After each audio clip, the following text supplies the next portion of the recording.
guys, welcome. Sorry for the delay. I'm trying to live stream on Facebook and do everything at the same time, so forgive me. Letting people in as we go. Welcome. Thanks for hopping on, guys. Tony! Woo! Okay, so I should be streaming also in the Facebook group, and that was kind of causing me some challenges because I was trying to figure out how this is done. So I'm gonna apologize in advance because this is actually the very first time I'm doing something crazy like this. And I'm just really happy that we were able to get some all-star players on today. I see people are in the waiting room, so I'm going to keep letting people in. Hey, you're doing an amazing job already, man. Thank you so much. I'm super excited, you guys. I hope you guys are pumped up too. We've got some really amazing lineups for today. Okay, let's see here. I wonder if these guys, are you guys able to see the screen on Facebook? Live video interrupted. Let's see.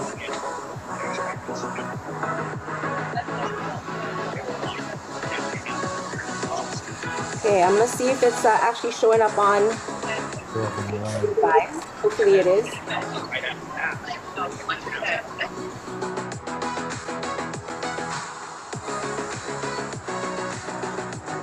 Gotta turn on the internet here. Maybe I need to get the Wi-Fi on. The bandwidth might be pretty strong here. Turn the music down. All right, turning the music down. I gotcha. Hold up, y'all. Okay.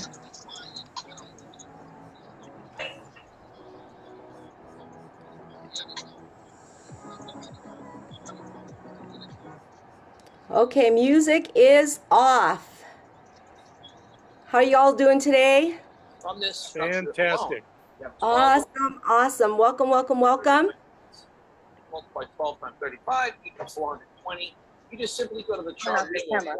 I'm gonna make sure everybody mutes out while you're on here because there's gonna be a ton of people.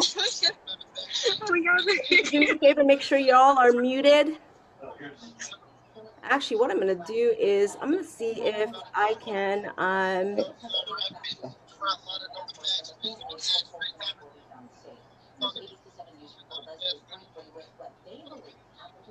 gonna see if I can. Here we go. Here's the chat. Hey guys, welcome. Leanne, Stephanie, Rob. If you're on, please mute. I'm gonna try to figure out how to mute you all. It won't send. Hi guys. No, that's why. Hold on. All right. I want it to be interactive, but I want to make sure I'm going to mute you all except for Miles here. I'm going to have him unmute. There you go. Everybody else is muted out. And Tony Hubbard, I see, is on here as well. I see Terry. Oh, man. Thanks, you guys, for hopping on. I am looking at Facebook, and it looks like we've got some people on there as well. So if you are commenting on there, I'm going to do my best to see if I can pay attention to both. But I'm going to make things happen here. I'm going to share my screen in a little bit. But before we get started, I wanted to kind of introduce myself. My name is Emily, and I am with 7K Metals, if you are not with the company yet.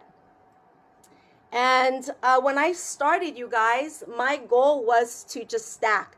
I just wanted to be able to collect gold and silver for my daughter because someone asked me a really simple question. He said, hey, Emily, do you know anybody that's interested in gold and silver? And I said, me. And it was a journey to really understanding how gold and silver worked. And what I found was, you guys, that it was such important information. I wanted to make sure that everybody knew this information and I started sharing.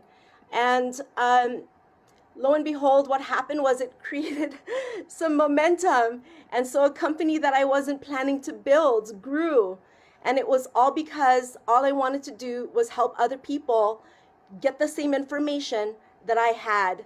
And so if you are here today, I want to congratulate you for hopping in, because somebody saw this information and thought about you and thought this information was also just as important. And so I want to thank you for being on here. I'm going to be your host for about 6 hours today. So, you know, bear with me as I try to admit people in, as I'm trying to navigate through the Facebook stream that's going on as well. So, oh, Ron Austin, please hit record. You are absolutely correct. All right, we are recording now. Okay, so again, welcome. Thank you so much for coming. My name is Emily. I am a gold executive with 7K Metals. And for those of you who don't understand what that position is, it doesn't really matter. All that matters is that you are here today and that you are here to hear the information that we have. We're going to have some really amazing, awesome people that are going to share. So one of the first people that I'm honored to introduce to you today, you guys, is Mr. Michael Miles Standish. He's on today, and I'm going to switch the screen out in a little bit because I want to make sure that the focus is on him. And if you want to ask questions, you can interact in the chat. I'm going to do my best to kind of scroll through there, okay? But let me do this 1 second. I'm going to share my screen. But before I do, I want to make sure I'm on the right slide. All right. So here we are.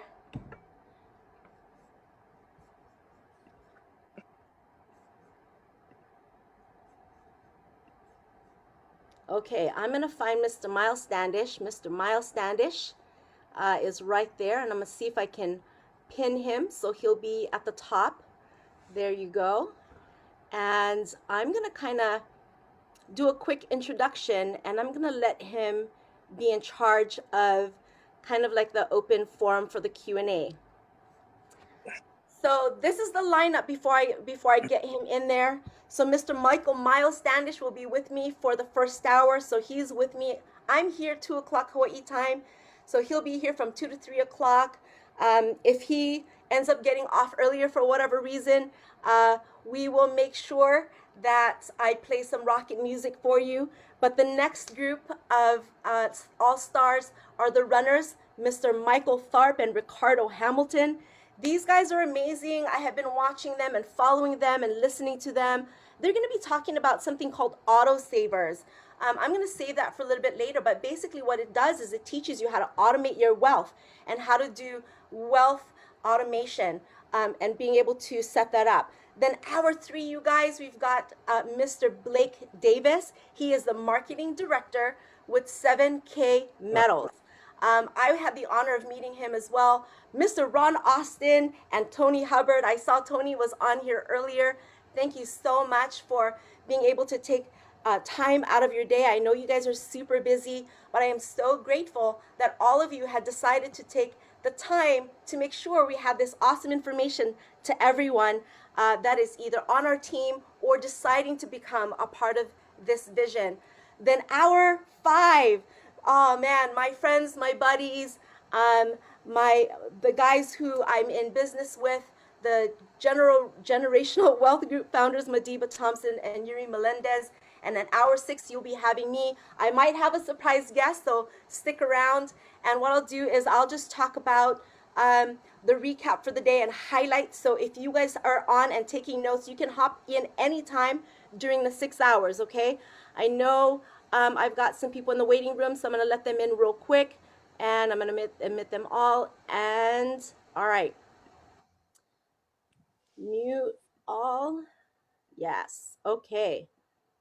So here's the next slide, you guys. The founders of our company, Josh, Roger Ball, Zach Davis, Richard Anderson, our CEO, Jason Arfman, and then later on, you'll see this guy right here at the bottom, Mr. Blake Davis. But the main guest for the hour right now is Mr. Miles Standish. Oh man, I got to meet him in Salt Lake City. And he, actually how it started was Norman, who is on my team, said, hey, Em, I want to throw a party for the Hawaii team because there was a bunch of us that was going to fly there, and he wanted to invite some guests, and he reached out to Mr. Miles Standish, and we got to spend dinner with him and hang out with him.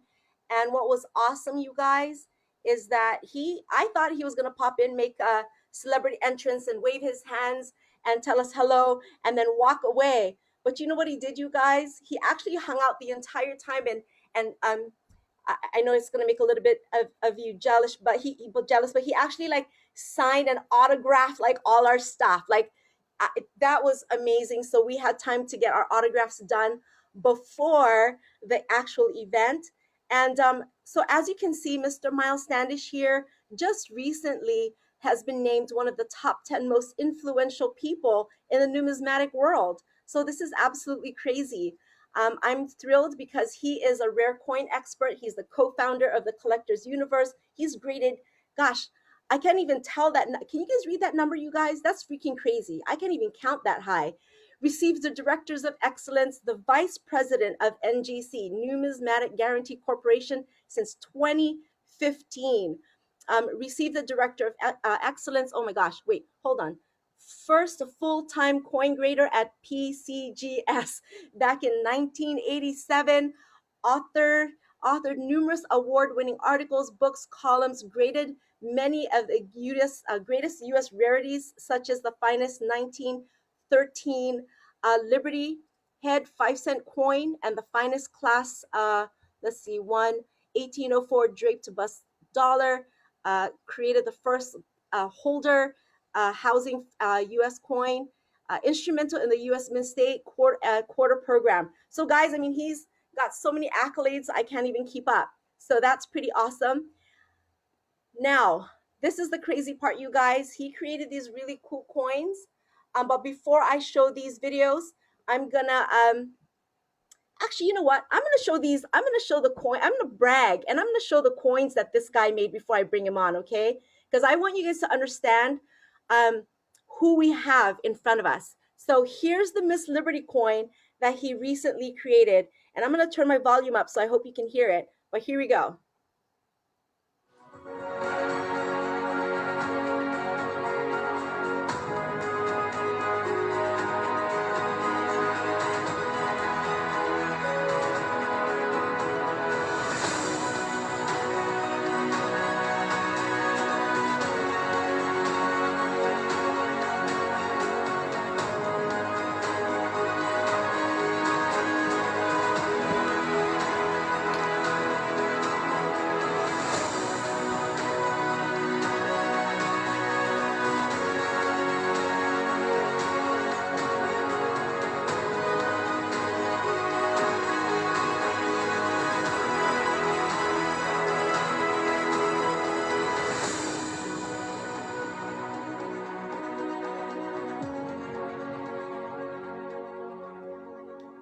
That was the Miss Liberty coin. And what we just got introduced to on our last coin drop is the Benjamin Franklin one. I'm going to show you just a brief part of it, not the whole thing, but here we go. When you think of Benjamin Franklin, do the words hip and modern come to mind? Probably not now, but during his own time, old Ben was a happening dude. Often on the forefront of societal and scientific change, the Frankster was, in fact, quite a pot stirrer with his pen. He used multiple pen names to try out edgy and, dare we say, revolutionary ideas on his readers. From the Silence Do-Good letters of his youth to Poor Richard's Almanac, and even as a contributor to the Declaration of Independence. Wherever so-called crazy new ideas were being put forth, you'd find Benjamin Franklin. He was even the president and main spokesperson for the Pennsylvania Society for the Abolition of Slavery. Look up a list of popular sayings penned by Ben Franklin, and you'll be surprised how many of them we still use today. His wit and wisdom have endured over 200 years of progress and change, and still hold true. Introducing the first in a brand new series of 1/2 ounce silver coins designed by Miles Standish and celebrating the many roles of Benjamin Franklin. The writer,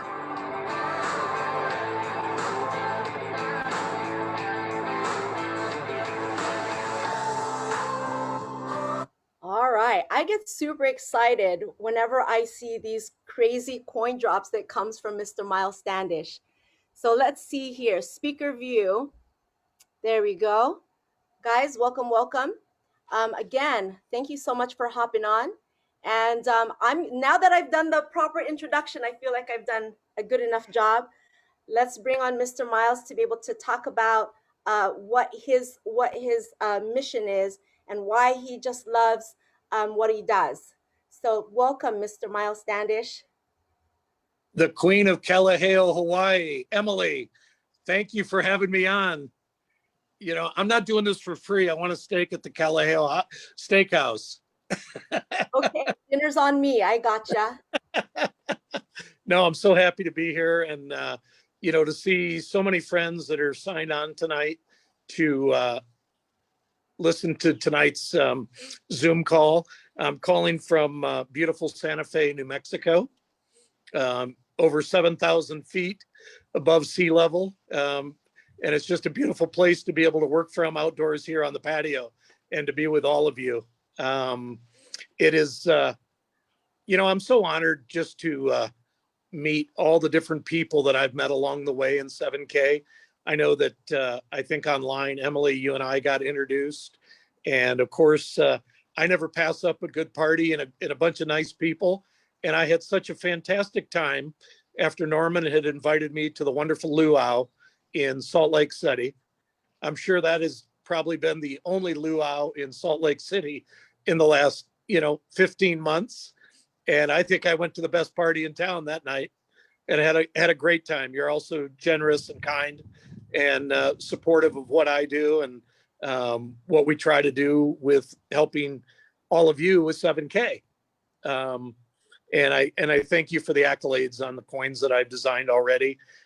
One thing that I should tell everyone, a couple of things, I haven't just designed coins, but before designing any coin, it obviously has to be very passionate for me. So it's not contrived out of what, somebody's told me they want me to do. It's, I do what I want to do, but I also do the research to do it great, and, I thought about when we were talking about Benjamin Franklin there, that, Benjamin Franklin was a cool guy to hang out with. Okay. And he must have been the guy that spoke up and said his mind. He must have said it with passion and love all at the same time and what he believed in. And, I know that over the years, I've done a lot of research on Benjamin Franklin, and probably in the last 2 years, this was probably the most in-depth search of information that I've learned about Benjamin Franklin. He was never an appointed or a voted in politician. He wasn't. He was just the cool guy that was a critical thinker. He would think outside the box, and he didn't take rejection for his ideas. And, we've all taken rejection for our ideas, but we ultimately just have to get back up and dust ourselves off and either drive the idea home that we can make it a reality, that it is the right thing to do. And I think that he is the epitome of one of our forefathers that never gave up. And that's a beautiful story about him, because the guy, I could sit here and talk about a lot of famous people that were, they're revered as far as their determination. But this guy across the board, it wasn't just one area, it was, a wide range, just with the inventions that he created from, we all know the school story that we learned when we were in school of, his capturing of electricity with going and flying a kite, but, to the Franklin stove, to the street lights, to bifocal glasses, to when he was 11 years old, he was an avid swimmer. He later became for many, many years, he was a swim instructor. Now, when you think of Benjamin Franklin, you don't look at him as, the guy that did the butterfly swimming, but at 11 years old, he invented swim fins. Okay. It just doesn't fit, but that's how outside the box this guy was. And I admire him for that, because he wasn't very singular. And you, Emily, I've said this to you before, and I've told other people about you. You're not very singular. You don't just do one thing. You do a host of things to make things happen for your life and your child. And I think it's a great thing to learn from people that, they do multiple things. Roger Ball, for an example, if you talk to Roger Ball, obviously you're quite impressed, obviously by his kindness and his heart, but his passion to have done so many different things, in his life. He had a background in education and, in meat science. Okay. And that's not something that you hear about very often, but he's done a lot of highly successful things. I call it soup to nuts range, where it's multiple things. It wasn't like, he specified just one area. It's quite amazing. But, I admire people like that. I admire people like yourself, just because I know that, you make the daily grind happen in a multitude of ways. And it's always impressed me ever since I first met you. And then, taking a look at the things that, that you've exposed about yourself and what you do to make things great in your life and better. No, it's a great relationship with 7K that's been developed, over three years. And, the coins are definitely creating a lot of stir and popularity and appreciation. And it's very heartfelt. So I have a question for you. When I got started, I got introduced to gold and silver. I'm going to be the first to tell you that I had no idea what I was doing. I didn't understand it. I didn't really know it. I mean, I knew it was important to buy gold and silver. And then I found that 7K had these cool collectible coins. And I'm like, what is this? And then the addiction came in and I started getting coins. So I want to show off some of the ones you've got, okay? And then I'm going to ask you some questions. But I got this Mr. Miles Standish Liberty coin. I know you may not see it, maybe not, but this is beautiful. This is a gold one. It looks great in the holder there. It's a 1/2 ounce gram coin, and there's about 5,000 minted of these ones. And then I'm going to show you what I also got. I'd never heard of these before, but these are silver notes, also part of Mr. Miles Standish. In fact, Steve, I can see his picture. He's got a silver note behind him. You're on my screen. I can see it. That's awesome. How perfect is that? And look at that. It's a beauty, you guys.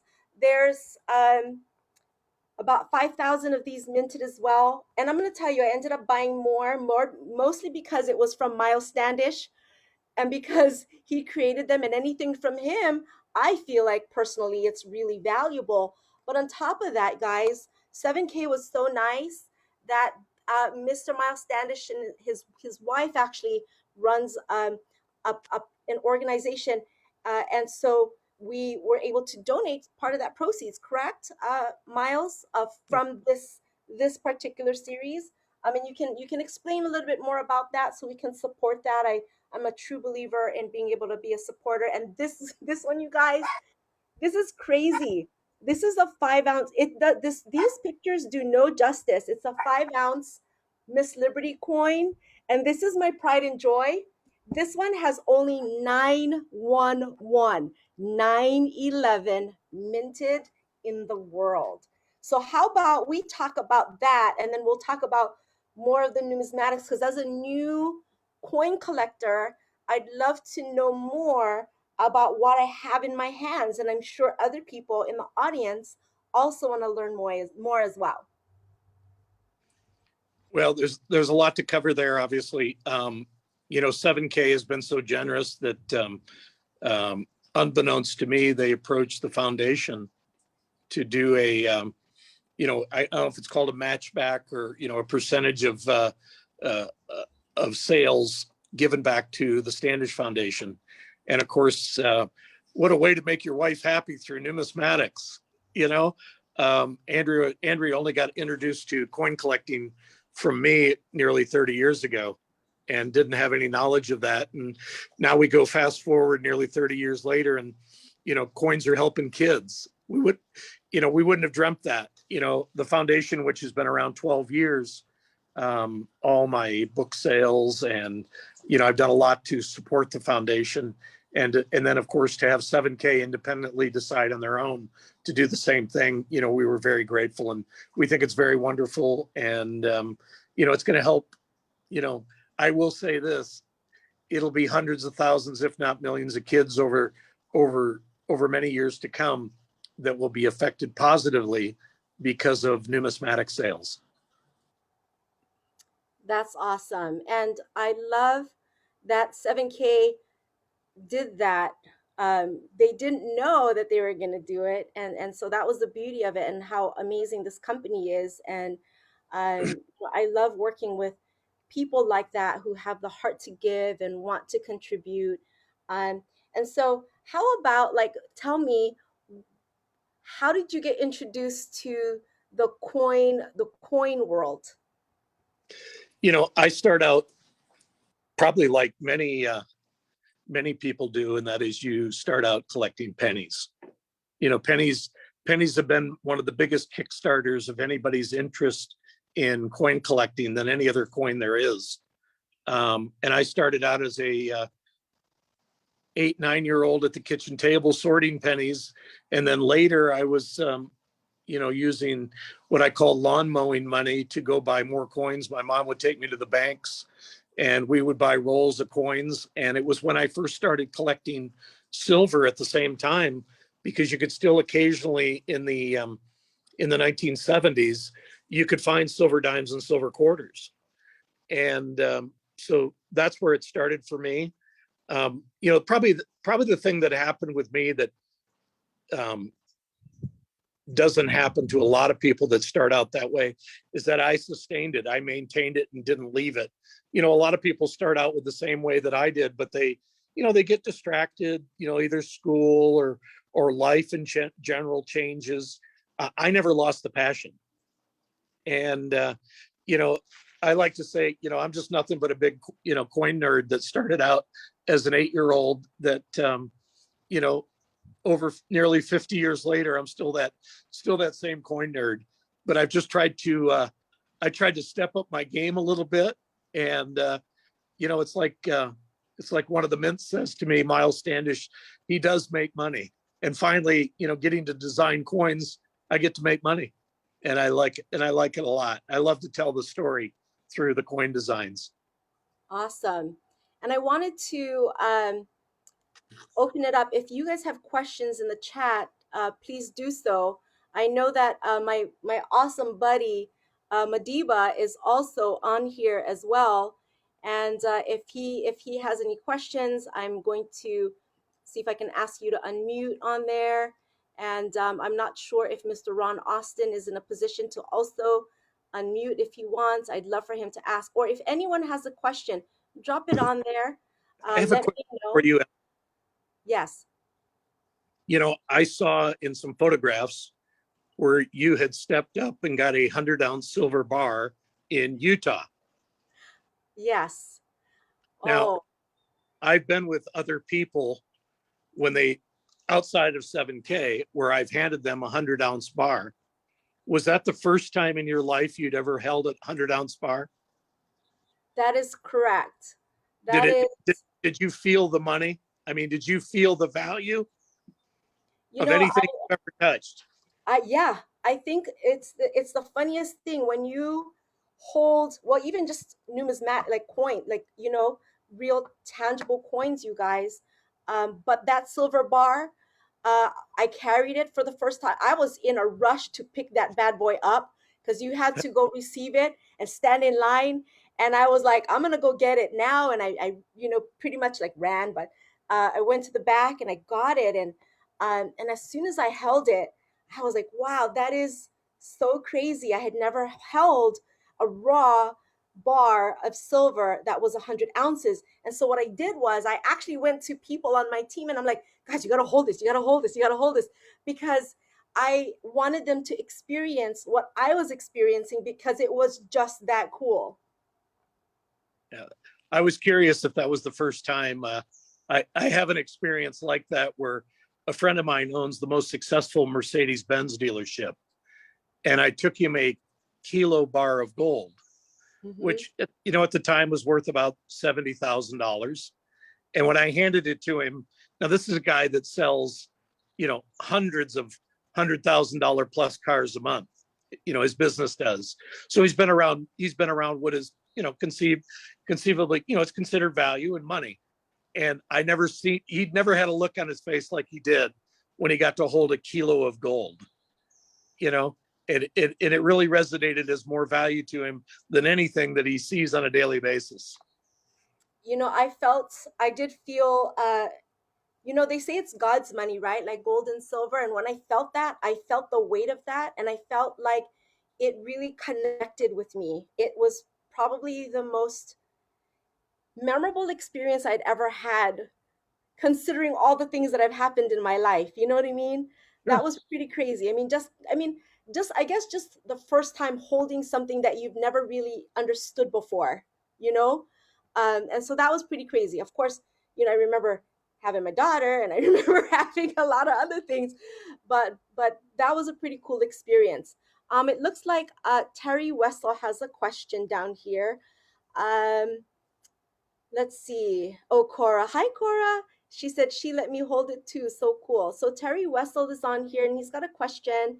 He says, how does the sale of NGC impact what you're doing currently with 7K? Doesn't change it. It doesn't change anything. That's the second time I've had that question today.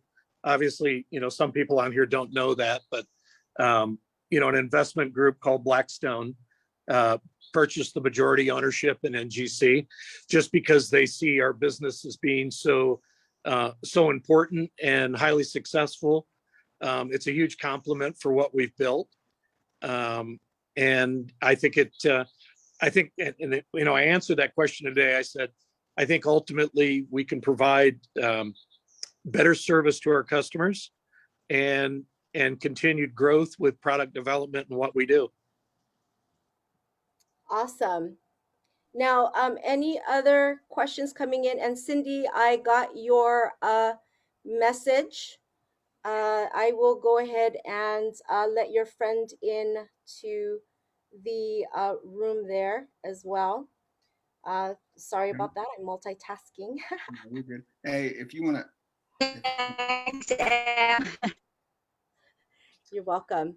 Madiba, did you want to say something? I just want to say, if you want to add me as a moderator, I'll kind of help out with. Oh, yeah, that'd be great. Let me see if I can find you again. Hold on 1 second. I appreciate that. Yeah, Miles, thanks for hopping on, man. I know this is an honor for a lot of folks, you know, with your background and all your acumen in this field. And so many of us are rookies, you know, and all of us want to be rookie of the year coming into this game, right? But hey, so go ahead. Well, I figured I'd be here and then you and I were going to the Flat Earthers meeting later. There you go. There you go. No, you know me, the first time we met, you knew I cared. And that speaks volumes, because that's the truth. You know, that's how I feel about the 7K family, both Andrea and I do. And so we try to do the best we can. We try to show up when we can. Yeah, that's so awesome. And we definitely appreciate it and are thankful. You know, I'm thankful for all your wisdom in this game. And I tell you, when I got to hold one of these, I was like, my goodness. And when I hand this to people, it really, I mean, it's like, it's there. You should see this there where their eyes just like, what the heck is that? You know, because yeah, the majority of people, you know, on the planet, you know, have not held 100-ounce silver bar, you know, because of course, why? Well, we don't understand what real money is, where everybody's in this focused on currency, right? You know? Right. Right. And so, you know, there is so much going on in this economic climate you know, the dollars just, I mean, we're just giving away money like crazy, you know, if it's stimulus or if it's, I mean, I think there's some $3.5 trillion thing that's getting ready to get passed or is trying to pass or whatever the case is. In this economic climate, man, and just over the course of time that you've seen, man, how important is it that people understand the value of gold and silver?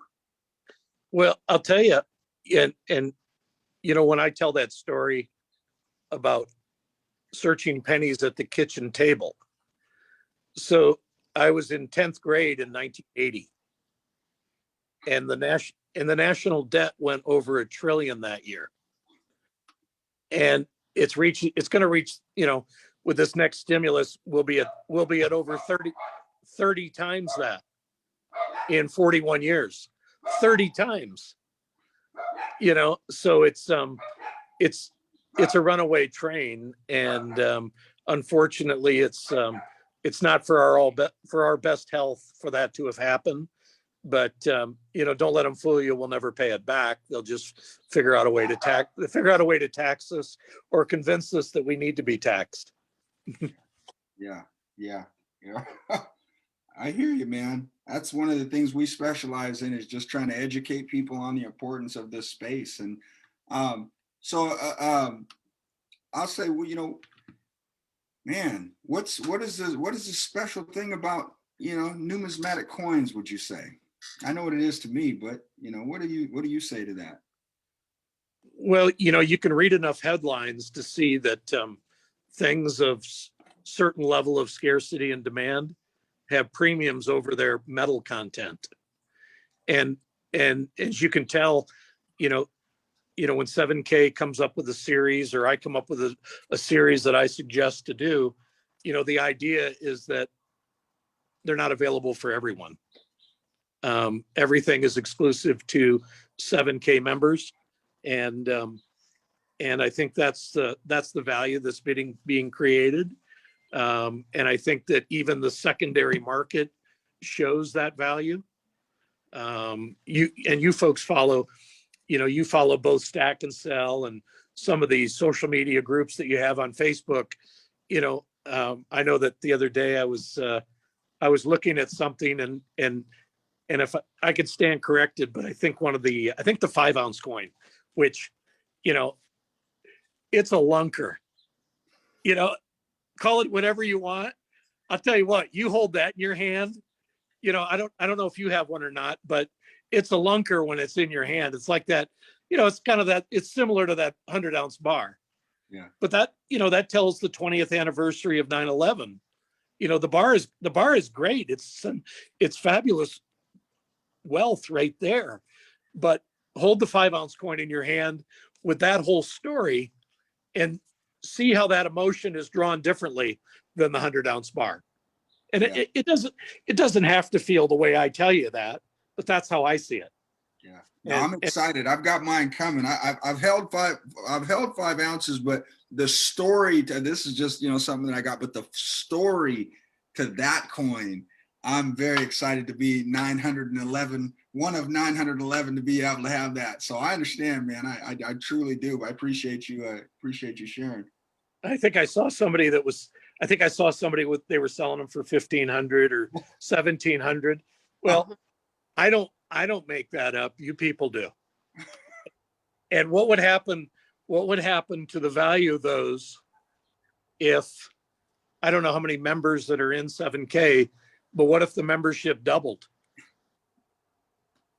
Wow.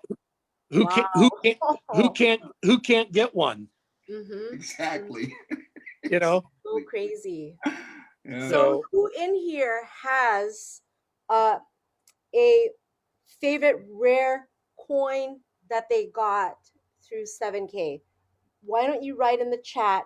Put the name of the coin. Put the name of the coin that is your favorite that you've gotten so far. Oops. Make sure you guys are making it so that everyone can see you guys, so that we can see your comments. So Cindy says 5-ounce Liberty. Ken says 5-ounce Liberty. A bunch of them are 5-ounce Liberty. Corinne says there are many to say. Pick one. Guys, this is crazy. I know one of my favorites is, I mean, obviously with with Miles Standish, but one of my favorites is the Black Panther coin. Oh man, guys, Right. that is never gonna go away from my hands forever. That thing is gonna stay with me until I need to get rid of it, which probably won't happen. I'll probably just like pass it on to my daughter and let her enjoy that, you know? Have you seen the kilo 5-ounce Black Panther? Oh, I saw it at the Salt Lake City event. I held I it. was like, Yeah. what a winner. Yeah, I sure hope that, someday I'm willing to sell mine to Ron Austin, but I'm just gonna have to wait.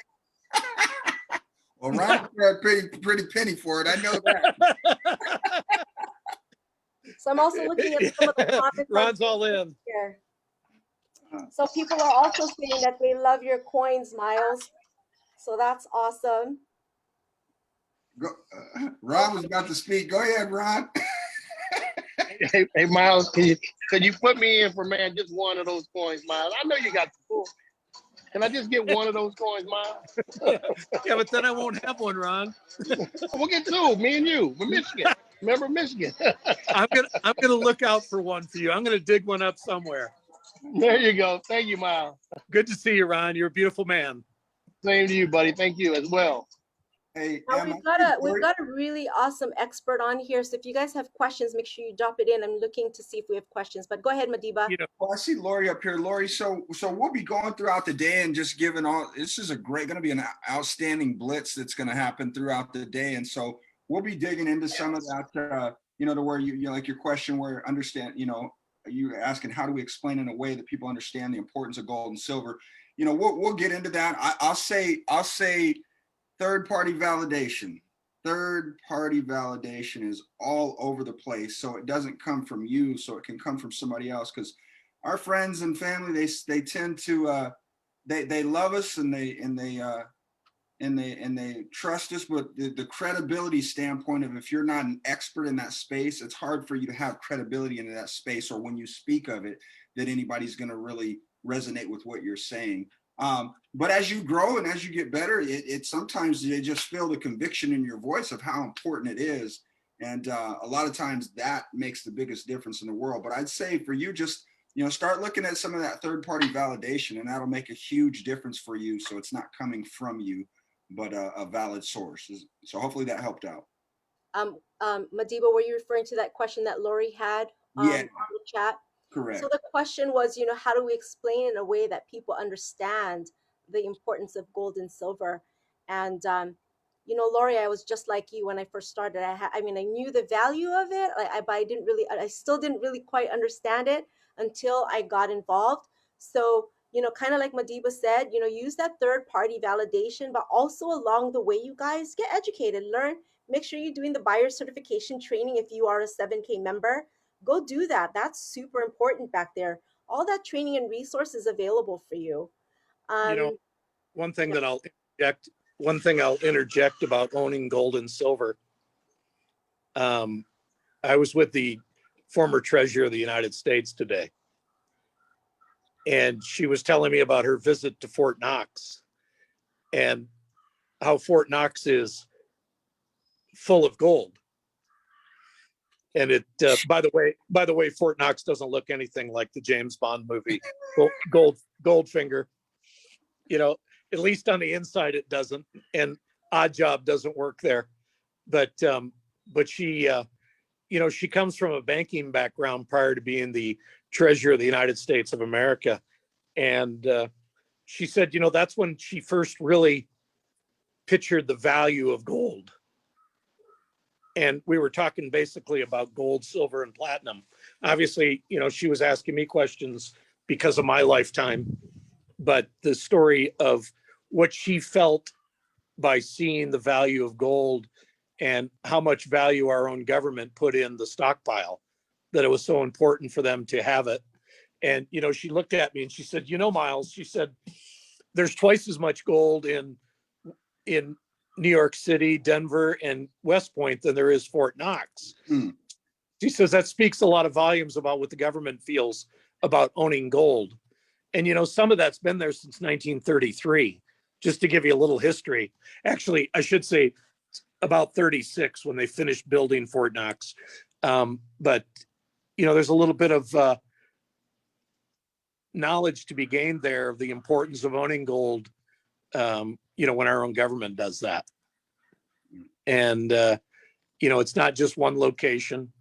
The reason I was with her today is it's the next book I'm working on, because nobody's ever done a book on Fort Knox. And I'm working with at least two individuals that have spent a lot of time at Fort Knox, and they oversaw the management and the running of Fort Knox for multiple years. And it's a great treasure story. It's a great, there's a lot of mystery with Fort Knox and why we have it and how the gold got there. But it was fascinating, though, that somebody that came from banking said, I really understood a lot more about gold after I made that visit and physically saw it. It's a little different than just talking about gold and silver, no differently than the two of you who got a 100-ounce bar in your hand. Yeah. It was the greatest piece of education of something that you earned to give you that real sense of feeling of value. And, with the numismatic coins, I think the things that you should learn from it is think about the availability, think about the pressure on who can and who can't get them, and the limitedness that they are. Yeah, that's good. That's good. That's great. You guys, I'm telling you, we're winding down on our time. I would, if you've got questions, I would chime in, right, Em? Oh yeah, we don't have a whole lot of time with this guy. We could be on here for a long time, but we only have about 10 minutes before we have the next session on. And one of the things that someone told me is, I said, hey, how do you pick what type of coin to get? And they said, well, just get what you like, what you're interested in. And when I first started, I just was kind of buying coins and I didn't really know what I was doing. And you know what, though, it is so true, because now when I look at the coin drops, or when I look in our back office to see what kind of coins, I look at what attracts me and was interesting to me, if it's historical or biblical, or it holds some sort of value or beauty in my eyes. And so, guys, when you're looking at the coin collecting world and whatever you want to do, of course, man, like what Miles said, limited rare edition coins, right? The availability of it, the grade of the coin. Let's talk about that for a second. Miles, I know one time we had a Zoom call with him and he made me laugh, but what's the difference? So we have a grading scale on these numismatic coins, and the best one, or the top one, like like diamonds, when you grade diamonds, there's clarity and all these things that you look at to find its value. So with the coins, Mr. Miles Standish, could you explain the difference between an MS-70 coin and something like an MS-69 or lower? 1 point. I'm sorry.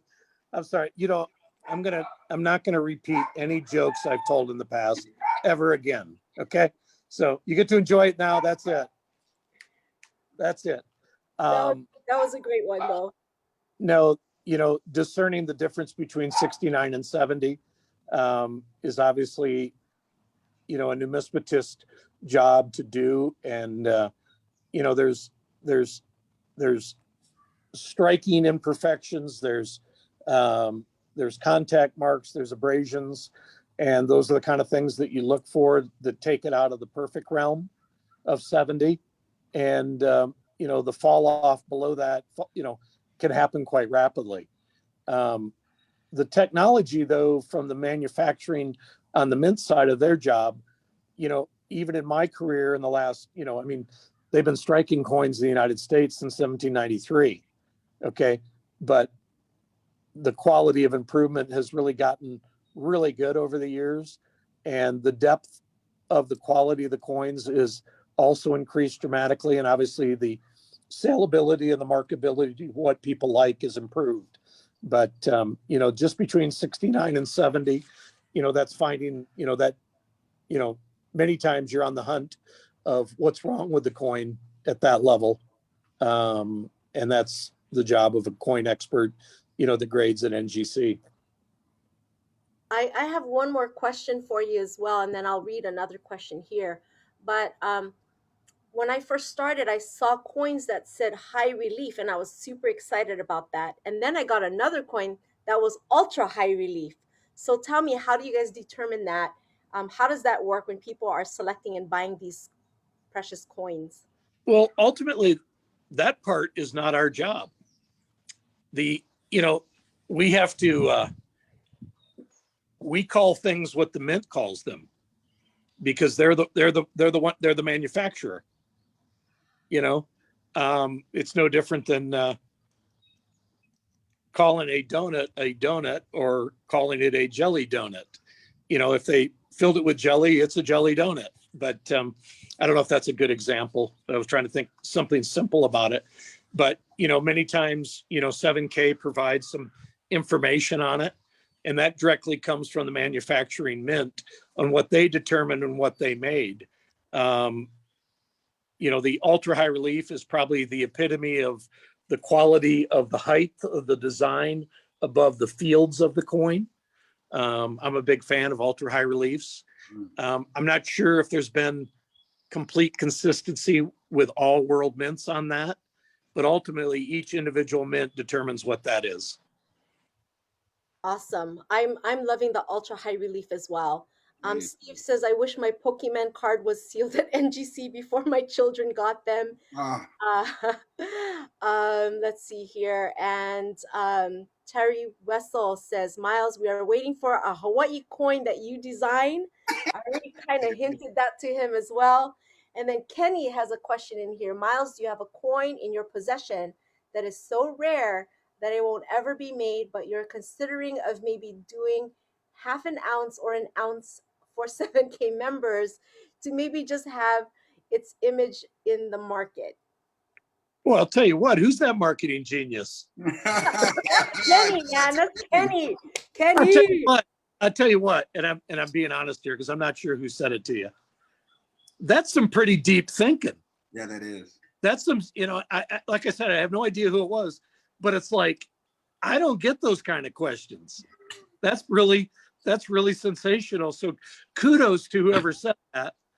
I say that again, kudos. You know, I have to tell you that,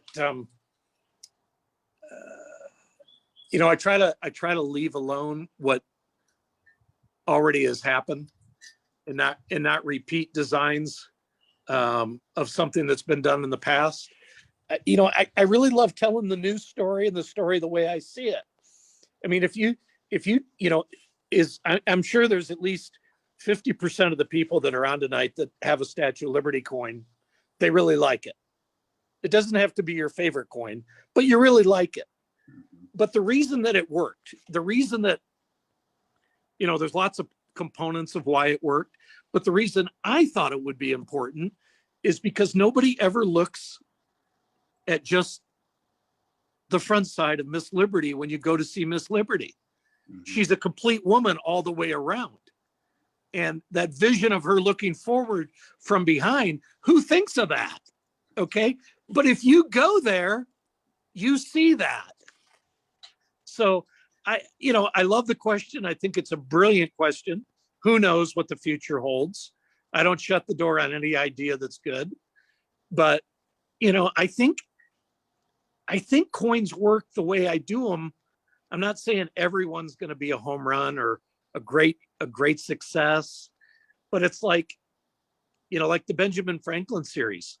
Would you ever have known that he was a stacker? No. It might be. I got to tell you, it took a lot of work to find that. That might be one of the greatest stories related to gold and silver that we could ever contribute to one of our forefathers. And it's true. Yeah. That's why I wanted to get that coin too, because that was like, whoa, that is so amazing. What a great story. Like I said, I think that story on the different buildings in both Philadelphia and Boston that got some funding from Benjamin Franklin's original monies, and what Benjamin Franklin used his monies for over 200 years after his death. It might be one of the greatest estate planning stories you've ever heard of, where he was financing people in business even when he was dead. I mean, you don't hear that. But then the stacking story on top of it, that's a beautiful, I don't know. I think it's priceless. Generational wealth, Thank you. legacy, right? Leaving a legacy. And he did it because he didn't really have any surviving family. Wow. But I got to say, I can't tell you that all the good stories personally are really good about Benjamin Franklin, but I think he still had a big heart. Nobody's perfect, right? Absolutely. Hey, this is a good question here, Em. It just that whole, what's the first strike mean with coins, I think it's first strike, yeah. Because the guy said, hey, I have a coin struck at West Point signed by a guy named Miles Standish, struck in 2014. Oh, it means nothing. Now, first strike is something I created in 2004. So we're at 16, 17 years of legs now, and it's still highly successful. Wow. Shortly thereafter, in 2004, 2005, NGC adapted something very similar to first strike called early release. Okay. Yep. And for a short period of time, and I'll just tell you this real quickly, short period of time, they use first strike, PCGS used first strike, and then they stopped because of a lawsuit. Okay. But that's not the moral of the whole story here. The real story is that each company developed their own program off of the program that I created in 2004, which was coins that were released, or the earliest strike coins, in the first 30 days of those coins getting released. Right. And those are the coins that qualify for either first strike or early release. Nice. Awesome. But I will tell you something, and I stress this not to feel bad for Miles, but I stress this about never giving up. I was laughed at that original idea that it wouldn't work, that it wouldn't be popular, that it wouldn't be evergreen or continuous. And that's why I always say don't give up, because I've got dozens of them like that. But I tell you, just keep pushing. Believe me, if you've got passion in something you believe in's good, just keep running with it, and you'll succeed. And then sometimes you fall on your nose and skin your nose, and you get up again and try something else. Doesn't matter. You just don't quit. Well, Ricardo had a couple shout outs to you. He said, first of all, fire on the book that you're going to be doing on Fort Knox. And then his last thing Ricardo Hamilton said was legendary on what you just said right there, because that's a huge kudos for I might be a coin guy. I might be a gold and silver guy, but I'm really a guy that's probably your friend that would be in the front row for you instead of the balcony. And I'm the guy that won't quit on people or ideas. Yes. I kind of cut from the same cloth. Let's go. Awesome. So we are at the last minute mark for our hour with Mr. Miles Standish. So if you want some last minute questions you want to slip in, now is the time. I'm going to see while we're waiting, I see Mr. Tony Hubbard there. If you want to see a couple words. Tony the Tiger. Yeah. And I'm going to try to see is Ricardo. Hey guys, I'm actually doing another Zoom at the same time. You're multi-Zoom. You got your next guest in, actually. Can you guys hear me? Yeah, you're good. Okay. Yep. And hey Miles, I really appreciate this, man. This 5 ounces on a whole nother level, man. You love it. On a whole nother level. Great. So that's definitely my top 5 as far as coins. But my top 3. Oh, you muted out. Tony, you muted out.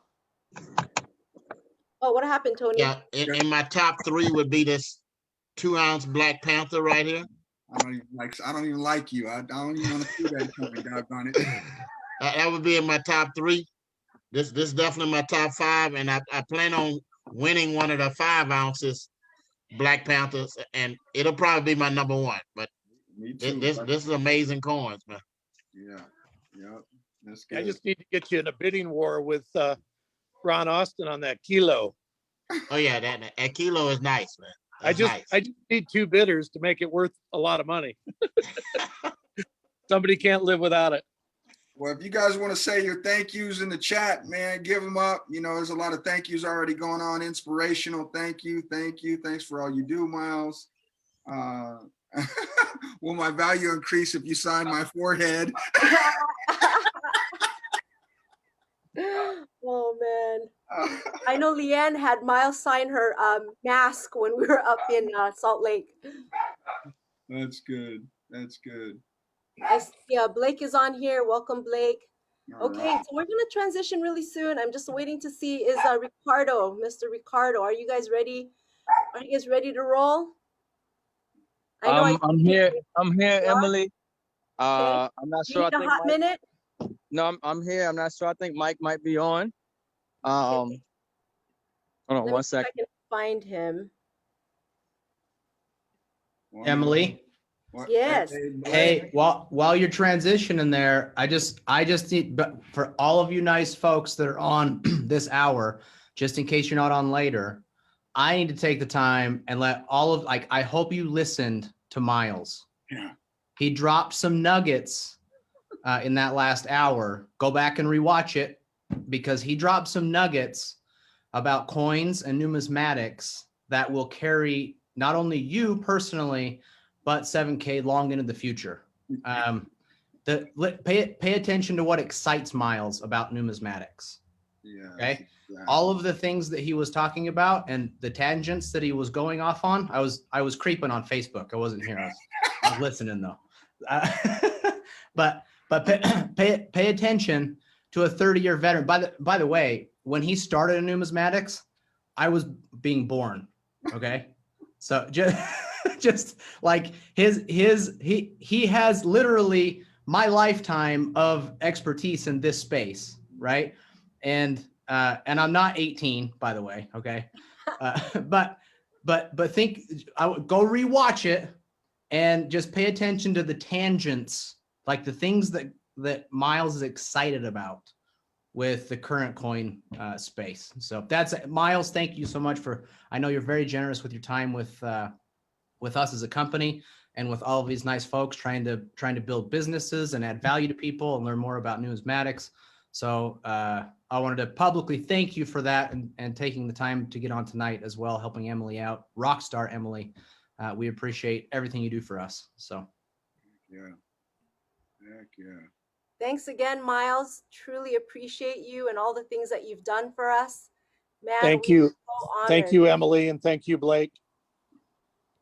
So I think I see the next guests are on. So They I'm gonna are. Let me just say, you guys, anybody that's in here and you're asking about coins, what you want to do is get back with the person who invited you to what we've got going on over here, and then they can get you access. Because if you don't have direct access with a member, you don't get access to the special environment that we that we have access to. So make sure you get back with the person who introduced you, and they can get you all set up. And back over to you. Yes. So thank you for that. I really appreciate it. And it's true, guys, again, you know, when I spoke earlier, I mentioned that if someone saw value and they wanted to share this with you, make sure you get back to them because they wanted to share something important. You know, when I got started, I saw the value of the company and gold and silver, and I just wanted to make sure as many people as I knew as possible to get in on this. Now, whether or not they you know decided to do it or not, that's completely up to them. But it was my job to make sure that I was educating people and at least informing them. So before we turn it over, I'm going to do a quick screen share. So these guys right here, we got these handsome fellas that are going to come on next. So when I went to Salt Lake City, I met Mike Tharp and Mr. Ricardo Hamilton.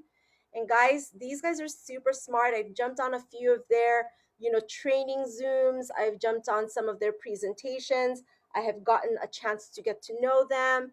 And they're on a mission, you guys, to be able to help more people get educated also about gold and silver. And as you can see here, they talk about mindset, uplift, manifest, and momentum. And guys, they always say lace up. So I'm going to tell you right now, guys, you're going to be in for a treat. It's time to lace up with Ricardo and Mike. So I gave you permissions, so you should be able to take over the screen if you need to. Awesome. What's up, Emily? How's it going? Yay, good. I mean, 1 hour down. That was fire. I mean, I don't know how Ricardo are gonna follow Miles Standish, the Michael Jordan of coin grading, but hey, I feel honored even being like we could step in after him. So we'll do our best.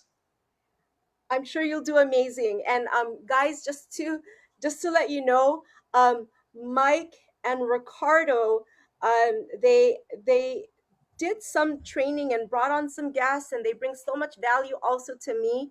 When I first met them, I didn't know what to expect because they got the gold chain going on and they got the haircut going on, but man, as I got to really know them and really understand them, they are actually the kindest and some of the most humble people I've met. Like seriously, when you first look at them, you're just like, whatever, dudes, and but they're not like that at all. And so I just wanted to introduce you to these guys because I want you to listen and hear what they have to share because they are going to bring you value today. So go ahead, Mike and Ricardo. All right. Yeah, go ahead, Mike. Well, so I was just gonna kind of give a quick background of where I come from and how my life completely changed because of 7K medals. I was a high school history, government and economics teacher for about 15 years. And about 3 years ago, I just kind of decided I got to get out of this job thing. I don't know. I didn't know how at all. I just started researching online and getting into lots of different things and trying to help more people. And, I was having some success, but nothing crazy. And about the time the C word hit, silver went way down in value. Ricardo and I kind of knew each other, and he called me up. He's like, yo, Mike, where are you getting your silver from? I need to start getting some more of this stuff. So we kind of started working together in different gold and silver businesses. And I was fortunate enough to meet Ron Austin last summer, and he really challenged me to dream bigger. And I still remember the time he told me, Mike, but what if you could make $10,000 a week? And no one had ever said that to me before. I had never even, that thought had never entered my mind, me making $10,000 in a week, because I didn't know that was possible. And he kind of just put that bug in my ear. And as I learned more about mindset and manifestation, I was like, why not? Why can't I make $10,000 a week? Literally, the only thing that's stopping me is my own mindset. So right around September 1st, the runners started running. And, the key here is we're all a team. We're all a family, and I needed someone like Ricardo Hamilton to push me to keep going, and Ron Austin and Tony Hubbard and everyone that we met in 7K. And our team just exploded. I think we have over 10,000 people now that are in our network. But what I love the most about 7K is that it's all about helping other people. And I didn't consider myself a network marketer or whatever people want to call themselves before 7K. I was really just a teacher trying to help other people. And 7K just fit with exactly what I was already doing. And that's why I think we had so much success. And now it's just I'm living my dream every day. I retired from teaching in December, just after 3 months with 7K. And now I just get to focus on full-time and helping people. There's a bunch of people in my hometown now that weren't network marketers either, making a couple grand a month, 500 a week. And it's just super exciting to be able to help people all around the world get paid to get assets. And, the friendship and bond that I've gotten to have with Ricardo Hamilton is something that I don't think will ever go away. So I want to give him a big shout out and thank you. You know, I couldn't do at all what I do without him. And Ricardo, I'll let you kind of introduce who you are and what makes you, you know, the magic man. Yeah, no doubt. I mean, well, first thing, that first hour, folks, like Blake said, you got something there that's priceless. I mean, you have a legend in this industry, a living legend in this industry. And it's just phenomenal to be, you know, in this space, you know, and surrounded by such, you know, powerful people who have a history, who have a story, who have, you know, good credibility in this space, and they're changing lives because of the work that they're doing and giving us these assets and putting this together. So I'm just fired up and excited because, you know, I woke up early on in life, in my early 20s. You know, you kind of get out of high school and then you realize, hey, I got to get a job and I got to kind of figure this thing out called life. And some people go with the mainstream version, and there's some people who kind of wake up to realize, wait, that doesn't make sense. This doesn't make sense. And whether you wake up to the reality of, you know, the food industry or the entertainment industry or the reality of the financial industry or politics, in some form of way, you're going to wake up. And I just never stopped waking up. You know, once I woke up to one thing, I woke up to other areas in the economy and in the world. And after 2008 financial crisis, you know, I saw Occupy Wall Street. I saw, you know, the Tea Party. And I just saw average, you know, American people who were upset that, you know, they got screwed by the banks in their government, and they were doing the right thing. You know, they were working, they were contributing to their 401k. They weren't taking massive risks. And next thing you know, people in my family have lost half of their 401k. They lost, you know, lost their job or lost half of the equity in their home. And there were people who were getting ready to retire. There were people who, you know, just didn't expect this, you know, because they just didn't understand the economy. They didn't know anything about money. And, you know, I always knew that gold and silver was money. And so I've been saving in silver since 2011. And, you know, we got with a gold company because, you know, I've always been into the idea of leverage. I knew that a job, a 9-to-5, wasn't going to make me rich, wasn't going to make me free. So I've always looked for other ways to create additional streams of income, whether we're starting my own business or even doing, you know, network marketing or affiliate marketing. And when I found a company that we can actually help people get physical gold and get paid, and, you know, in this affiliate marketing space, I was just blown away. And then they were doing some other things. And then, like Mike said, you know, I wanted another place where I can get silver. I never knew there was a way to get silver and actually have a comp plan tied to it. And, you know, we've been doing that. And then 7K came along. And, you know, it was a total blessing. Sometimes everything in your life that you are doing leads you up to a certain point so that you are ready to be taking things to the next level. You know what I mean? Like, you kind of, well, I did this. And, you know, and sometimes that makes people quit. They're like, oh, I've tried this before. I've done this before. But sometimes you need to have an experience. Sometimes you need to have a story. Sometimes you have to have some background, some reference to work from. So now when you do it again, you kind of can navigate through the space a little better and lead you to success and have people follow you through that space so they can also reach the finish line. So ever since, you know, September, we've been doing presentations every single night, you know, for about 90 days or so. I mean, I was on there. It didn't matter. We was flying to Idaho. Sorry about that. We was flying to Idaho, okay? And we're doing presentations while we're in the corporate office in Idaho. Okay, I mean, that's how excited, that's how serious we are. That's how much momentum and passion that we had and have about this business. And, you know, we just look forward, you know, to the future because I know that we're just getting started. 7K Metals is just getting started. There's a lot of people around the world that need what we have. A lot of people are waking up to the value in what we have. And, you know, we're just going to continue to spread this mission, you know, and this information of building wealth, securing your financial future, creating generational wealth, doing the largest wealth transfer in history. So, you know, I'm just excited for everybody who's here and everybody who's coming. And look, lock arms, run with us. We're building wealth. We're changing lives. We're living a lifestyle powered by gold and silver. And we have a solid company. This company is a legacy company. This company's not going anywhere. Okay. We have phenomenal owners, phenomenal co-founders. We have phenomenal leadership, you know, with Tony Hubbard and Ron Austin and all the likes. And, you know, you just couldn't be in a better place with a more solid company, especially with a company that's making strategic partnerships with legends in this industry, like Mr. Malcolm Miles, Standish himself. So get fired up, folks, because everybody on this line and then everybody that gets started with this company, you're wealthy. You're wealthy, and your children are wealthy, and your children's children's children are wealthy. Because one thing I do know is we're not just buying a product. We're educating ourselves and our family and our friends on this monetary system and why they need this product. So it's totally phenomenal. So going along with that, Ricardo, literally got this 10 minutes ago. So let's see what I got, kids. This is the best part about 7K metals, right? Most people hate going into the, the mail. What do I got today? A bill or whatever. No, we get assets in the mail almost, well, I mean, I do almost every other day.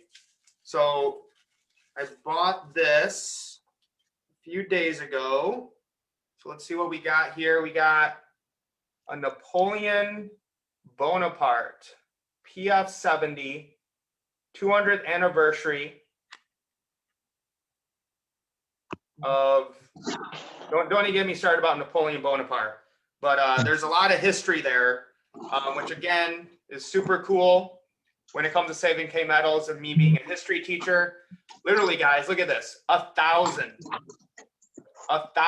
of those coins of Napoleon, just the mintage of 1,000. So again, guys, that goes in my safe. The best part about 7K metals is automating the process of becoming wealthy. I used to be into politics a lot, and I would always be like, oh, the Federal Reserve's horrible. The government's printing all this money, and we have all this debt. And I mean, I had some silver. I think I bought like $1,000 of silver in like 2013. That was it.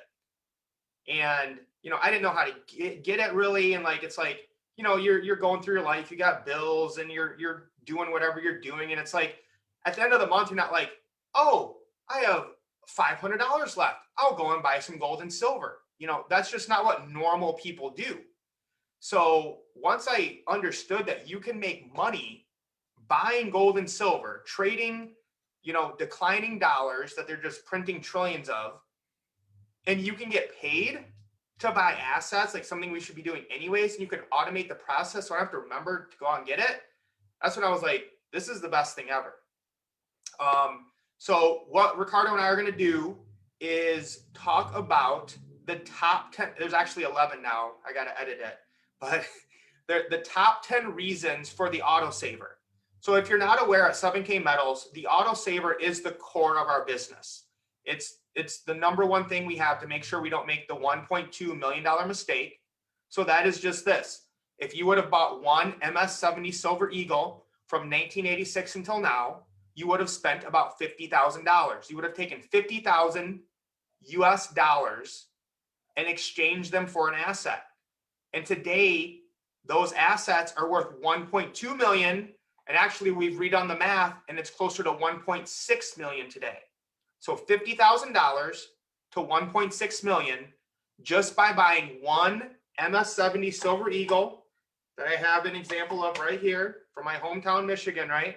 So that's an MS-70 Silver Eagle.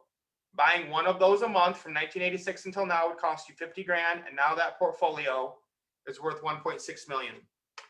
So I have this slide here that I'm gonna share and then get Ricardo's kind of take on each slide, since he's better at words than I am. Before I do that, real quick, Emily said we could give a little plug. The runners are starting a 90-day run. We don't have the schedule yet, but we are going to be doing a Zoom every night with our team, different leaders stepping up. Anyone's welcome to join. If, as Emily said, if you know us, like, we're totally share everything with everyone. Anything that helps anyone in 7K, we want to give to them. So once that is out, anyone's welcome to invite whoever they want. We're big and always saying, get back to the people that invited you here. I don't even take personal referrals anymore. So whatever can help the 7K family, we're here to do. So we're going to be kicking that off tomorrow at 8 o'clock Eastern. And you can find us on Facebook or YouTube or wherever. I'm sure if you know Emily, she'll show you where we're going to be at. So that's going to be starting tomorrow. So this is our how to turn $105 monthly into $1.6 million using the autosave. And so, Ricardo, I'm going to just play one slide, and then I want to get your thoughts on, you know, each of these reasons. So there's going to be 10 of them of why to get this autosave. So the first one, the first reason you want to autosave with 7K Metals. Ordering one autosaver a month allows you the ability to earn residual income by having a home-based business without selling your assets. Capitalize there on purpose, because that's the big reason. People that just buy gold and silver and throw it in their safe, they're living in scarcity. They're planning for like the zombie apocalypse. They're not living a life powered by gold and silver. So Ricardo, number one reason to autosave, what's your thoughts on that? I hope he's there. I'm muted. There we go. One of the things that really get me excited about this is that the auto saver and what this company allows us to do is, I talk about all the time, cash flow is king, right? So cash flow is king, because if you only have assets, it's just a matter of time before you end up liquidating those assets because you don't have cash. And so the beautiful thing about this business is you're not pressed so much with the proposition of having to sell your assets because you fell on hard times, because of what's going on in the economy. No, you're able to hold on to your assets because we're creating cash flow from saving in these assets. So, I say I don't sell assets because I can leverage my assets, or I use them as collateral. I'm not in the business of selling my assets. And if I need cash flow, that's why I have this business, because this business allows me to create a residual passive cash flow from home, from helping people acquire these assets. So the main reason you want to be on the autosaver and help other people get on the autosaver is because you're continuing to build wealth in these assets, but in the process, you're creating cash flow. So you never really have to worry about liquidating your asset, but actually using and leveraging your assets to build more wealth for you and your family. And the best part is once you start, to build a team and start getting some commissions, you're not even paying for the autosaver anymore. You're literally getting residual income from 7K Metals that you can just use to buy your autosaver or more gold and silver. So once you kind of get going, it makes it a lot easier to stack more gold and silver. So the number two reason to autosave, you want to automate the process of becoming wealthy. You don't have to remember to order a coin or go to the store. Silver just shows up in your mailbox monthly like clockwork. And once you get into this and you start to get some momentum, it's not just every month, it's every other day you're getting assets shipped to your home to help secure your legacy. So Ricardo, how important is it for people to automate the process of becoming wealthy? Well, most people lack discipline, and the beautiful thing is that you don't have to be the most disciplined person to have success in this company or have a success building wealth in these assets, because you can put it on automatic. Now, most people love the idea of having whatever bill or expense come out of their checking account automatically without them having to manually make the payment. So now imagine the beauty of this autosaver, where now you're building wealth automatically. You can go to sleep, the peace of mind, knowing that you're going to have an asset coming to your home every single month, or you're helping people get an asset coming to their home every single month, right? So we're getting money in the mail, like clockwork, and we don't have to manually real do money it. in the mail. Yeah, real money in the mail. I never liked checking my mailbox because there was nothing there but advertisements and bills. But now I look forward to checking my mailbox. I love when FedEx comes through. I love when USPS comes through, right? Because I'm getting real money in the mail. I'm getting coins in the mail. So put it on automatic, and that way, regardless, you can't mess it up unless you go off autosave. But one thing also is that, I've been able personally to save more money in physical gold and silver than I've ever been able to save in any period in time in my life. If you want to save money, if you want to secure your financial future, if you want to build wealth, that autosaver, set it up on automatic, is the best way to do it. And I think one of the best stories from the runners we have on this is Veronica Knight. She's a single mom with 6 girls. And she said, until I started 7K, I never had over $1,000 in the bank, because the money would just come in and it would go out. And since she started in saving 7K, she's like, I have more money now in my savings and reserves than I ever have in my entire life. And to me, that's why I love this business, is no one gets hurt, everybody wins, and literally people's lives are changing almost every day. You know, we're getting a different story from someone of like, you know, I've never had this many assets. I've never felt so secure knowing I have real money in my possession and I'm not worried about, you know, banks closings or checks bouncing or whatever. So the number 3 reason to autosave, diversify into numismatic coins, which are the highest asset class of gold and silver. Rare artwork and collectible coins have historically great returns. Don't be ordinary, be extraordinary. And if you guys saw Miles Standish on earlier, guys, I mean, this is still like a dream to me, right? That I'm like on posters and doing Zooms with Miles Standish. Guys, I used to think, you know what, if you just look at the typical generic internet, people will be like, oh, numismatic coins, you shouldn't invest in those. I don't know where they're getting their arguments because I've looked at the data. This is what the rich and wealthy do. They get rare pieces of artwork that are limited and rare because they know they're going to go up in value. And I had never got into numismatic before 7K, and I don't know what I was thinking, but it's just fun. Like, you can only hold so many bullion, like so many just silver eagles. Eventually you're going to be like, I want something that's rare and unique. I want something that not everyone has. I want something that's cool and fun and collectible. And my favorite part of this is doing it with like my boys. I have 2 boys, 9 and 11, where I'm getting them, you know, like Marvel or Batman or Superman or, you know, Iron Man coins that they like to collect. So now my sons have more silver savings than the average American has in their bank account because I'm leaving a legacy for them and teaching them what real money is about. So Ricardo, you know, how important is it for people to get diversified into the highest asset class when it comes to gold and silver? Well, one thing they didn't teach us about in school was how to build wealth. They didn't teach us about money. They didn't teach us how to build wealth.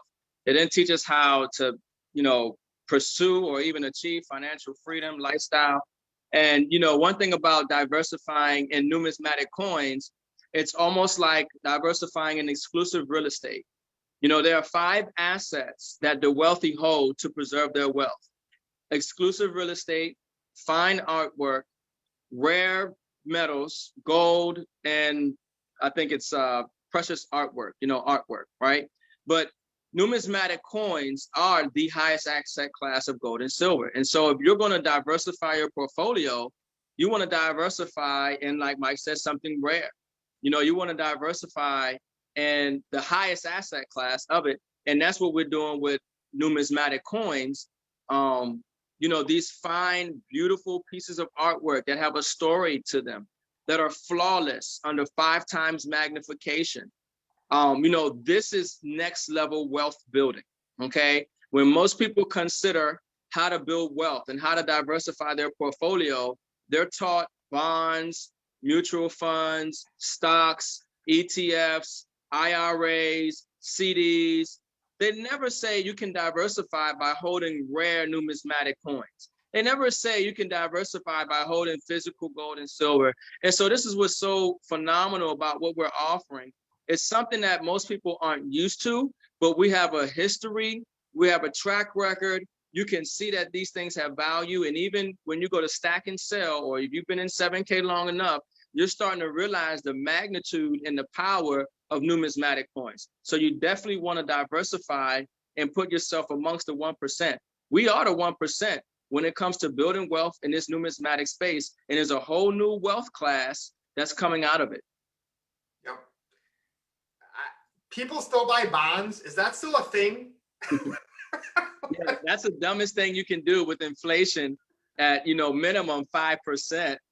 Okay. And the bond is yielding like, you know, 0. 1%. Oh, people always tell me about going to their financial advisor, and of course they never say anything about gold and silver because they don't make commissions on it. I don't know. I could laugh about that all night. I just can't believe people still buy bonds. Like the inflation rate's 5%, but I'm gonna buy a bond that's paying me 1%. Well, this is why Zooms like this is so priceless, because they're getting information they never heard before.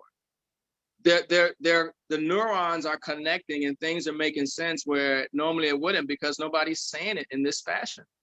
No one is exposing it in this way, you know, and that's what's so powerful about what we're doing. It resonates with anybody with functioning brain cells. It just makes sense, right? It just makes sense. Makes a lot of sense. All right. Wait, did I skip one? Yes. Number 4 reason autosave: avoid the 1.2 million or the $1.6 million mistake that I already talked about. So you purchase one MS-70 Silver Eagle coin from 1986 until now, would cost you about $50,000, but those coins today are worth $1.6 million. This is kind of like the core of 7K, right? How many people can we help to make sure they don't make this $1.2 million mistake? And like Ricardo said, it's about discipline and longevity, right? This isn't a get rich quick scheme. It's a get wealthy slowly plan. So Ricardo, your take on the $1.6 million mistake? Yeah. You know, what wealth is not really created overnight. Even when somebody says a get rich quick scheme, when you look at anybody who's wealthy today, it wasn't an overnight process. It took time. And you can research anyone who is significant and wealthy today, they will tell you it wasn't overnight. Okay. And so there's no real thing as a get rich quick scheme. But one thing that I think about when I think about this $1.2 million mistake is, or 1.6, is that how many people believed or were told that, hey, contribute to your 401k, max out the contribution for 30 years while you work your job, and you'll be fine, right? And that's not true, because your 401k can run out of money. There are engineered market crashes every 10 years or so, like 2008. So obviously, that's not the most secure way to prepare for your retirement. And so when I think about people who want to prepare for their retirement, when I think about people who want to make sure that their kids, their newborn is a millionaire by the time they're 20 or 30 years old, right? Then I think about this $1.6 million mistake. Like, very simply, saving one of these coins every single month, you know, over a period of time is worth over $1.6 million. I mean, you know, like I say in my presentations, imagine if you knew this information 10, 20, 30 years ago. Imagine if your parents knew this information, or your grandparents knew this information, how much wealthier we would be today, because we just knew to save one of those coins every single month. Well, this is why I get excited, because we don't have to make that same mistake. This is why I say, if you didn't come from a wealthy family, this is the opportunity to make sure that a wealthy family comes from you. And one of the major dynamics that we have here is that the suppression of gold and silver, the price of it can only last so much longer. Yep. In our lifetime, we're going to see, you know, magnitudes higher prices for the physical gold and silver. And so that just enhances the value in what we have. So definitely a awesome reason to start an auto saver when you're thinking about building wealth slow while you're trying to get rich quick. Yeah, once you start thinking about your children and their children having the wealth is when your mindset completely changes. Number 5 reason to auto save: exclusive and rare private label state series coins that has more collectible value over generic silver eagles. So what I'm saying by that is, if you just buy bullion is just your normal regular silver, right? I don't have any here, as much silver as I have, but it's just a generic silver, right? That's going to be tied to the spot price that is rigged by the big banks. So the premiums are very high right now for silver because people can't find it. But with these coins that we're getting, and I'm going to show you later, they have the ability to go up in value even if the price of silver stays the same. So all of the animal state series from 7K, the highest mintage they can have is 7,777. And as 7K grows, I think Madiba made this point, or Miles, as 7K grows to more members and opens up more countries, more and more people are going to want these coins. And with the supply and demand, it's going to go up in value. So Ricardo, just your take on you know, we're getting exclusive, rare, and private coins that no one else can get here in 7K. And as we grow and take over the whole world, the value is just going to keep increasing. Yeah, definitely. I mean, I think about supply and demand.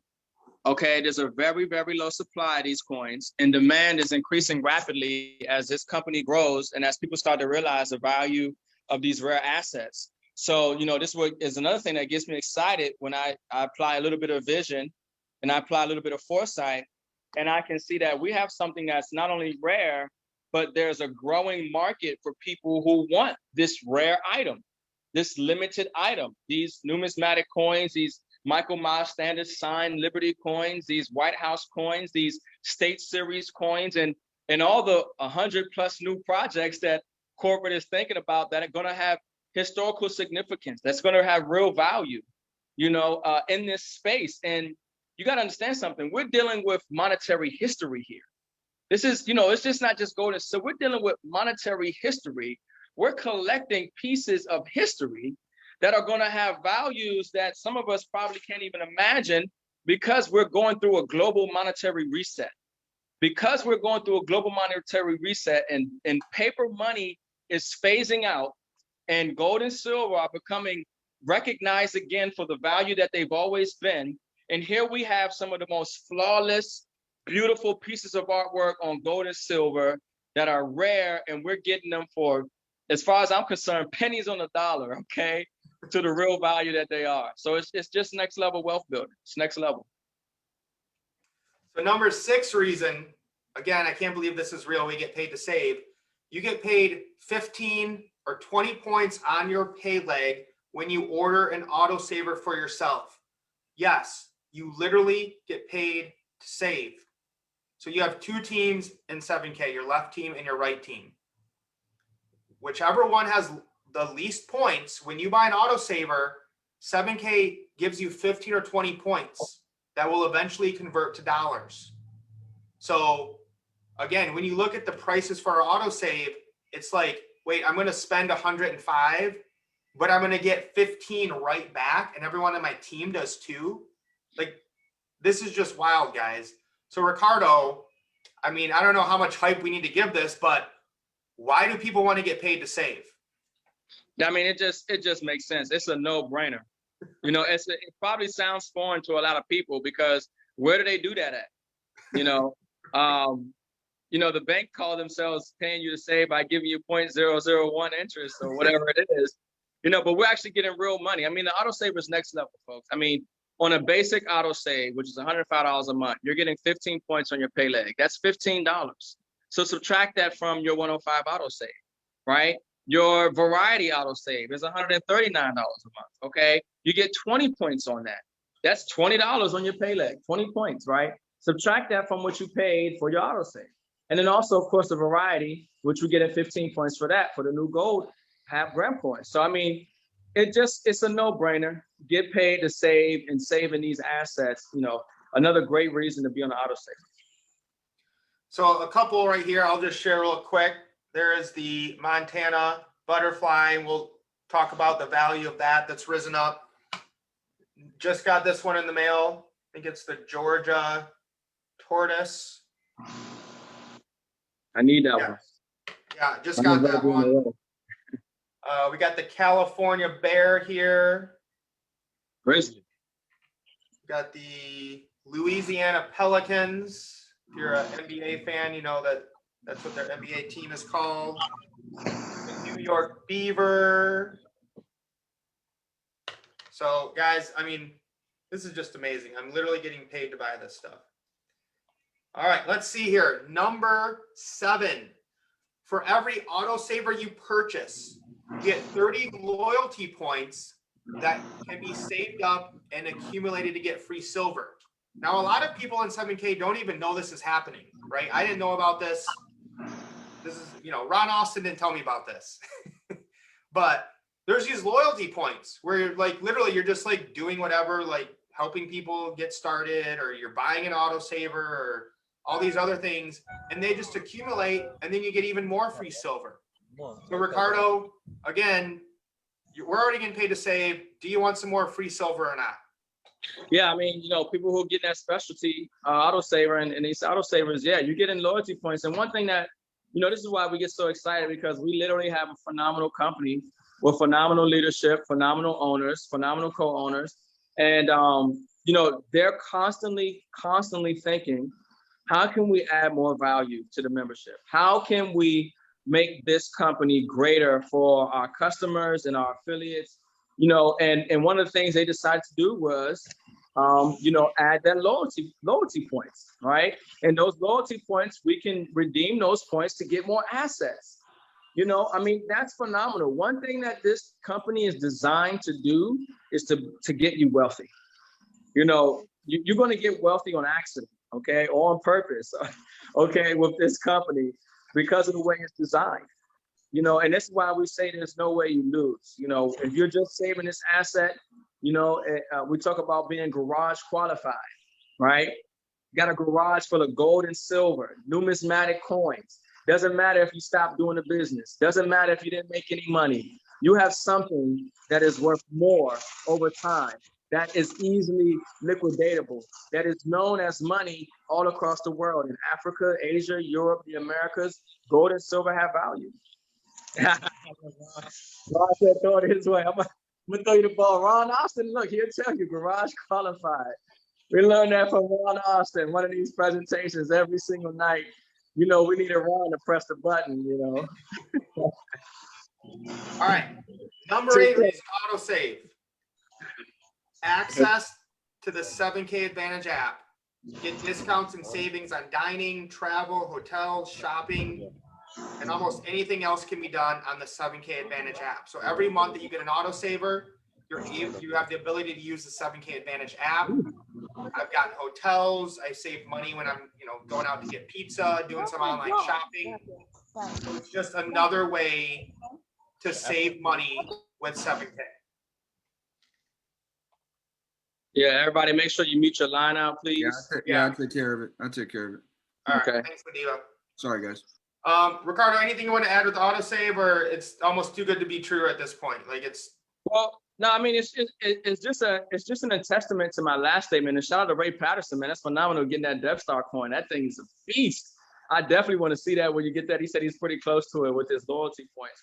So you're just getting some next level assets, folks. It's just unbelievable. It's next level. It's when you get really wealthy, the really wealthy, they're not caught up in a lot of the things that the average person is caught up in. They're looking for rare historical things that only they own. Like there's only one or two or a couple of them in the world. That's a status symbol. It's not even about the value of it. It's about, I have something like the Holy Grail, I just got this one thing that is so valuable that everybody wants. There's only so many of them. And I actually am one of the people that have it.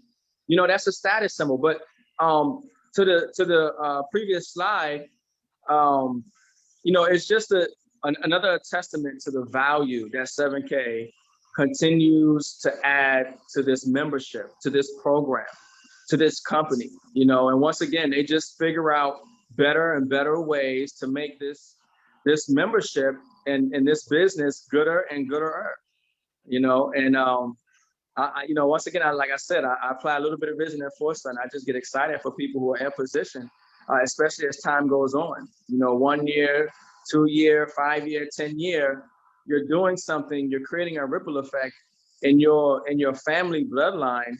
And a lot of us won't realize the magnitude of it, but you're going to have your face over the fireplace on a painting, and your children are going to know your last name or remember you. You're going to be remembered for generations to come because of what you're doing today with your money and these assets.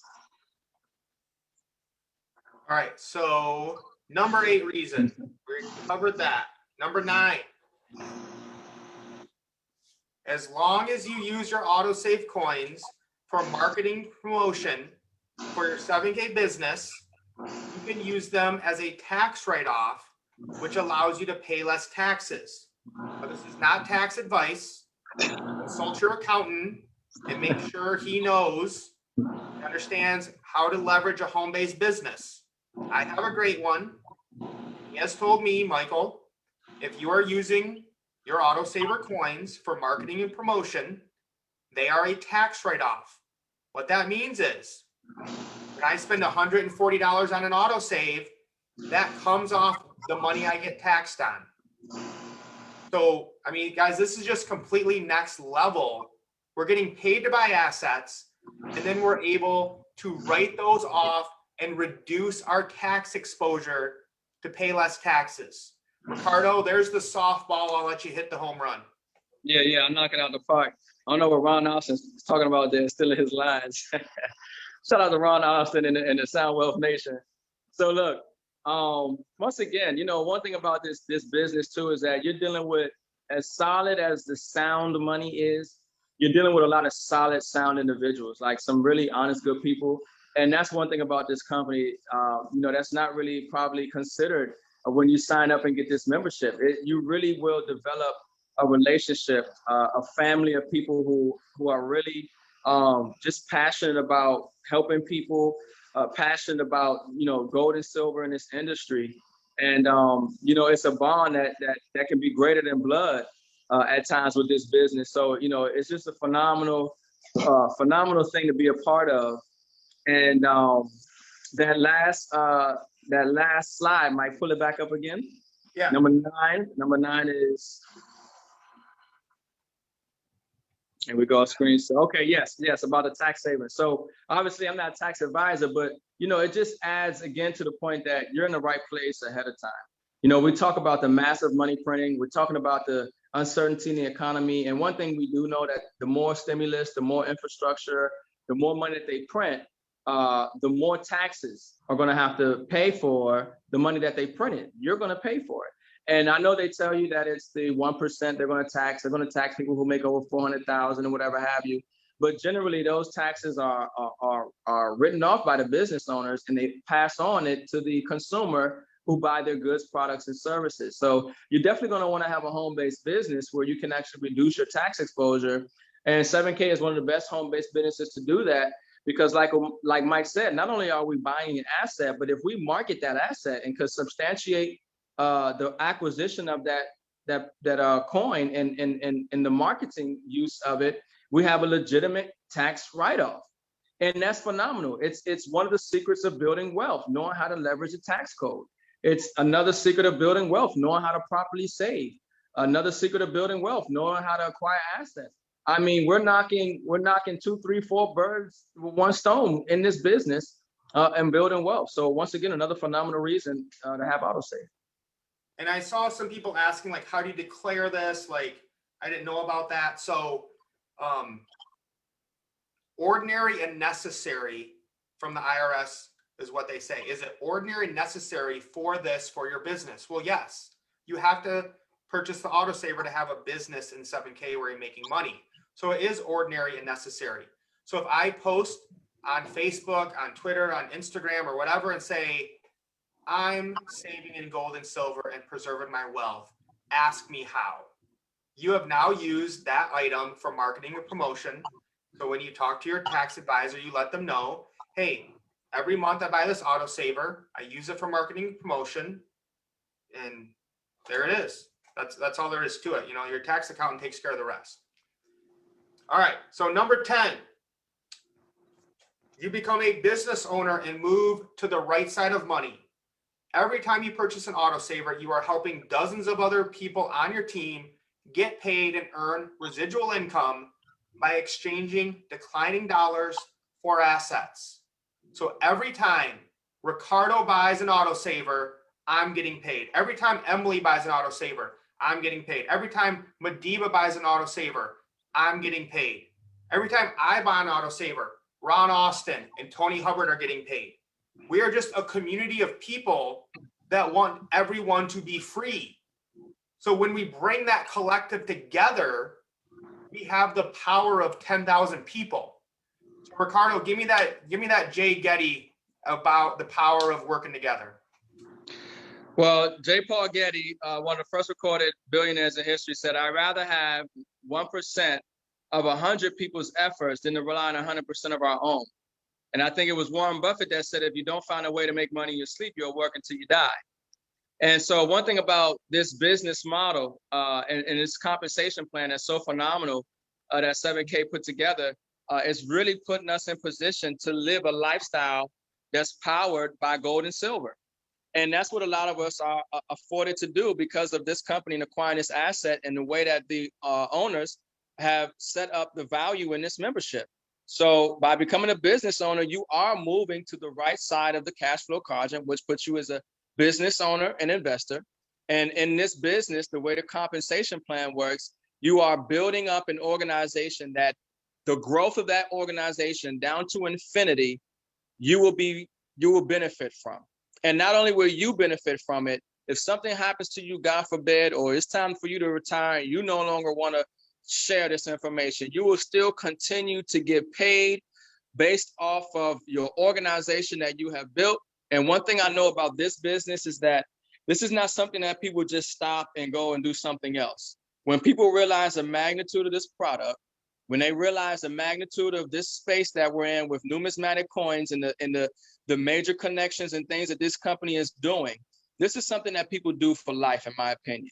When you really wake up to what we have here, how can you go back to pushing soap, lotions, and potions and health products when you're talking about getting garage qualified and building wealth? Amen. And Ricardo and I were just talking today about how all the big network marketers are coming in, or they're coming back because they did this other, flashy, fancy, meme coin, crypto Ponzi scheme. And now they're coming back to the most solid legacy company I've ever found in my life. Yeah. So last thing here, guys, is if it wasn't already enough, the auto savers we buy, you can buy multiple of them, right? And if you want to sell them for a profit, you can, using stack and sell. Yeah, the image. You got the state series on there, but you got the White House 2-ounce data on there. Details. There you go. That's probably better. Okay. Yeah, that's better. I just made this today, so sorry about that. Okay. Yeah. But the one I showed you earlier, guys, the Idaho State Animal Series, I bought for $139. I could sell on Stack and Sell for $506 today. So we just gave you 10 reasons why you should get an autosaver. The next one is if you wanted to sell it, now you could make 3 times more than what you paid for it because they're so rare and limited. Can you do that with any other company? Is there a pill, potion, or lotion you're going to buy from another company and then sell it for 2 or 3 times more a month later? I've never heard of it. If you know one, let me know. But this is what makes 7K Metals absolutely next level and phenomenal, is that we're getting assets that are rare and going up in value. Did I mess up the other one? I got this one right. Here's another example. The Roman series, we paid $349 for. The market value right now is $629. And I'll just show you guys my stack and sell. This isn't all my coins, but the coins I've put in, I've paid $8,600 for. Today, their fair market value is $12,620. That's up 46%. So all of these coins I'm getting paid to buy, and Ron Austin and Tony Hubbard and everyone else in 7K is getting paid, and they've gone up 46%. And I've only been in since September. Is the stock market up 46% since September? I don't think so. But my numismatic coins are that I'm getting paid to buy and I can sell them at any time with stack and sell. So this is just completely next level.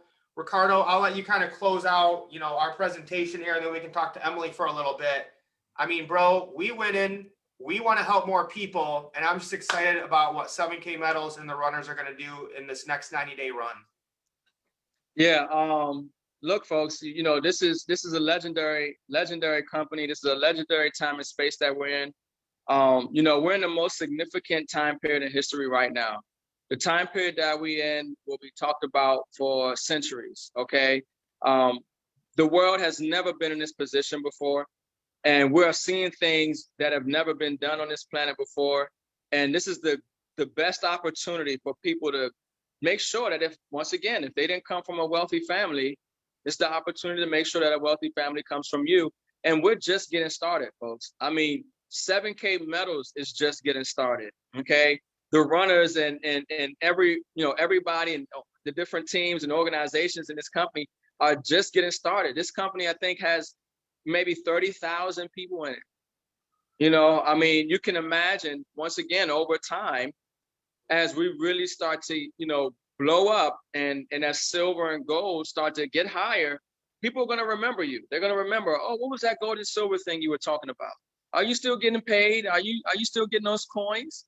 And we get to have a nice smile on our face to say, no, I love it.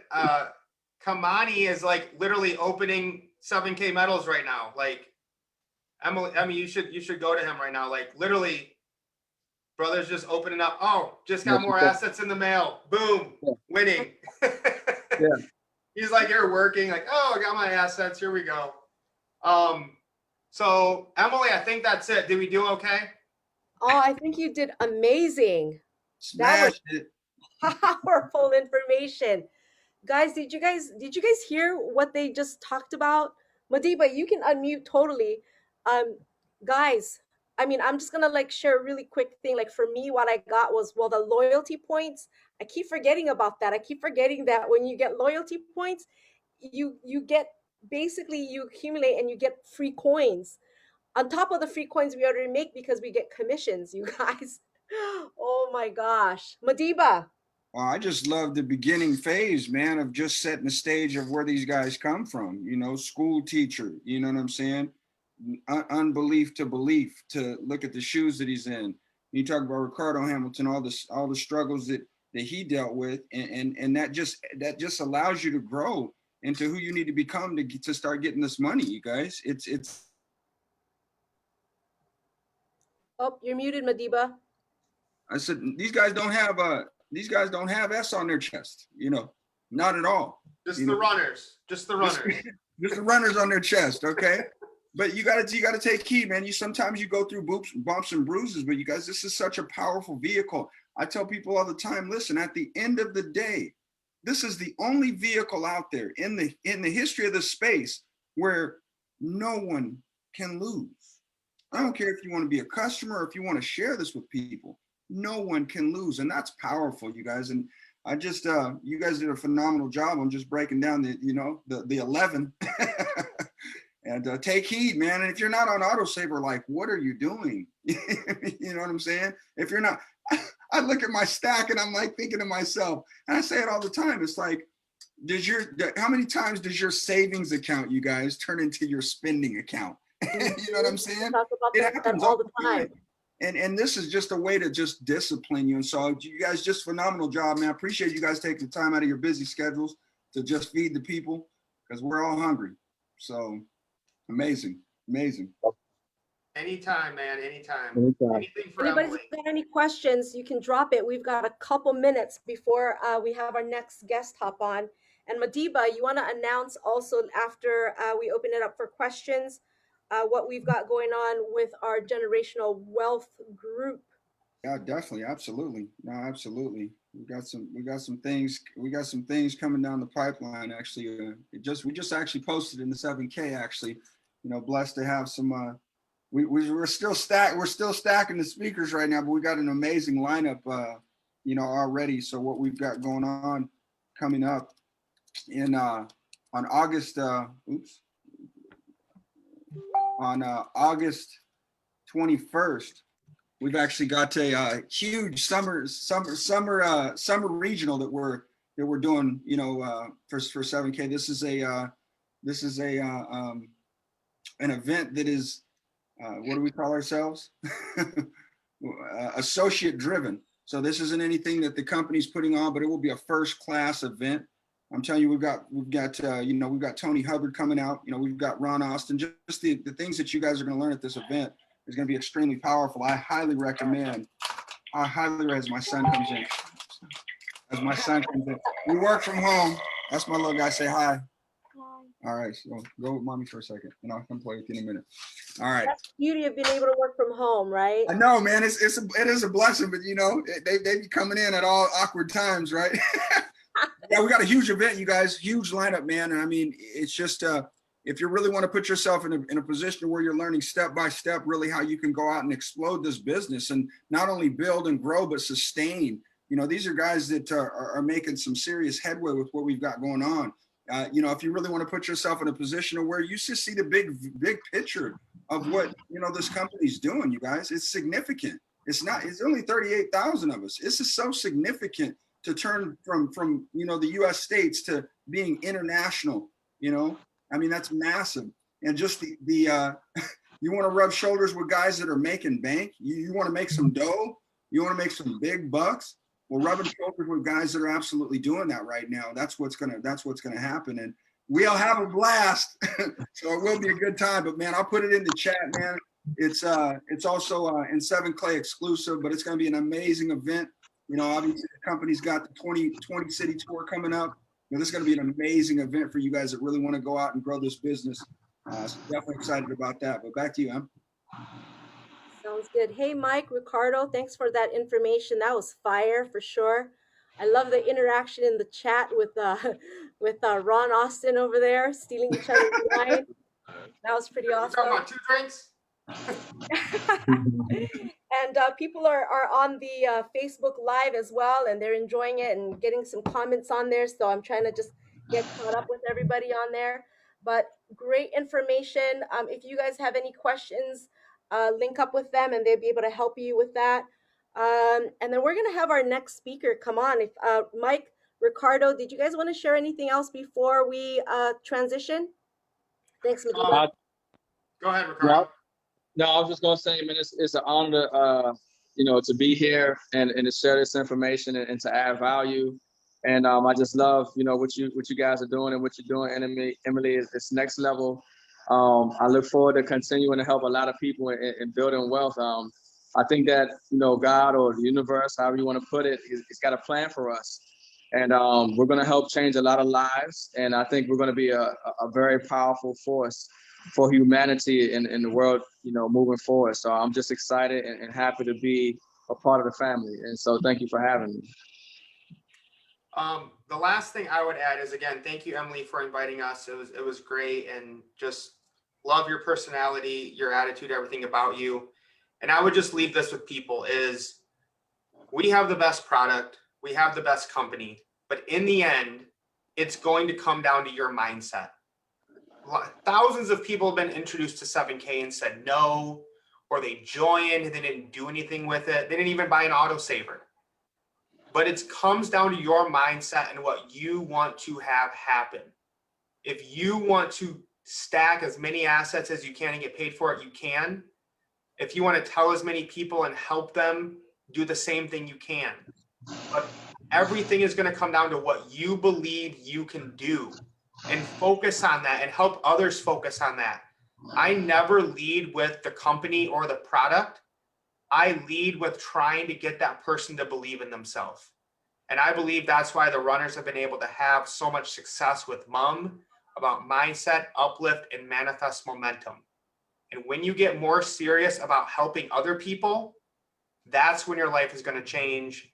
And that's why I love 7K Metals and the runners and just this family that we have here of people wanting to change the world one family at a time. So Emily, be praying for you. Keep that energy up, girl. Only got 4 more hours to go. That's nothing. You can do it. Oh man, it's, you know, when you think about a 6-hour blitz, I was a little intimidated, but to be really honest, I'm learning so much. And I'm just enjoying this time. So thank you for making it fun, you guys. I really appreciate it. So I'm gonna introduce our next guest. Hey, Madiba, did you wanna do a little plug-in beforehand, or are you good? You're good to go. Let's okay, rock. that's good. I'm gonna share my screen real quick so that I can introduce the next speaker. Those are the handsome guys that just got done. Right? All right. So the next speaker, you guys, is one of my favorite guys in the company because, you know, I love coin drops. I got this coin right here, the Roman Empire series, the Marcus Aurelius. And every time he makes these announcements for coin drops, I'm like, woo! You know, I just get so excited. I never understood these collectible coins until I was with this company, and now I'm like an addict. Like, you can ask people. I'm all there like looking, what are they gonna buy? I'm sending text messages to people. I'm like, you gotta check this out, watch the video. So you know, but what's really cool is I actually got to chat with him a little bit even before I got to Salt Lake and after I got to Salt Lake, and just real genuine guy. He loves to help people. He does a great job of marketing all the materials, all the things you see that 7K does. I mean, this man's got his hands in it. I got stacks on stacks on stacks. That's Craig Mukai out of Kauai. They featured him there. And then we've got the coin drops right there as well. But guys, I want to introduce to you Blake, our marketing director. If you want to take it away, Blake. Thank you, Emily. You hear me okay? Loud and clear. You're way too nice, by the way. Way too nice. First of all, congratulations to you, Emily. A 6-hour blitz, the courage that it takes to commit to doing something like this. Hats off to you, girl, because it's a big, big deal.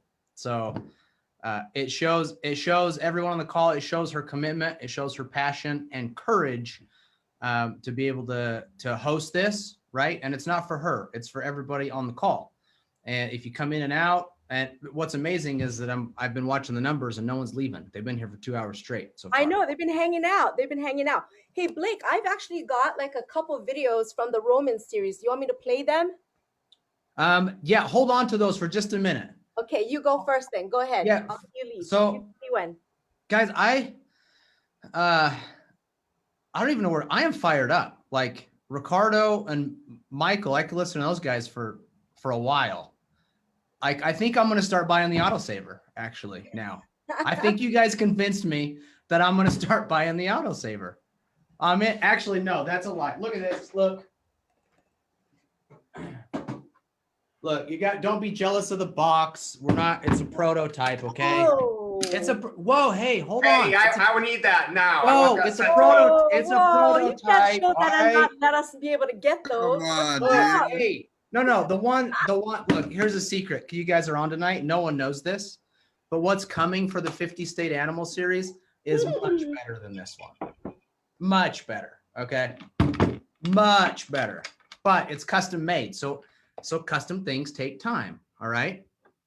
But look, I keep it in my office. There's my, that's the State Animal Series stacking up, and it drives me freaking nuts because look at all the empty spaces, right?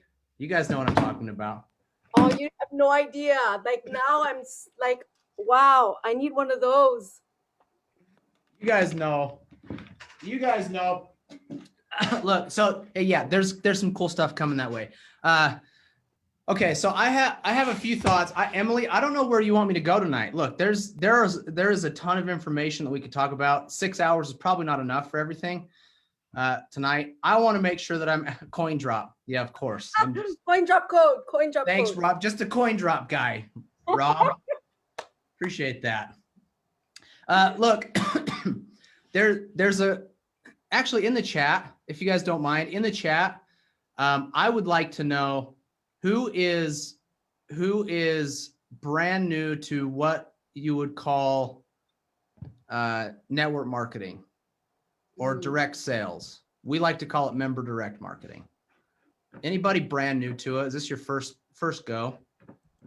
Me? Couple? Okay. Put in the chat, and I need some interaction here. Tell me I got started again yesterday. I like that. No, you get started at 6 o'clock every morning, Tony. I know you. You look tired. I'm okay. It's hey, we're working over here. You get tired when you work, right? That's all right. Someone says I look tired.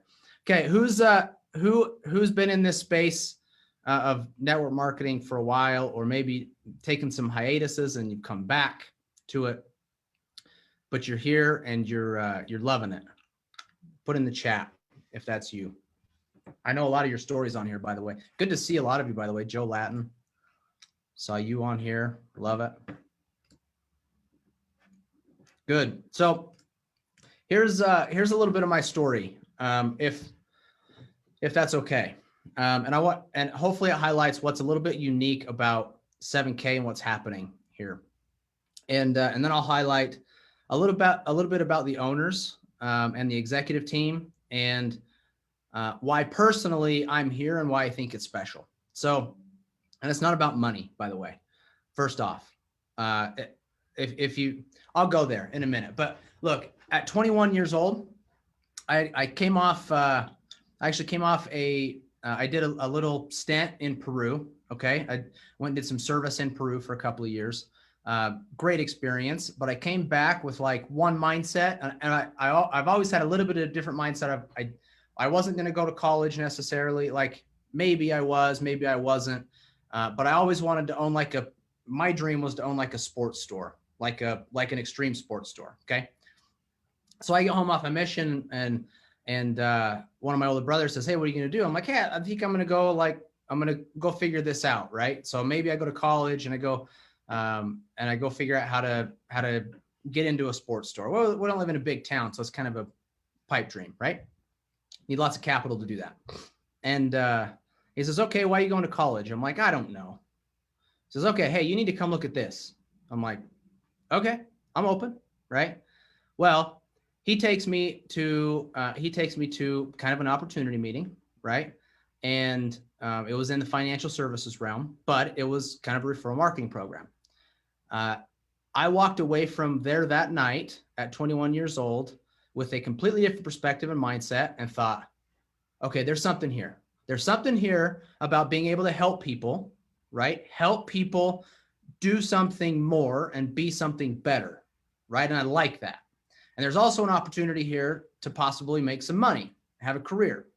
So I jumped in, and I started learning. I mean, it was hitting the books. It was learning insurance and learning about securities and all these financial things, right? Gave me a huge leg up, by the way, in just my own financial education. So that alone was a win. But after a year or two, I found that I wasn't very successful at that. It's about a year, actually. I was not very successful at that. I had learned a bunch, but I wasn't very successful. A 21-year-old kid trying to go out and talk to almost retired gentlemen and ladies, right, about the money that they had worked so hard for. There's something that wasn't meshing, right? It was probably wrong timing for me to be in that space, right, in that particular moment. I needed probably a little more authority. I needed to grind longer, some of those things, right? So that was one. And after that, I'm like, hey, that was fun. That was cool, you know? And, but right after that, what happened? 2007 came along, I get engaged, okay, in 2008. Think about this. I kind of was done with that, right? So 2008, I get engaged, and another brother comes to me, family. It's always family, right? Another brother comes to me and says, hey, there's some stuff happening, and there's a company that's being started here in Idaho Falls. Could be a good opportunity. And I'm like, bro, I'm done with that. Like, I got these other things happening. I had some other things cooking. I'm like, no, I'm good. And he's like, well, you're a loser, right? He's my brother. So he's like, you're a loser. You're not coming to look. And he kept working on it for a couple weeks. And anyway, needless to say, 3 weeks, okay, 3 weeks before I'm supposed to get married, 2008, right? So financial crisis. Well, my father has been in construction all his life. I grew up doing construction with him, right? There's 4 brothers, right? We've all done construction with him growing up. Well, at the time, I was working for him, right? And me and another brother were like, hey, maybe we'll like run with this for a while and take over the company or whatever else. Well, 2008 hits. I'm 3 weeks out from getting married. Big, like the most stressful time of my life. I'm 22, 23, I don't even know. And my own brother, who's kind of running things at the moment, comes to me and says, you're out. I'm like, what? It's like, we're done. There's no more work. So I don't know what to do. We can't pay everybody, right? I'm like, 3 weeks before getting married.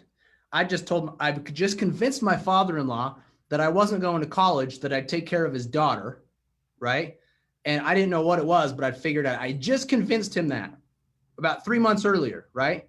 And now I'm 3 weeks out from getting married, and I don't know what I'm going to do financially, right? That's a big, for all the men, like I know women feel it too, but from a man's perspective in that scenario, that's like that was code red, right? So I'm like, hey, let's go look, bro. Let's go look at this other thing, right? So I jump in because I got nothing else to do. I jump into that. Well, guess what that was? That was some pharmaceutical type products. It was krill oil. It was some protein stuff, right? It was, so you guys are laughing. I always talk about these products, right? Well, I've experienced it. I know, okay? But look, now I'm a 23-year-old kid, okay? 23-year-old kid or whatever, 20-year-old kid. And I'm out talking to my circle, who are college kids at the time, about joint health and about CoQ10 and right, about inflammation and diabetes. And it was good for my personal health. I'm like, hey, I learned a lot here, right?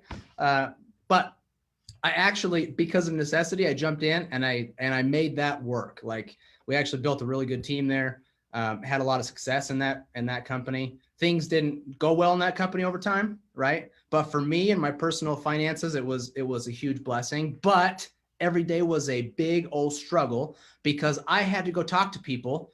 I had to go talk to people that had to fit with the product, right? 22-year-old kids were not buying krill oil, right? They're not worried about inflammation, right? And they're more worried about getting a college degree than maybe earning money at that point. So my circle was really small, and I had to go figure out how to expand that circle and exploit it, right? Find the people that were actually interested in the product. So that was an interesting lesson for me. And then I actually started a traditional business soon after that because I wanted the experience there, and that was amazing. But here's the thing, you guys. In every other business opportunity that I've ever looked at when it comes to direct sales, there's always been one of the two issues for me personally, and I know this happens for a lot of people. The timing is off, or the product itself is not the right one, right? It's like they almost never mix. They never mesh, right? And so what I absolutely love about 7K is that I talked about it. The Salt Lake meeting was one of the most diverse meetings inside of the United States. Now, once we go international, you'll see a ton of diversity, right? Inside the United States is one of the most diverse meetings that I have ever been in, because you had ages 14 to 93. 14 to 93. And I joke, without offending people, we had cowboy boots to gold chains, right? Cowboy boots to gold chains, and 14 to 93, and men and women, like it does not matter. What is so special right now, in my opinion, about 7K is that the timing is right. The message is good for everyone, right? We're not talking about inflammation, or we're not talking about health, which hits a certain demographic of people. And by the way, from a marketing perspective, 7K is an absolute nightmare. It's a nightmare because traditional marketing says you find one person, right? You find the 36-year-old female stay-at-home mom to market to, right? Or the 45-year-old, 50-year-old midlife crisis dad to market to, right? And if you look at gold and silver traditionally, like, this is what's so special about 7K. And I know I'm ranting, but it's what excites me. If you look at gold and silver traditionally, there has never, ever been a radio ad or a TV commercial written for me or written for Emily. None. Zero. Hasn't happened. Ron, you're getting to the age now where they're writing those for you. Okay? They're writing those for you now, right? But think about it. The gold and silver industry has always been very, very niche on who it talks to. And it's talking to the people that have worked a really long time to amass some wealth and they try to convert that wealth into gold and silver, which is a great strategy, right? What's so special about what we're doing right now is a lot of the things that Miles talked about, right? The storytelling that he was doing, that's the nuggets I'm talking about. What he was most passionate about were when you brought up Ben Franklin coins and Miss Liberty, right? It wasn't about that it's 5 ounces of silver.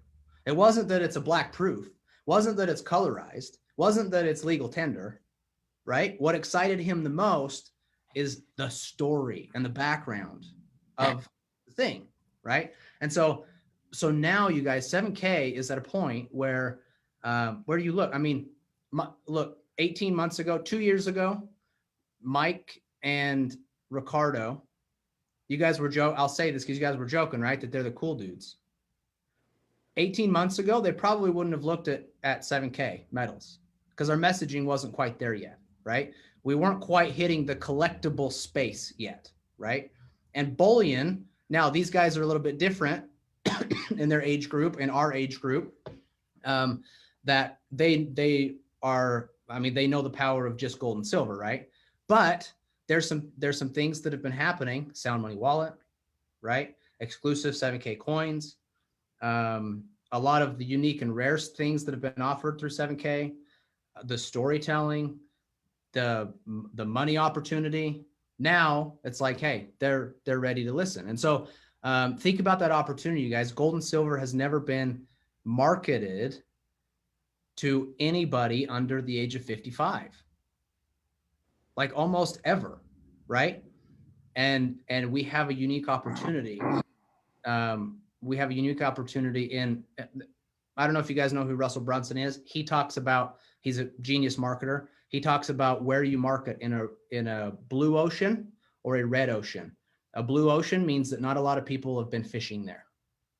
Okay. A red ocean means that it's super competitive. Look, we are in a bright blue ocean right now with 7K because we're hitting demographics that have never, ever, ever, ever been spoken to about the power that is in gold and silver and specifically the collectible market. So extremely, you guys, like, I wish you guys could hear some of the conversations that happen on the corporate level and the things that we're looking at 2 years and 5 years and 10 years down the road. It's pretty mind blowing. And the fact that you guys are here today, congratulations, by the way, because one, you see the value in it. Two, you've got the courage to go out and share about it if that's what you're doing. If you're not doing that, you at least have the courage to spend the time to be able to start collecting assets for your future. So really, really, really exciting things happening with Spill the Beans, says Ricardo. You good? No, man, no. Good stuff though. Really, really, really good stuff. So you guys, the timing is right. Like I said, I mean, I was 21-year-old kid, 22-year-old kid trying to sell krill oil and health products and by the way, I found some of those. Talk about garage qualified. I found some of those about 4 or 5 years later. Some of the pills, it's fish, you guys. It's krill, like the whales eat, right? And I found it like 5 years later. Oh, yeah, wasn't good.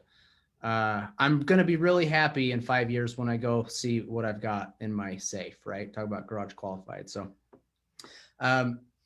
Emily, I'm going to let you interject. I kind of went on some tangents there. Is there anything specific that you would like me to cover here? I've got a couple other notes, but is there anything specific? I want to make sure that I'm adding value to your people here that you want me to cover. Well, you got to spill the beans, like he said. So what you got, man? Like, let us in on the secrets. I know there's some stuff you can't share and you can't, but, tell us some things that you, maybe like some hints on some things coming up with 7K that you think will bring value to the company. Because when I look at 7K, I think of it as a legacy company. I look at it as a long-term company. Our team is generational wealth group, or generations to come. And I saw Roger Ball's daughter was able to come on board, which means that the company is looking forward. And oh, by the way, I'm excited to go see you at Salmon River. I've got my bags pretty much packed. All I did was Yes. took my stuff and threw it in the luggage. So that's as far as I got. But but maybe Yes. share some things that maybe you can share about the future of 7K. Yeah. Yeah, for sure. Yeah. So you bring up Christy, and looking into the future. Look, I mean, Roger himself, first of all, the complete ownership and executive group, put everybody together. It's one of the most dynamic teams probably that I've ever been able to work with or have seen. And I say that reluctantly because I'm a part of that, and it's not there's no boasting in that. Okay. That's from a place of extreme gratitude to be able to work with these gentlemen and ladies, now with Christy. And that's it. That's a hint that we're looking in far into the future. This has to be a legacy company. There's not one founder that's more important than another. There's not one executive that's necessarily more important than the other. Obviously, Jason runs the ship. He's the CEO. And so buck stops with him, right? And he's doing an excellent job. I mean, the knowledge that he has and the industry experience that he has is really close to unmatched in terms of what he can offer on what this business can be with direct sales. But the fact that it's so diverse that there's not one owner that calls all the shots. There's not one owner that can come in, and this has happened in a lot of other companies, right? Those of you with experience in the space, the fact that there's not one owner on a whim that can make a change and hurt the company. Like everything is, as they talked about on stage in Salt Lake, everything is voted on. Everything has to be at least a majority decision. And everything is, I'm telling you, in some of these meetings, things are debated over and over, and makes you want to puke, but they're so important because what they're thinking about. And I'll tell you, so I'm an entrepreneur at heart, just like all of you.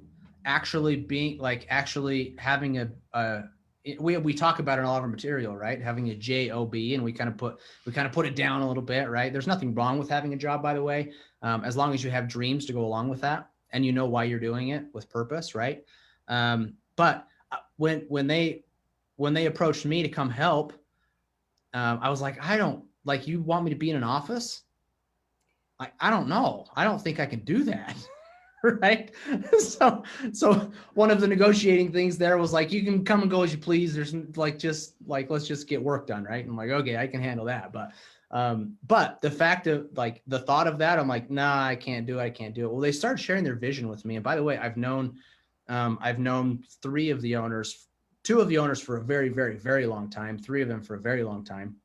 And then Richard a little bit less time. Right. But between Roger Ball, Josh Anderson, and Zach Davis, I've known them for a really long time. And then Jason, I've also known for the better part of probably 15, almost 20 years.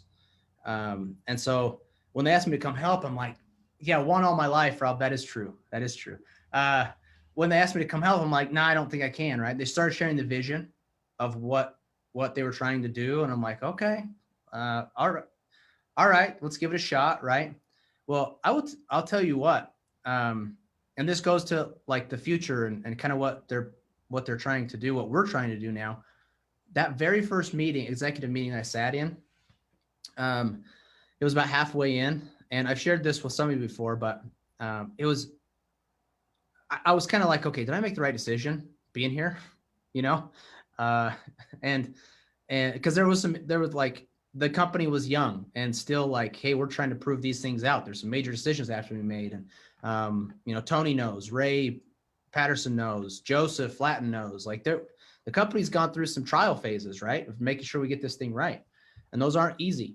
And, but about halfway through the meeting, Josh Anderson pulls up the commission report, right? For everyone to see, and starts going through it. And he said, hey, you guys, listen, these are all the people that we paid last week. So this week, if you talk to anybody, just scan the list or go look at the list. If you talk to any of these people, congratulate them. It's a big deal, right? And And then Zach says, whoa, stop. And he sees a name and he points this one lady out who earned a $500 commission. Okay. And he starts telling the story of this person and says, a year ago, this person hated our guts. And this is what she's going through. Right. And she was mad at us for this. And this is what's happening in her life right now. Like the fact that she made $500 is because the cards were stacked against her on every level. Right.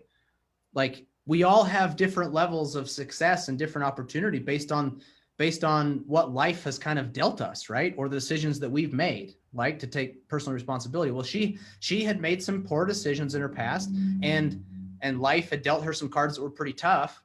And he starts telling the story. I look over at Roger while he's telling the story, like, this is incredible, right? And Roger doesn't say a word and just has a tear running down his cheek, right? And I'm like, and the whole room was just, you could just feel it. It was electric, right?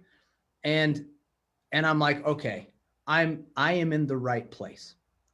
I'm in the right place because this isn't about money, right? Now, it is because money is the tool that you have to have in your bag to be able to help more people, right? And to help your family and to leave a legacy. Money is the thing that helps us do that. But I'm like, I'm in the right place because these people, these decision makers, their hearts are in the right place, and they care about the people that are affected by each decision that is being made, right? And so that like started, and it has never stopped. There's been wild debates, and everyone gets mad at each other and all the things, right? But the thing that has remained super, super constant is asking the question, how does it affect everyone in the field, right? Every decision that's being made. And to me, if you want a legacy company, that's the question that always has to be asked. And so like looking at Christy and that decision, look, Roger's 82 years old, you know, and he doesn't do the day-to-day. Like he came in and for him, this was kind of maybe it was like kind of one of those final goes for legacy, and said, hey, well, I love this idea. We'll put up the money for it. Right. And, but he's 82. Like it's a different story than when you're 35 or 40. Right. And so, you know, making sure that the complete group, the complete executive group, has what it takes to be able to take this company long into the future was definitely a priority, and it continues to be, as far as that goes. So, it's fun. I wanted to chime in a little bit. You know, when I first started with 7K, you know, they said, oh, you know, if you hit the rank of silver within your first 90 days, you get a silver bar. And I was like, okay, because I didn't understand what the company was doing. And now, you know, being with the company as long as I have, I mean, not that long, but, you know, learning, like being involved and actually being a part of the company and learning, the other company, you know, they would have like car programs, right? And I think I mentioned this one time, you know, on a chat, on a corporate call. You know, when you have a company, and again, it's not like knocking other companies. It was something that I realized is when you have a company and they tell you, hey, you get to earn a car, you know, what happens is they put that person in a liability position, you know, and the silver bar, I was like, okay, the silver bar, I get to earn it. It appreciates an asset. And then not only that, I was thinking, I don't owe anything on the bar. There's no monthly payment on it, you know, or no obligation, no lease, or no, you know, title notes that need to be held on to that. And something clicked in my brain. I was like, these guys are so smart, because what they're doing is they're actually putting real wealth in people's hands, and they're not putting people in a position of liability. They're actually putting wealth and tangible assets in people's hands for doing the job. And I was like, you know, now I'm like, oh, I get it. That's so smart. And I just love the company and how they think and the things that the decisions that they make. And again, you know, like you mentioned, it's heart, right? Like they They care about the people. And that's a big deal for me. And I'm sure a lot of other people who decide to become a part of a company or an organization, right? So I don't know if any of you guys want to chime in, Madiba or whatever, but Mike, Ricardo, but that in itself made me go, wow, I'm here like for the long haul. I love it. I love it. And so last week, by the way, on that, I want to, if you're okay with it, unless somebody else wants to chime in, I want to parlay that a little bit into Standish Foundation. And then there's a question that I keep getting asked that I'd like to answer and try to dive into a little bit. That's okay. So last week, actually, it was funny because so Josh, I saw Cora, by the way. We need to highlight this because this is amazing. Cora, over 30 years in the industry, and I have more money in the bank that I've saved in 6 months in the entire 30 years. Congratulations, Cora. That is phenomenal. I love that. That is why we do what we do. Appreciate you sharing that. So, and that happens all the time, by the way. People that have never made money in this industry before have made money here. And by the way, if it's not through commission, it's through collectible coins and other assets, which is amazing. So, but last week, talking about heart, right? Look, if you've seen us on the Monday night calls and you see some of our marketing material, if you've ever come to town, you know that we're just not flashy. Like, it's not in us. I hope it never is, just because it's not us, right? And I'm not saying the 3-piece suits are bad. Like, if that's who you like, there is. We actually just brought on a PR guy, and he dresses up every day because that's who he is. That's what he needs to do to go out and make the connections and talk to the people he needs to talk to, right? But look, we're not flashing fancy cars on Facebook and the mansions and all the things. Do we like nice things? Of course, right? Of course. Are nice things good? Of course. Like, hopefully they motivate. But if you come to town, and you know, you have the privilege of getting picked up by one of the founders, they're either going to be in, they'll be one of them will be probably in work boots and jeans. I know 2 of them, if it's summertime, will hands down be in shorts, okay, and a t-shirt probably. And all of them will pick you up, and we'll all pick you up probably in a pickup. And so it's like, it's just not, but that's one of the cool things. And last week, one of the things that Josh Anderson, and if you haven't seen him on the Monday night calls, if you don't know who he is, he's Santa Claus beard right now. Okay. He's getting ready for a big hunt that he's got coming up. So he wants to look the part. So, and we rib him about it. Right. But, last week, one of the things that he absolutely loves doing, and it's a passion that him and I share, is golf. Okay. Like, absolutely love the game of golf for a lot of different reasons. And, so he's got a standing game every Tuesday night at his country club. Right. And it's like, he does not miss that he does not miss it. And last week, I'm like, he was here on a Tuesday, and they're not here every day at the office. Right. But he was here on a Tuesday. I'm like, hey, Josh, he was taking off. I'm like, hey, good luck tonight. You know, I knew he was going to play. We go play quite a bit. And he's like, oh, I'm not playing. I'm like, what? Why aren't you playing? He's like, oh, I've got a neighbor lady who her husband is in the military, and she's got some issues with her sprinklers, and like listed like 5 things that she needed help with. Right. And I'm like, Josh, you never miss golf. And he's like, yeah, I know, but it's one of those things. She needs the help. I have the ability to do it. I've told her I'd come do it. And it's good. And he was kind of like, he's a man, like he's a human. So he was like a little bit like, you know, like I promised her I would, and making the hard decision, but he was going to go. And I'm like, don't worry. You'll shoot a great score next week. And he turns around and he goes, that is the truest thing ever. It's like, that happens to me every single time I help somebody. And it may not be shooting a good golf score, right? And this is just a conversation between him and I. This is not on a stage. This is not on a video. Think about it, right?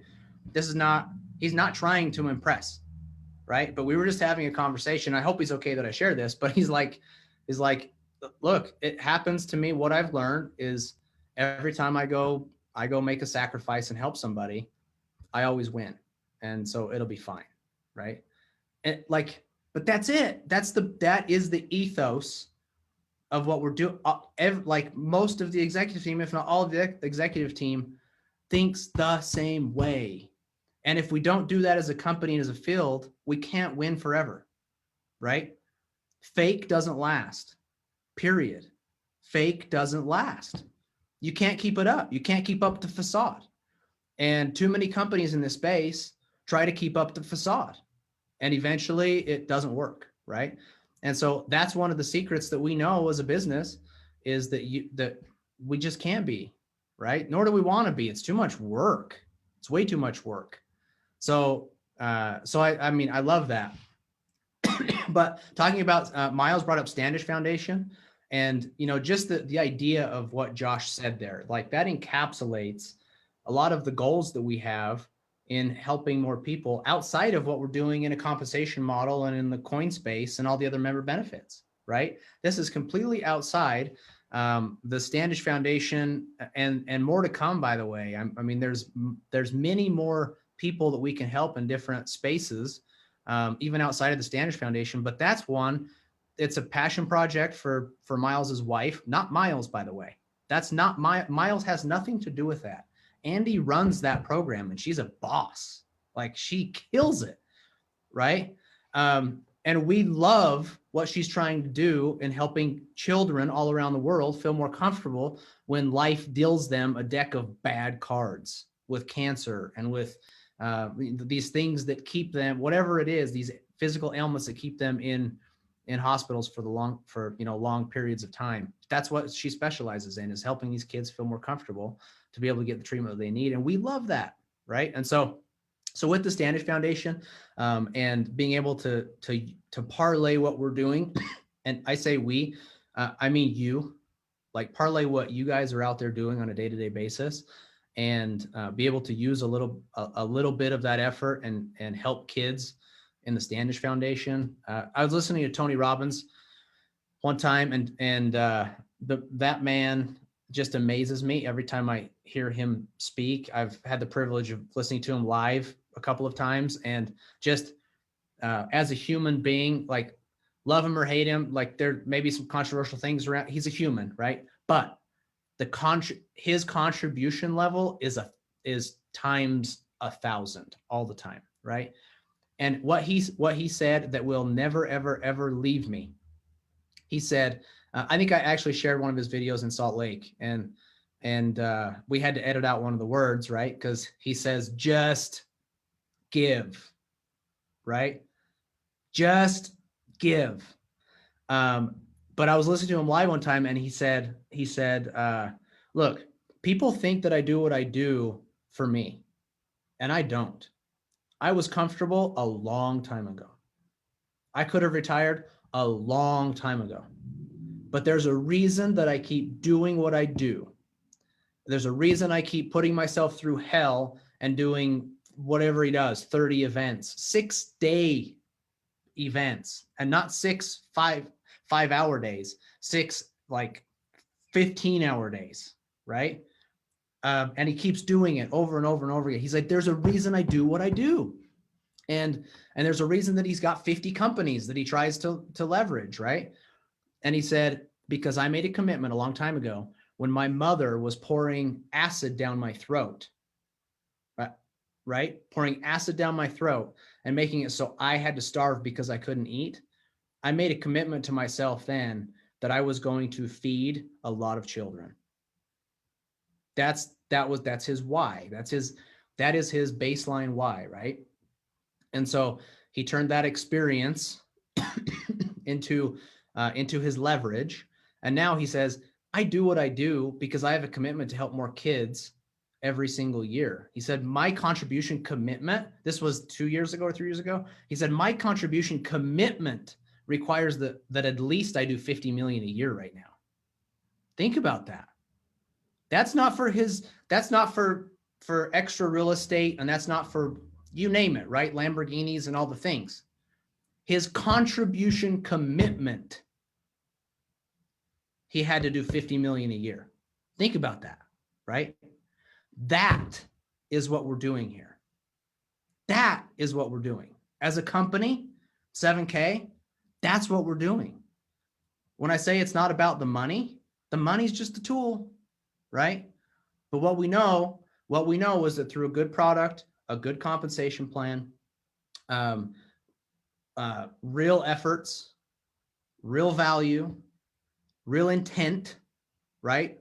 And love, that we can go do the same thing. We can help millions upon millions upon millions of people around the world, and not just with commission checks, right? And so that's like that for me fires me up. Like that is ever since like Ricardo's story, right? When I started waking up to the things that I wanted in my life at a young age, that was one of the things that struck me and continues to drive me, is that's the only reciprocity. That is the only true way that you'll be able to get what you want in your life. And that money, if you want money to be selfish with it, you might get it, but you're going to be miserable. Period. End of story. And I promise you that, right? So as a company, that's one of the things that fires up Standish Foundation, being able to work with them a little bit. And by the way, using collectible coins. So this is one last thing that I want to share tonight. So a lot of people say, and so Ricardo and Mike talked about the autosaver coin, right? And they talked a lot about numismatics, and they hit on this a little bit, and I loved how they highlighted it. Miles hit on it a little bit too, but a lot of people always say, okay, look, you guys sell a lot of collectible coins, but you have to because that's how everyone makes money, right?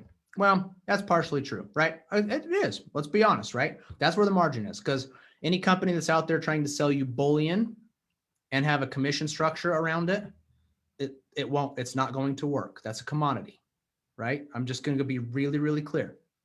So, but in terms of buying, right? Just from a buying perspective, as a buyer of gold and silver, I get to ask this question all the time. And Ray Patterson has a lot of experience in this realm. And at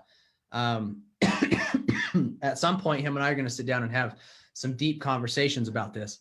But he's been saying something in the chat, kind of undertones of the Fed, the decisions of the Fed right now, printing more money. You guys are going to hear more about this, I believe, later on. I think Madiba and Yuri are going to hit spending and the devalue of dollar and things like that, right? So I won't get into it, but there's this belief out there that the gold and silver, when we went off of the gold standard, it basically made the dollar worth less.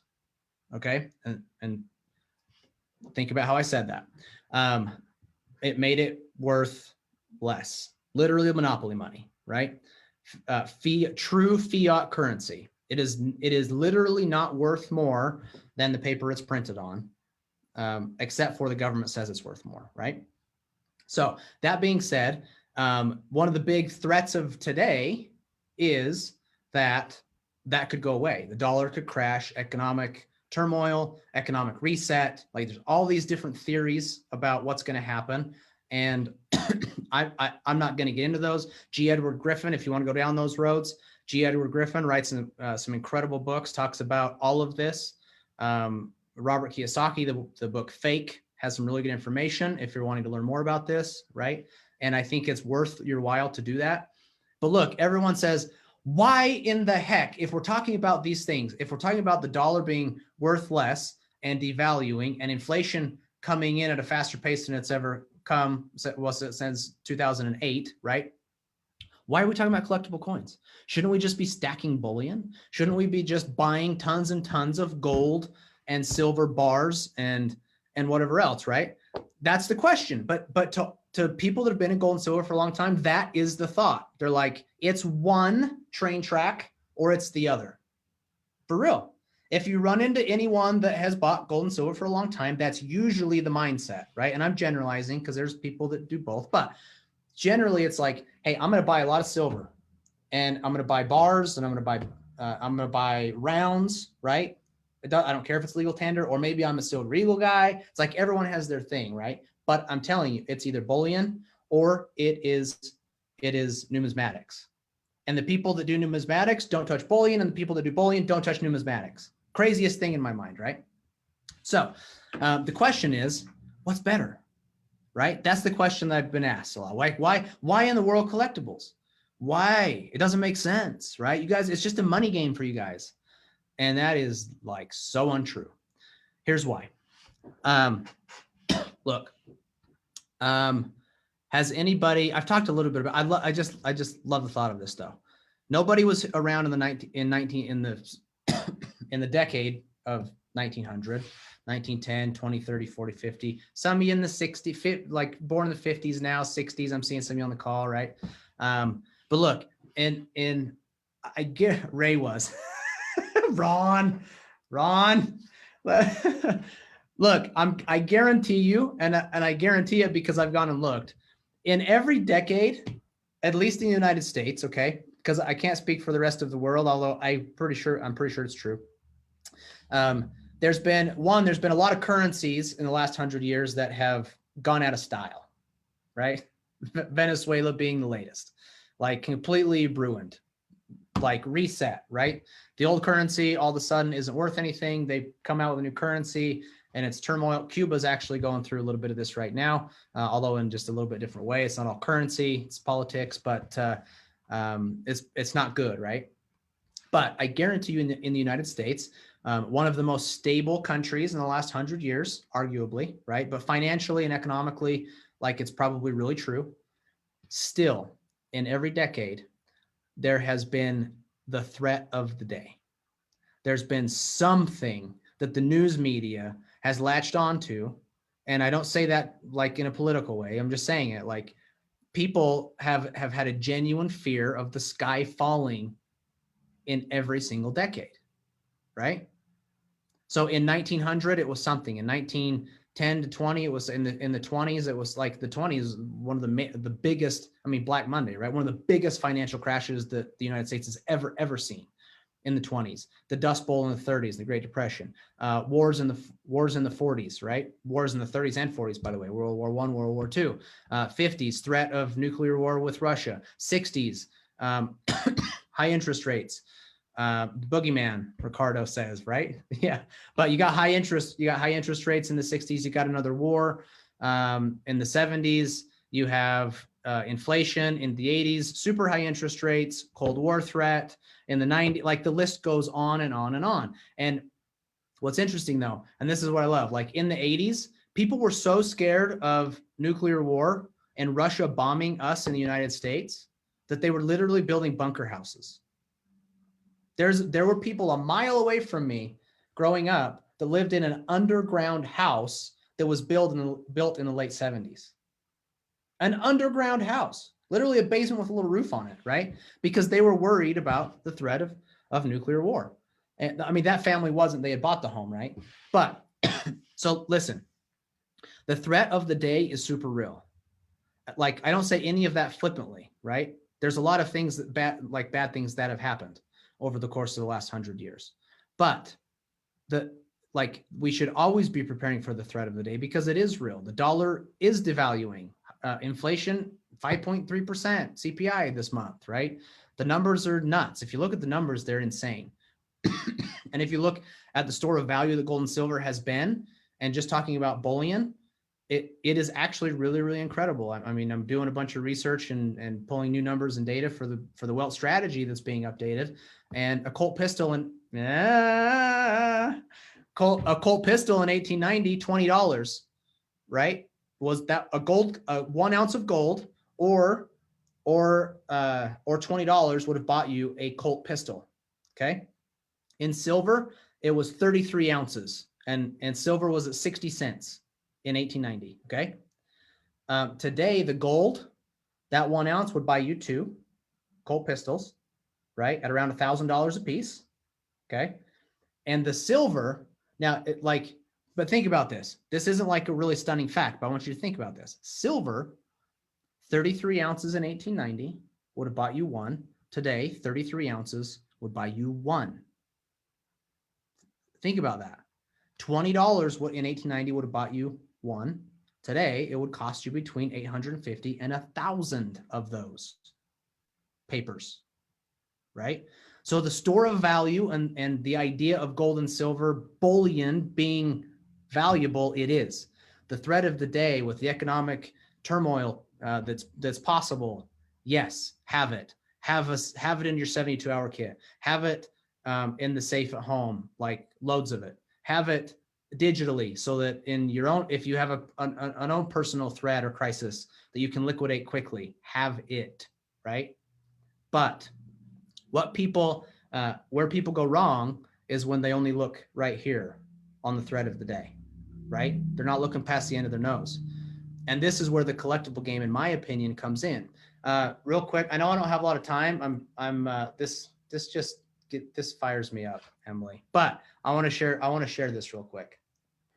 Bring it on, share. If I can get this to work right here, let's see. What do you guys see? Some original Nikes. Okay, Ricardo, dude, you know the game here.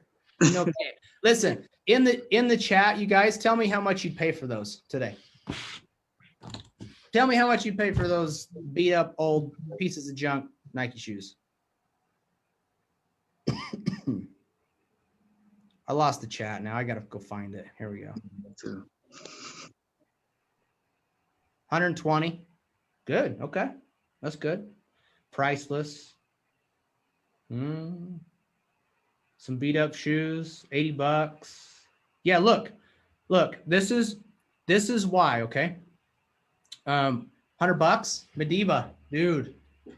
So these shoes sold for, okay, what if I told you now that these are one of the original pairs that the co-founder of Nike made on his waffle iron, or soon after the waffle iron story of how he came up with Nike running shoes. Now, how much would you pay?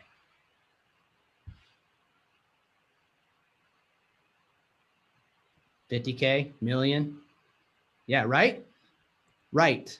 A lot. Okay. So truth. Okay. So that's a good example of why collectibles, right? It's not just about the thing. It's about the story and the connection. Okay. Next one. Okay. Let's see. Guys, I'm struggling on this one tonight. There we go. Yeah, it's not perfect. What about this one?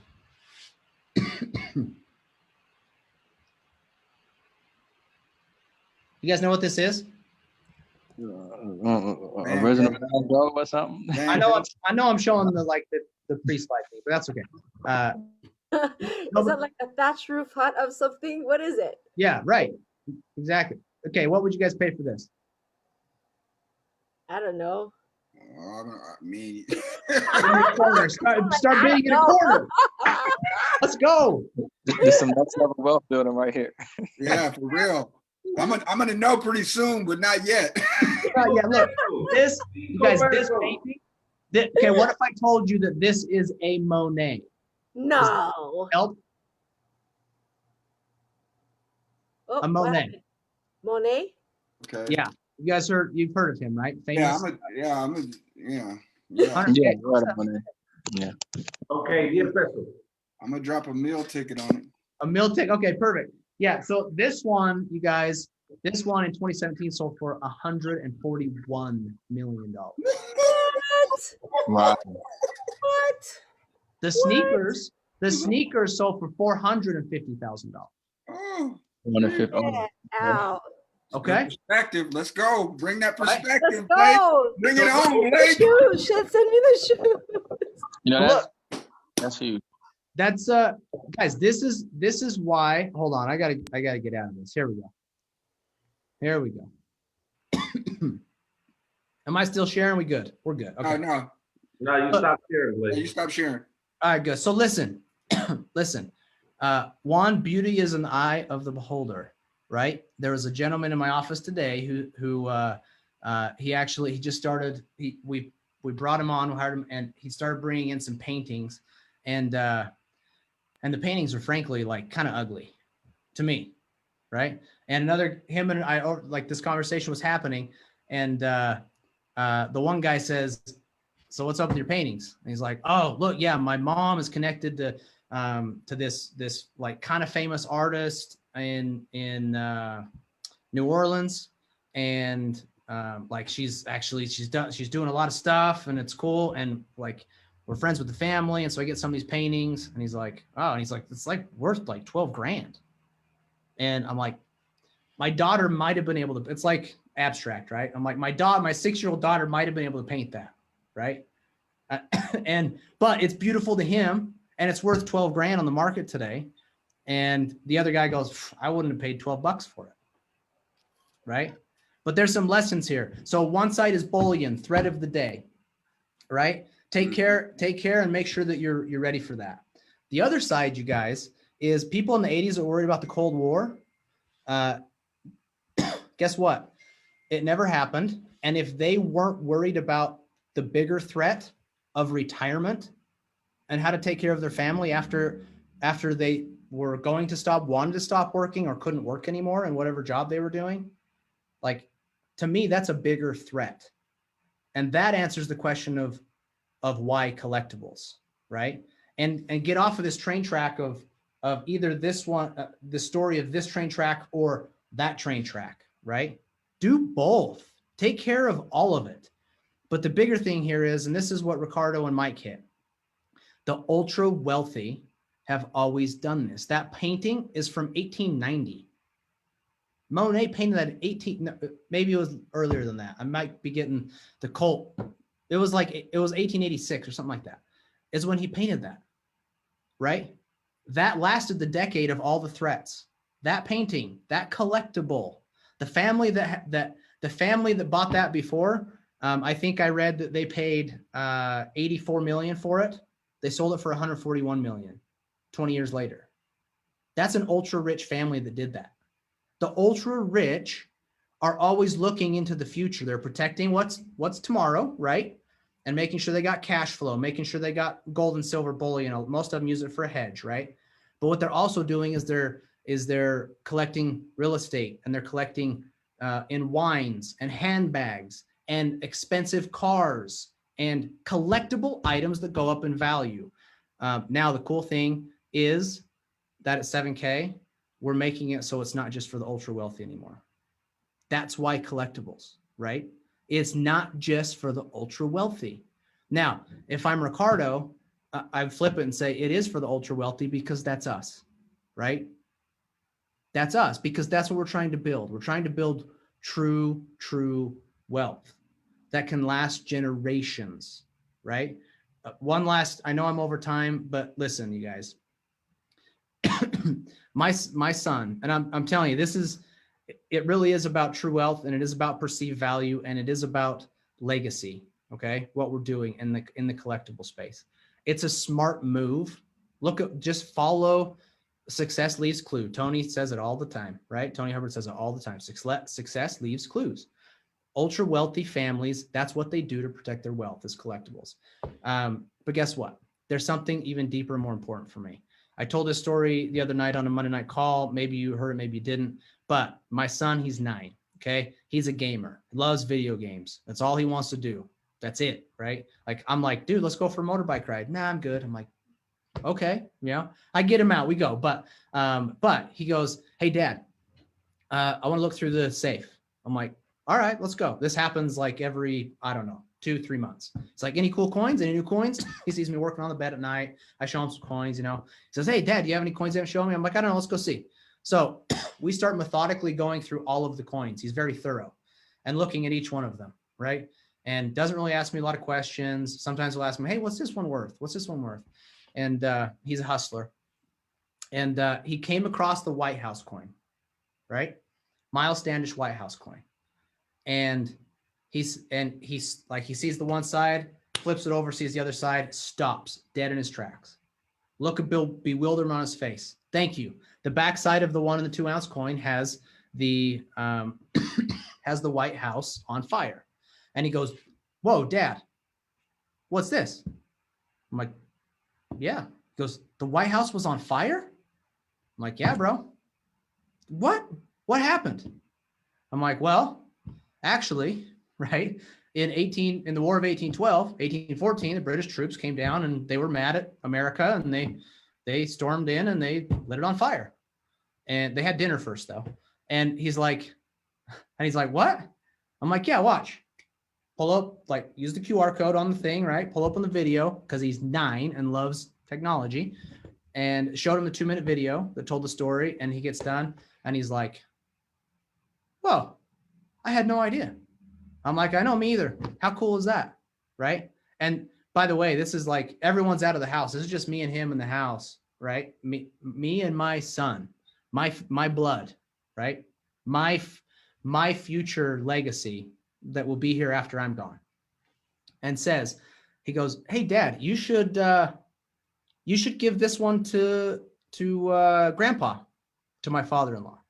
And I'm like, oh yeah, why? He goes, oh, you guys talk about politics all the time. He loves the president and the White House and all this stuff, right? So he didn't ask me how much that coin was worth. That's what he usually asks me, right? Once he knew the story, he immediately thought of somebody else that could benefit, right?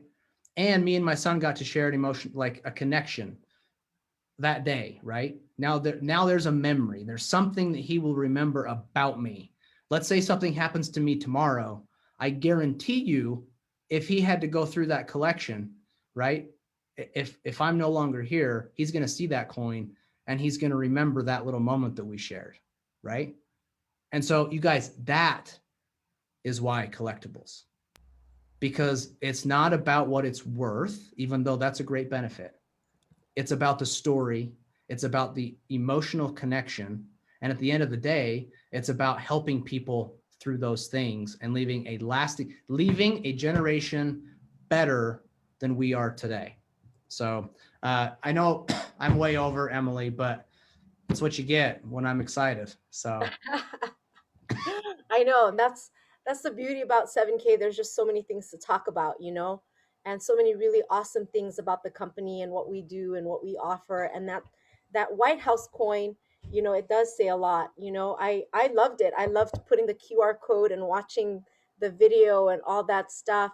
And I just want to say, I thank you so much for your time. You brought so much value. If you guys were on the whole time, he dropped a couple nuggets in there. So I don't know if you're paying attention or not, but I sure was. It sounds like Ricardo wanted to say something. Yeah, I mean, I definitely did, and I just wanted to say, just if you heard what he said about, we're encoding history on coins at a time where they're trying to erase history. They're trying to get rid of monuments. They're trying to, and they would change the story to fit, whatever they want. And then we're actually encoding the history on coins that will be remembered forever. I mean, just like when Miles talked about the Benjamin Franklin coin, and how that story is told in a different way that most people don't realize that he's a collector. I mean, so we're actually like, giving the real history or making sure that the history is preserved, adding to the value of these coins in the story that you can only get with 7K. And Miles Standish is the Van Gogh. Okay. So do understand, if you think that it's impressive to see, that piece of artwork out there, imagine, your loved ones in your generation having these coins and being a holder of something that, you have a Miles Standish Miss Liberty coin that's selling for over $1 million, 50 or 100 years or whatever it will be from now. But that's the value of having real wealth. So that's all I wanted to say. It was phenomenal. Just phenomenal. Awesome. Thank you so much. So we have, another lineup, you guys. We've got Tony Hubbard and Ron Austin that will be coming up next. And while I get them prepared to get ready, I'm going to show you a quick video because, I just love coin drops. But this one was the very first of the Roman Empire series. And I just guys, I am collecting it. I remember they had the coin drop and I missed one of them. I was so mad. You have no idea. But watch this real quick, and then Ron and Tony will be hopping on.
awesome. Our marketing team rocks, by the way.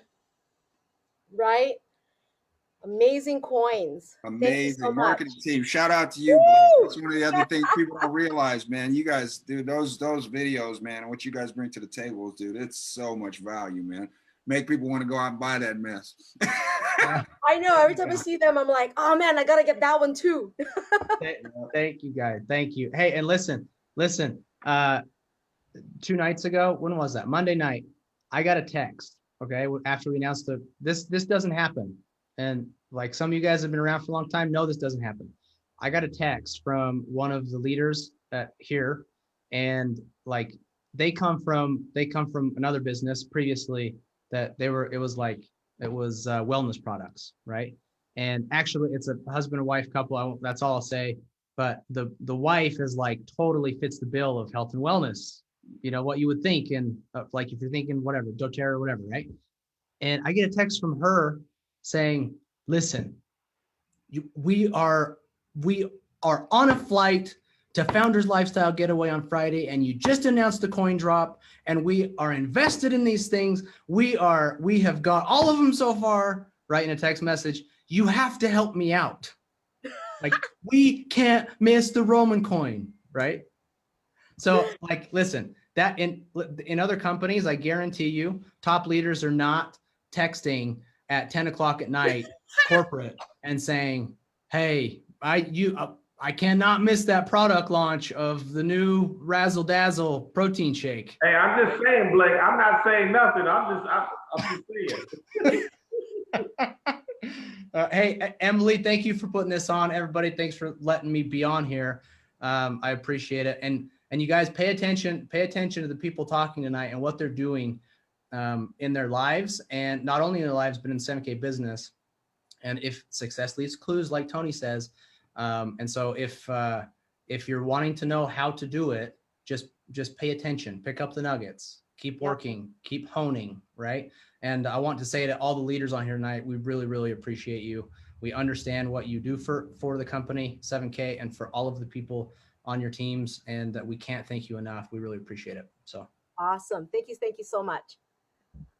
All right, so guys, this is awesome. We've got Mr. Tony Hubbard and Mr. Ron Austin next. And these guys, I have to say, have got so much experience. Ron, I don't know if you guys know this. I just found out, but he was in the NFL. And, you know, I'm not a sports person. I don't know anything about sports. And I got to talk to him, and I just love his heart and his passion for people. And the conversations we had were so heartfelt. And I loved his story. And then, of course, I got to meet Mr. Tony Hubbard over in Salt Lake City as well.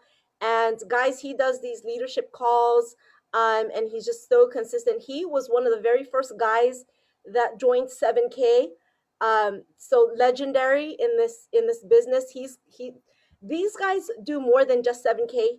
And the fact that they see so much value with this company and what we're doing and what this company is doing means so much. So I'm not going to prolong the introduction. I'm going to have them hop on just because I want them to get time with all of you because they have so much value to share. I could be on for hours with these guys. I'm going to stop share and I'm going to put them on. Are you guys on? Tony, Ron? We're here. Awesome. Thank you. I guess I'll start off, Ron. Like I said, I was blessed to be one of the original associates here back in November the 5th, 2016. And I remember that day as if it was yesterday, because I tell everyone I was at a critical point in my life. I just really needed something to work for me. And I had been a part of another gold and silver company where I'd made a lot of money. I'd created 6 figures the last couple of years I was with that company. And I really wanted, this one here to be solid, the co-founder, the whole 9 yards. And so I flew out to Idaho Falls back in November of 2016, not knowing any of the 4 co-founders and the CEO from Adam. And got a chance to meet, and Richard picked it up at the airport, and we were there in the office with the co-founders. Myself, my first recruit, Pastor Keith Street, who since passed on, and the 4 co-founders and the CEO, and we were in there for 4 hours. They asked me questions, I asked them questions, and I just really wanted to believe, that they were going to do this thing for the long haul, because if you've ever been a part of a company where the rug was pulled off from under you, I mean, it's an awful feeling. And so to be a part of a company that from day one, these guys have done everything they said they were going to do, to me is just life-changing within itself. To see individuals in this day that really are men and women of their word, and to do what they said they were going to do. I mean, for that reason alone, thousands and hundreds of thousands of people should be a part of what it is we're doing, because we have the right people in place. They will always do the right thing, and it is definitely a company of character. So I love that about 7K Metals. I love that about the people that are in place, and the fact that they've already created an environment that's conducive to everybody winning. That's one of the things I just get excited about every single day I get up to get a chance to. And I tell people, my mindset is this, that every single day, I don't have to, but I get to literally go out and stand in front of a gold mine. And I'm just looking for people that don't mind mining for that gold. And so I love that about 7K Metals. And so again, I'm a 17-year veteran of the space. This is only my 3rd company. And Emily said something about, but one of the things I love about, the gentleman that you're going to hear from next is that I've been in the space for 17 years. This is my 3rd company, but every company I've ever built in network marketing, I treat my network marketing business like my marriage. I've been married now 32 years in September, and I'm a one-woman man. I don't need a lady on the side. I don't need, somebody coming along every now and then. When I plant my flag, this is all I do.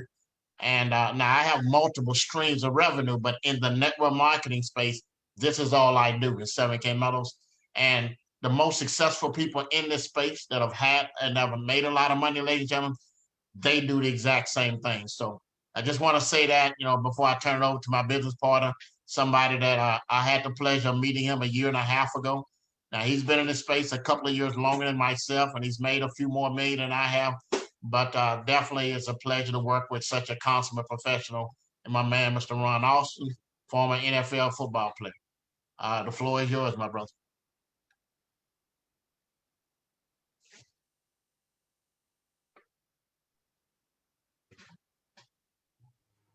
How about now?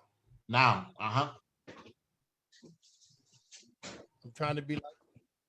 Loud and clear. We can hear you now. Go ahead. What about now? Yes. Trying to be like Ricardo and have one of them fancy microphones. Can you turn your volume up? So can you hear me now? Yes, but you are low, Ron. Hold on, let me see what's happening here.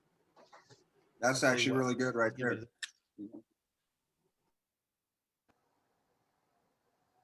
How about now? Yes. Beautiful. Beautiful. I'm trying to be like Ricardo and have a fancy microphone, but we're going to do away with the fancy microphone for now. Tony, I thank you for all the accolades. Talks about the football experience, man. I kind of forgot those days. That's been so long ago. I'm gray, I'm getting old. But I want to say, and I thank Emily for having me on this call with such great people. And I mean it from the heart. Have Mike, fantastic leaders, and I remember just meeting those guys, and then being able to have Mr. Miles Standish on the call. I mean, you guys, I got a chance to rub elbows with Mr. Standish, and you're breaking up. Emma, yes. How about now? Sound good right now. Right there. Hold it right there. Yes. Let me see if I put these on. What about now? Wonderful.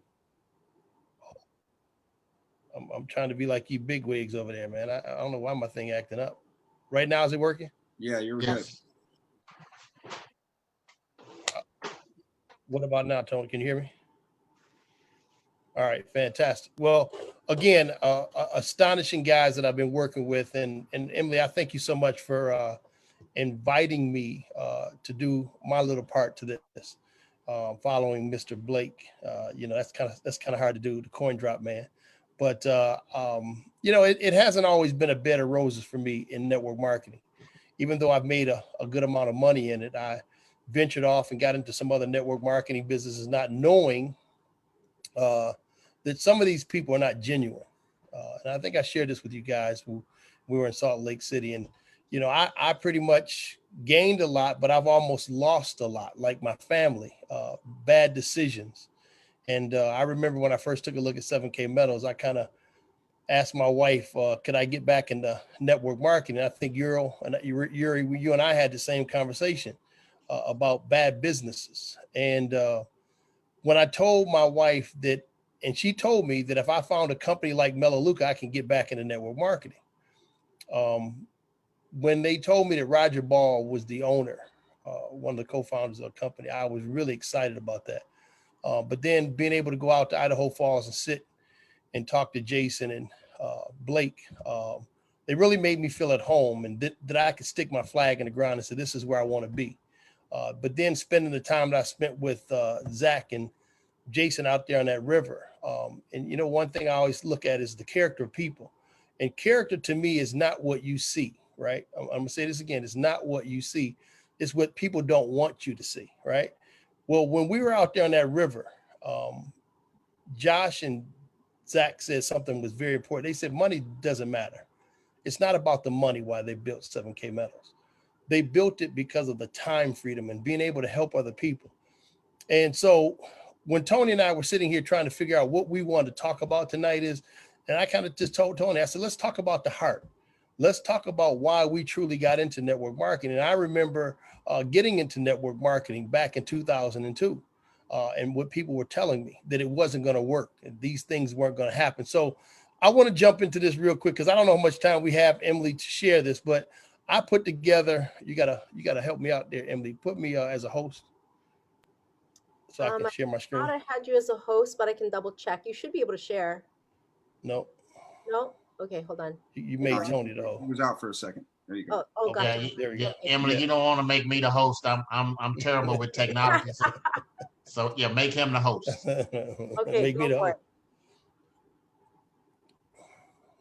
it. Okay. Well, I'm gonna do like Mike, and I'm gonna read the questions. I'm gonna fill in the blanks with Tony. But my question had always been, because Tony was really truly the first person that I talked to about this network marketing opportunity. I flew to Dallas to meet with, and ended up finding about Tony Hubbard, who was at the time the highest ranking person in the company.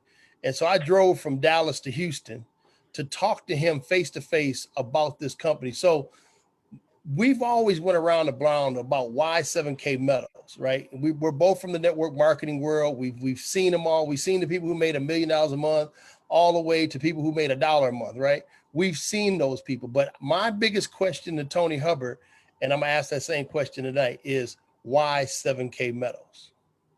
And my answer for why 7K Metals, that well, you see Ron has the real fancy answer. The business model depends.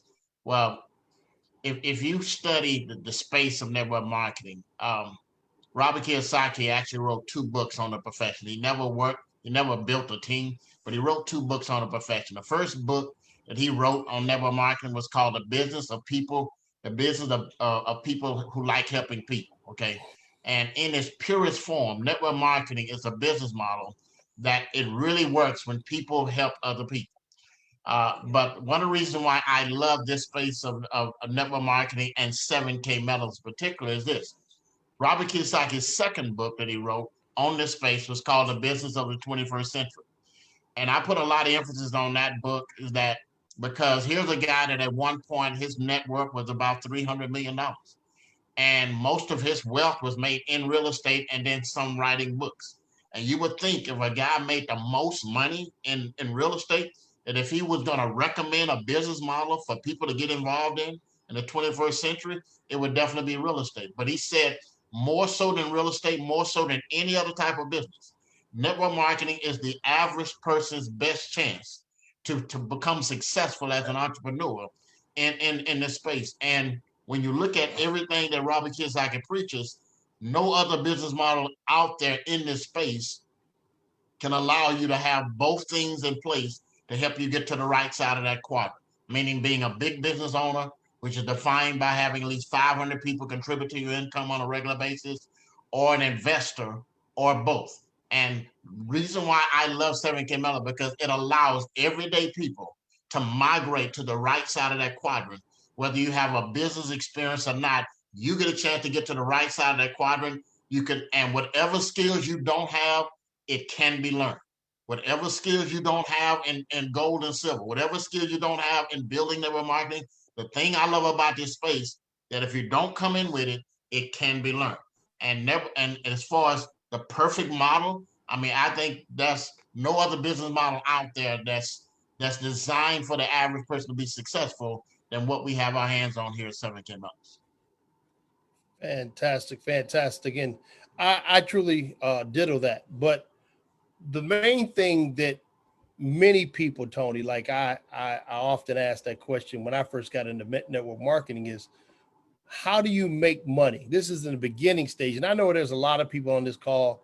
Mike and Ricardo did a phenomenal job talking about the product, and we're just going to shift lanes a little bit and talk a little bit about how do you make money? And I know coming out of Salt Lake City, buying the coins that we bought, I really felt at ease because I kept saying to myself, the more money I make will allow me to buy more coins, because what Blake is doing is he's making this coin collecting thing pretty fun.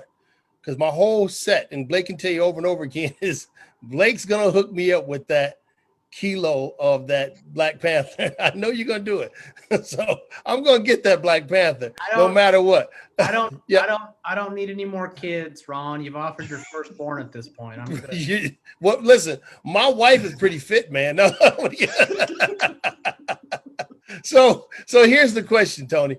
How do you make money? I know a lot of people right now asking that question. How do you make money in network marketing 7K Metals?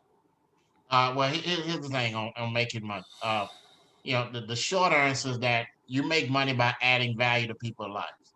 And you do that by helping other people. I've always built my business based upon one of my first mentors in network marketing, which was the great Zig Ziglar. And he said you can have everything you want out of life if you simply help enough other people get what they want out of life. And the only way you'll really make serious income here at 7K Metals is by helping other people also have success. And the sum total of network marketing is that you want to build a net that's big enough that will work for you. Let me say that again. You want to build a net that's big enough that will work for you. For some people, $500 a month is a big enough net. Some people, $500 a week. Some people, $500 a day or $1,000 a day, whatever the case may be. But at the end of the day, this business model works when you build a net, and it's on you to do that. It doesn't work by osmosis.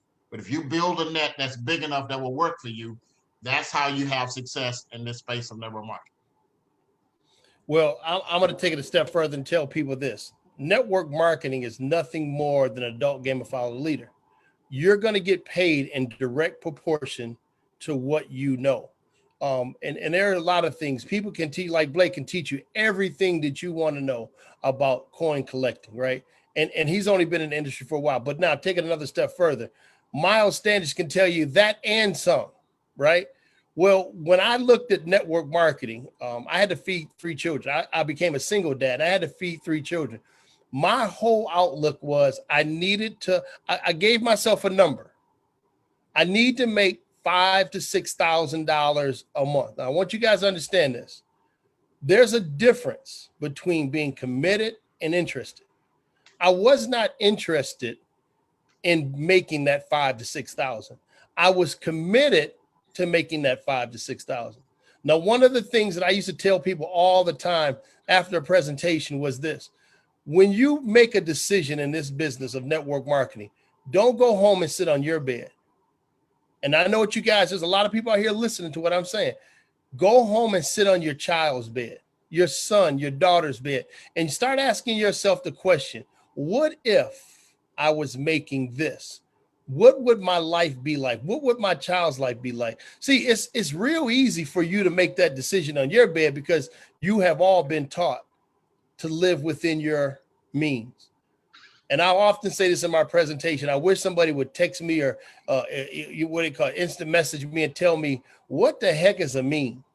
I have not figured. I'm 53 years old and I haven't figured out yet. When somebody says to live within a mean, somebody please tell me what a mean is. I don't believe what a mean is. I say to myself, we're all children of God, and whatever we put our minds to, we can achieve it. So what I kept looking for was I looked for the people that could help me, because Tony's grandmother told me, like he told him, was if you have done a thing, you can teach a thing. I was looking for the person that had done it. And I'm going to ask that question. There was a guy who I was very blessed to meet who was making $1.2 million a month when I after about 7 or 8 years in network marketing. And I asked the question, how'd you do it? And he says, Ron, the funny thing about it is after all the people that I've been around with, there were so few people who asked me that question. So when he started talking, I started writing down stuff. And he said to me, he said, what are you going to do? You're going to write a book on what I said, no. I said, whatever you did, I'm going to do exactly that. That's what we talk about. If you've done a thing, you can teach a thing. So being committed and interested. Tonight, what I look at is when I met Emily again and we talked, that was what you call committed. She was going to see this thing through no matter what. People who are interested, they're going to work their business around their lifestyle. People who are committed, they're going to work their lifestyle around their business. You get up thinking about 7K medals. You go to bed thinking about 7K medals. What people have to understand, and Mike talks about this manifestation, I often simplify it and say that God's middle name is all of a sudden. You got to think about what I say.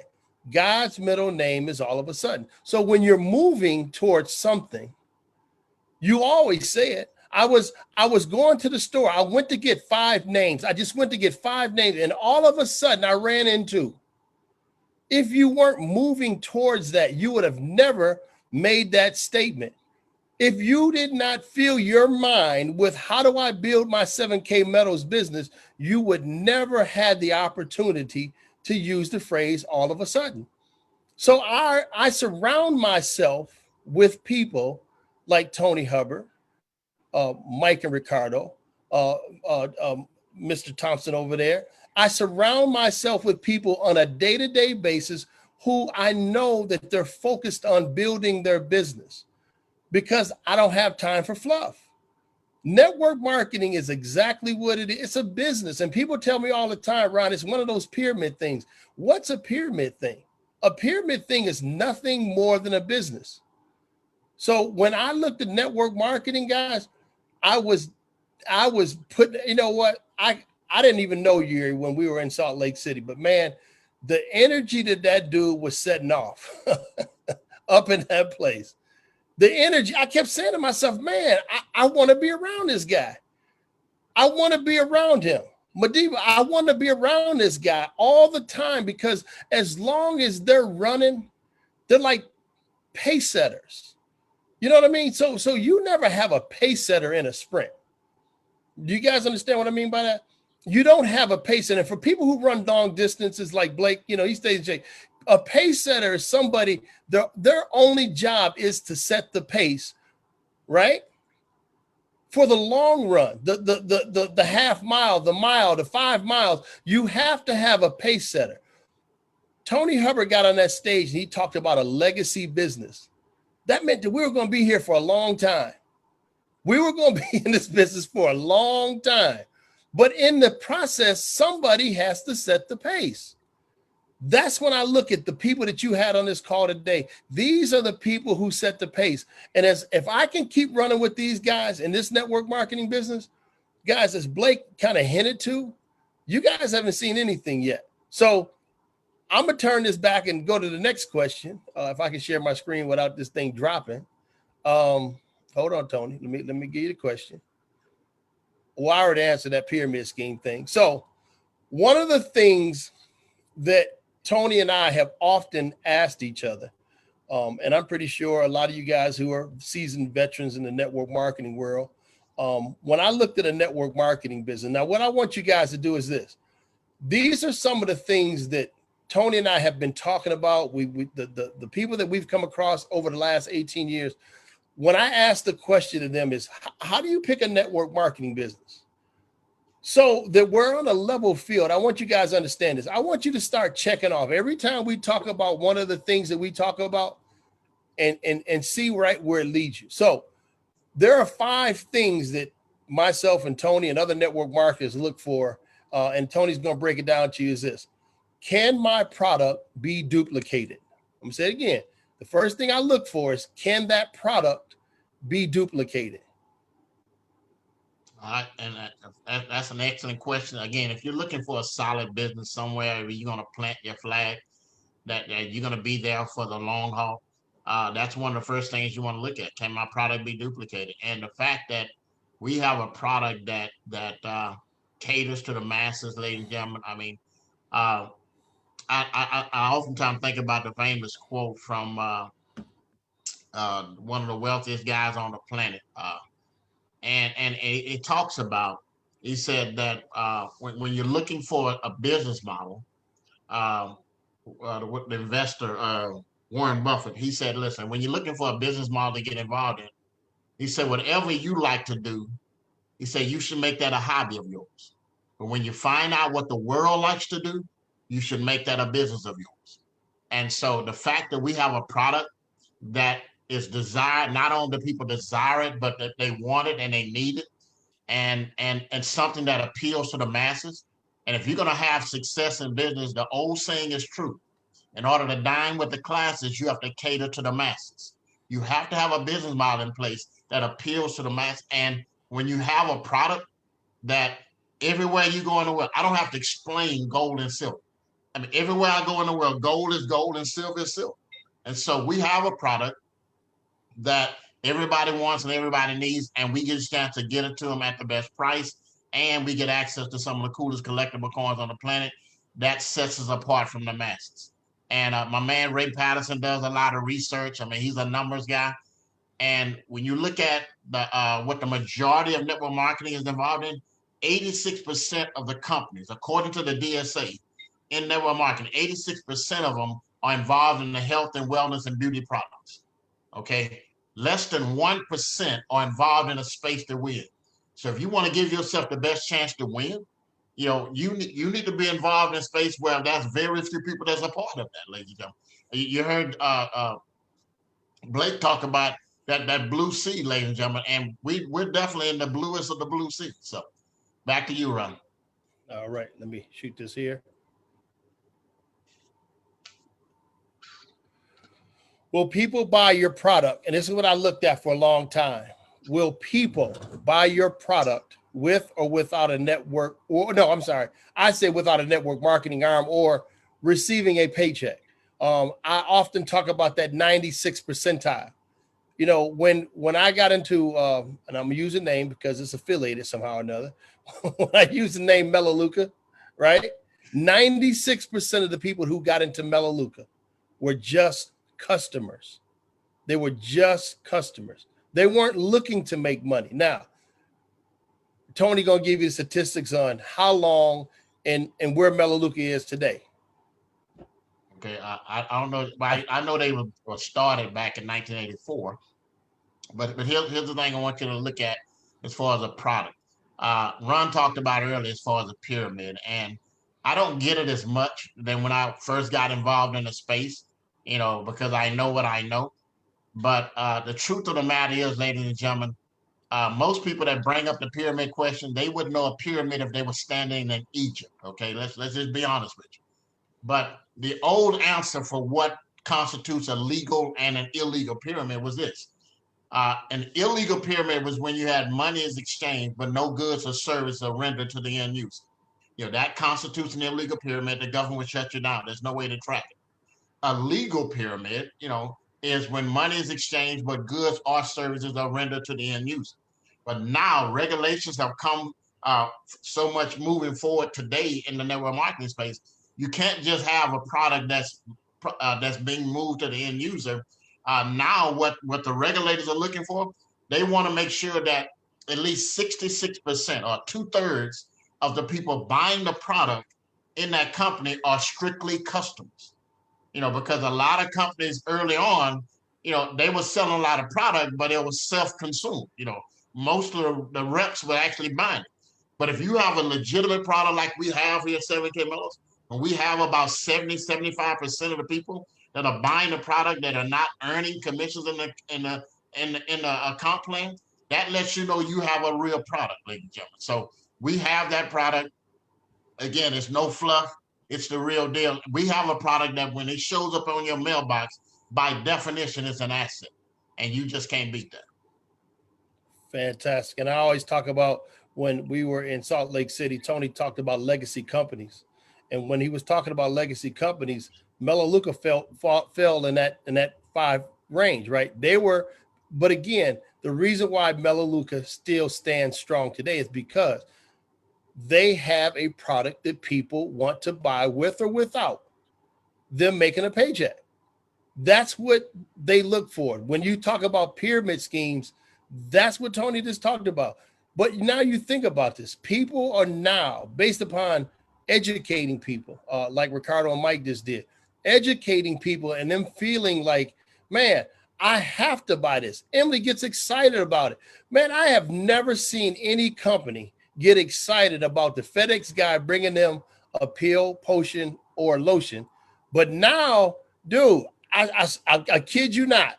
My wife would tell you, the other day we were ready to go to breakfast, and the FedEx guy came, and I told him, well, no, wait, I'm going to stay right here. And then he got back in the truck, and he was going to leave. I said, whoa, wait, no, where you going? There's got to be something in there, because I'm excited to receive that product. That has never happened before. As much as I love Melaleuca, I tell you, I was not excited about receiving some renewed. I'm getting that. See, there you go, Tony.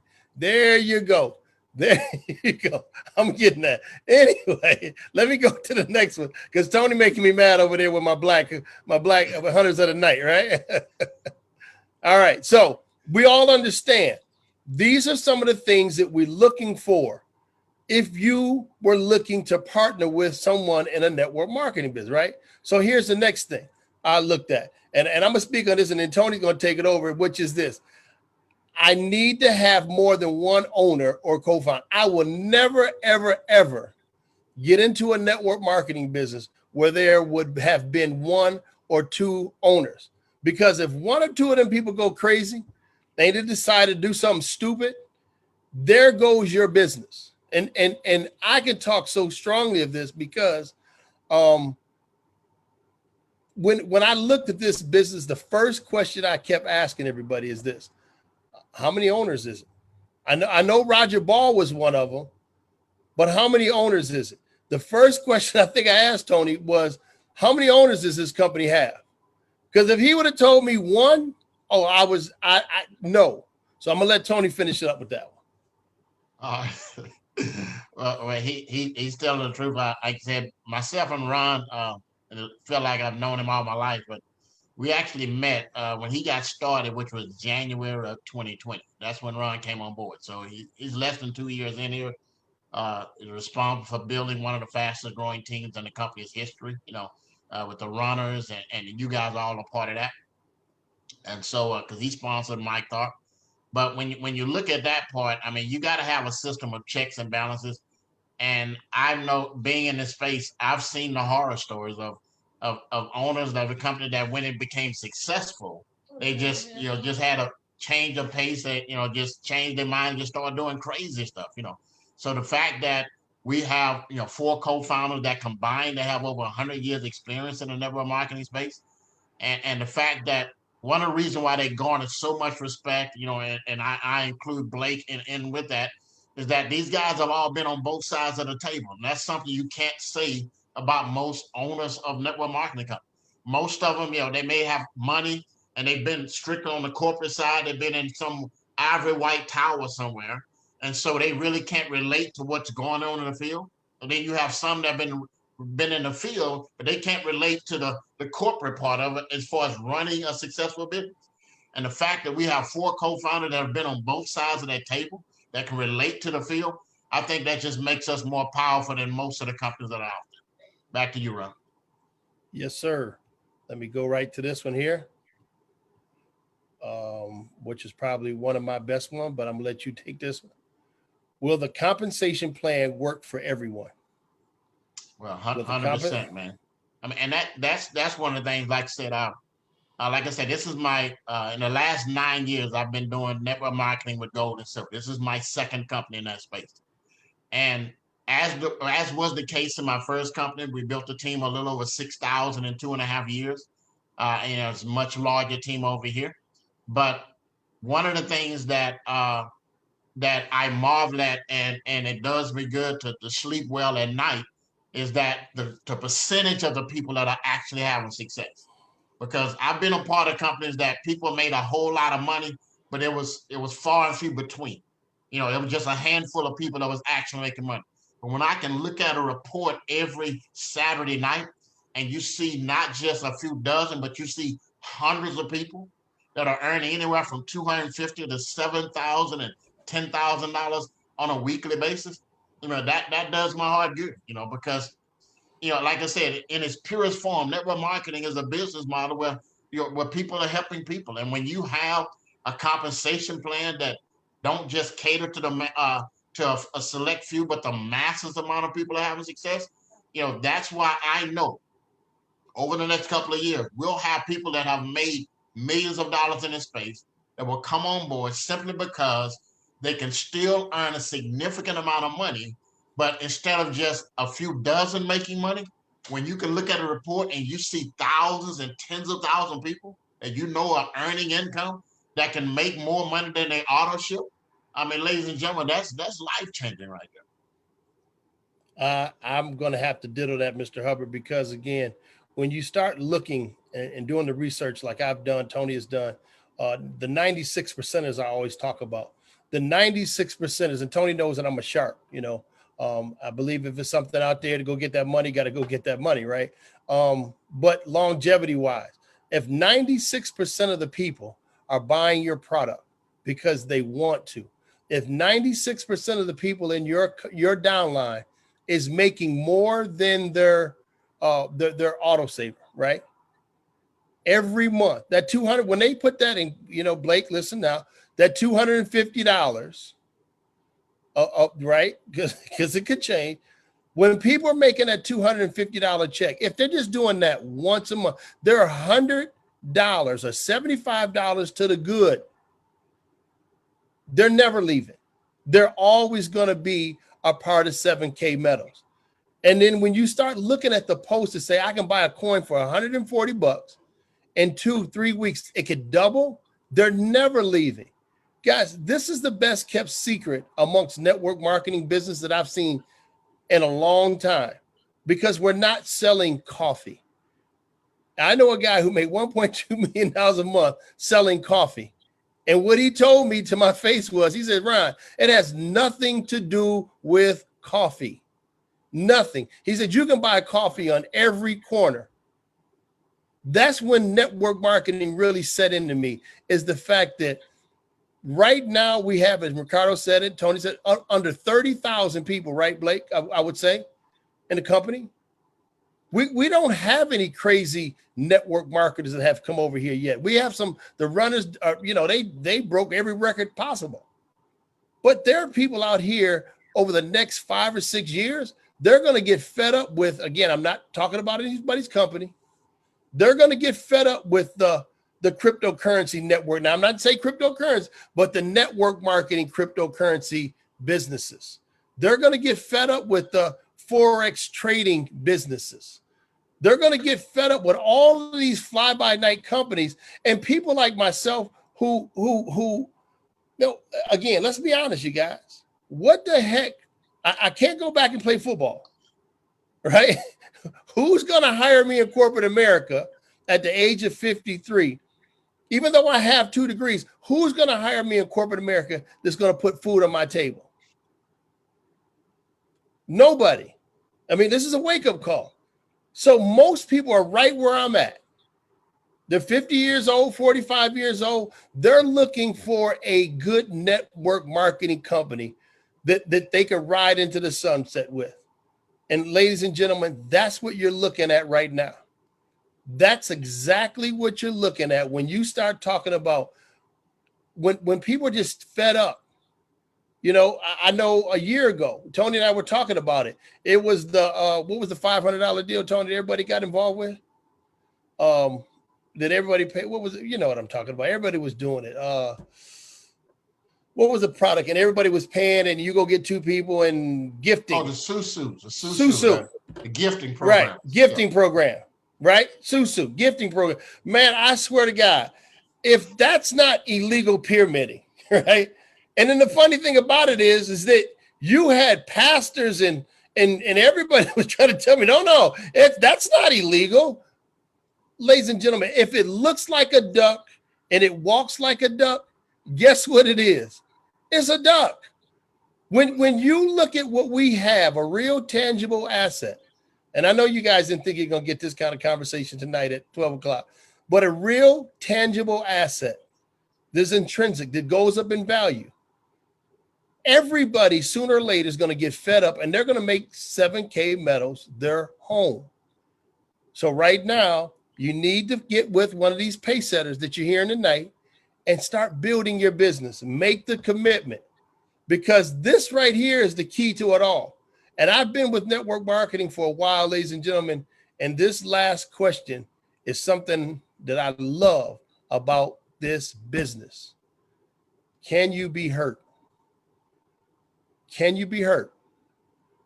Turn that over to the guru, Mr. Hubbard. All right, man. And again, you were one of the first ones I ever said, you know, I thought about it, but, you know, I just love the way you said, you know, that, you know, you're passionate about it because nobody gets hurt. And what I mean by that is this.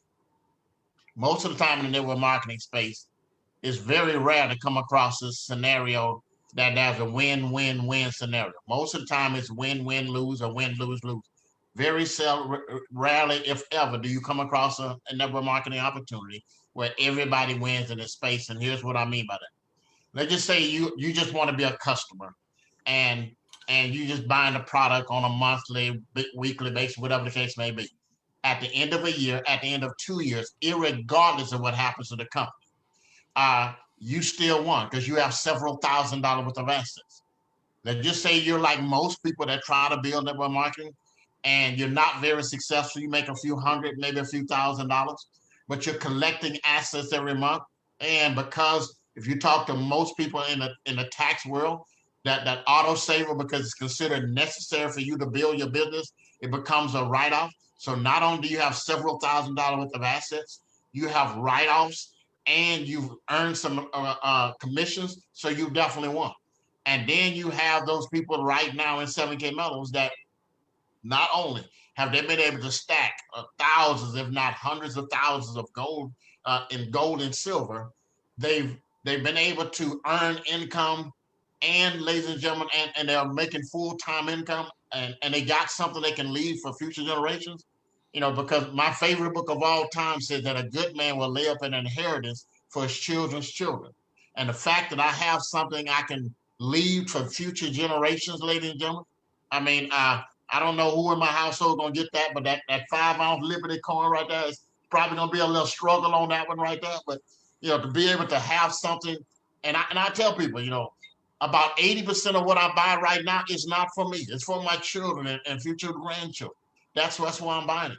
And to be able to have something like that in place where you can leave it to future generations, ladies and gentlemen, I mean, nobody gets hurt. You know, I've had a lot of friends that did very well in the health and wellness part of the network marketing space, you know, and And again, I don't believe in bad mouthing opportunities, but a lot of them buy into this concept of buy a lot and watch it rot. You know, they buy into that. Okay. Well, but here's the thing. A lot of them, if that company goes out of business, you know, they get some nasty phone call, although it wasn't their fault, but because they introduced it to them, you know, a lot of them people, they get some nasty phone calls at the end of the day when that company goes out of business. Here's the thing. My first gold and silver company went out of business, okay? But here's the thing. In the 9 years I've been doing network marketing with gold and silver, I have never once got the phone call of somebody calling me that was in for a year, in after 2 years, and say, you know what? I'm really upset with you that you got me involved when they open up a drawer and they see thousands of dollars worth of gold and silver. I have never got that phone call, and I doubt I ever will get that phone call of somebody that got upset because something happened to the company, but they open up a drawer or they go to a safe and there's thousands of dollars worth of assets in it. So again, nobody gets hurt. And that's the thing. That's why I don't have no hesitation. My mom's in this business. My dad's in this business. I have relatives that don't even like me that are in this business because nobody gets hurt. Back to you, Ron. Hey, it gets no better than that. But guys, listen, we've all been there. We've all seen it. We've all had the times we rank up and they give you a plaque. I'm going to say it again. You rank up and they give you a plaque. There are two things that I want to share that made me stay in this. I asked Tony Hubbard in Houston, I said, since you've been in this business now for 4 years at the time, 3.5 years, how much gold and silver do you own? And he said about $200,000 worth of gold and silver. I'm not even going to ask Ray. I'm not even going there. I'm not even going to ask Ray Patterson because that's not even going to be funny. But when I first got in, ladies and gentlemen, we got hit with the pandemic.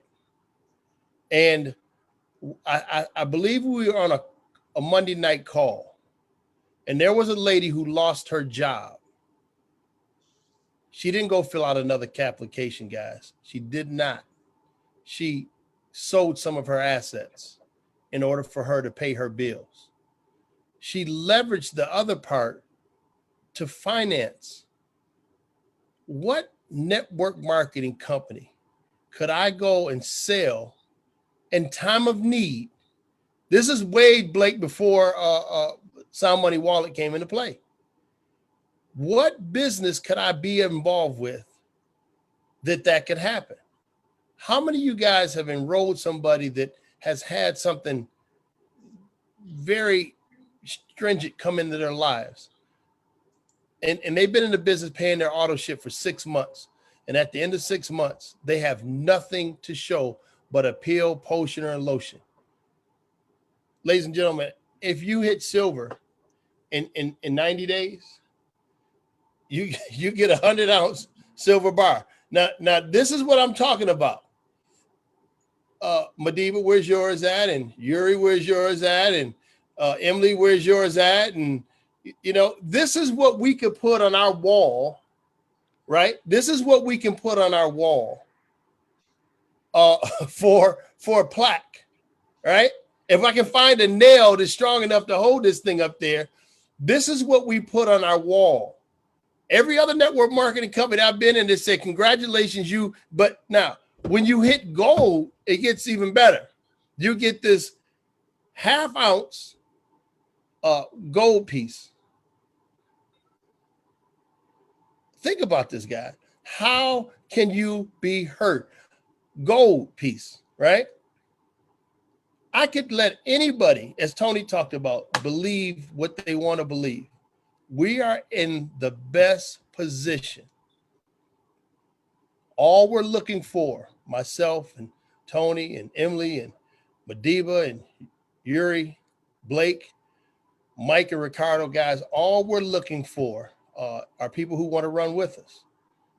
We want people who want to be committed to being the tops of the tops. And I often tell people it wasn't the millions of dollars I made in network marketing. It was the time that I spent with my children.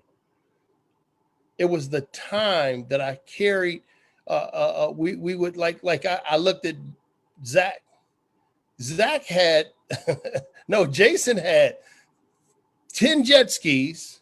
Yeah, Josh, that was Josh, man. Yeah, Josh had 10 jet skis, 2 motorhomes, 4 boats, 10 motorcycles, and a lake behind his house.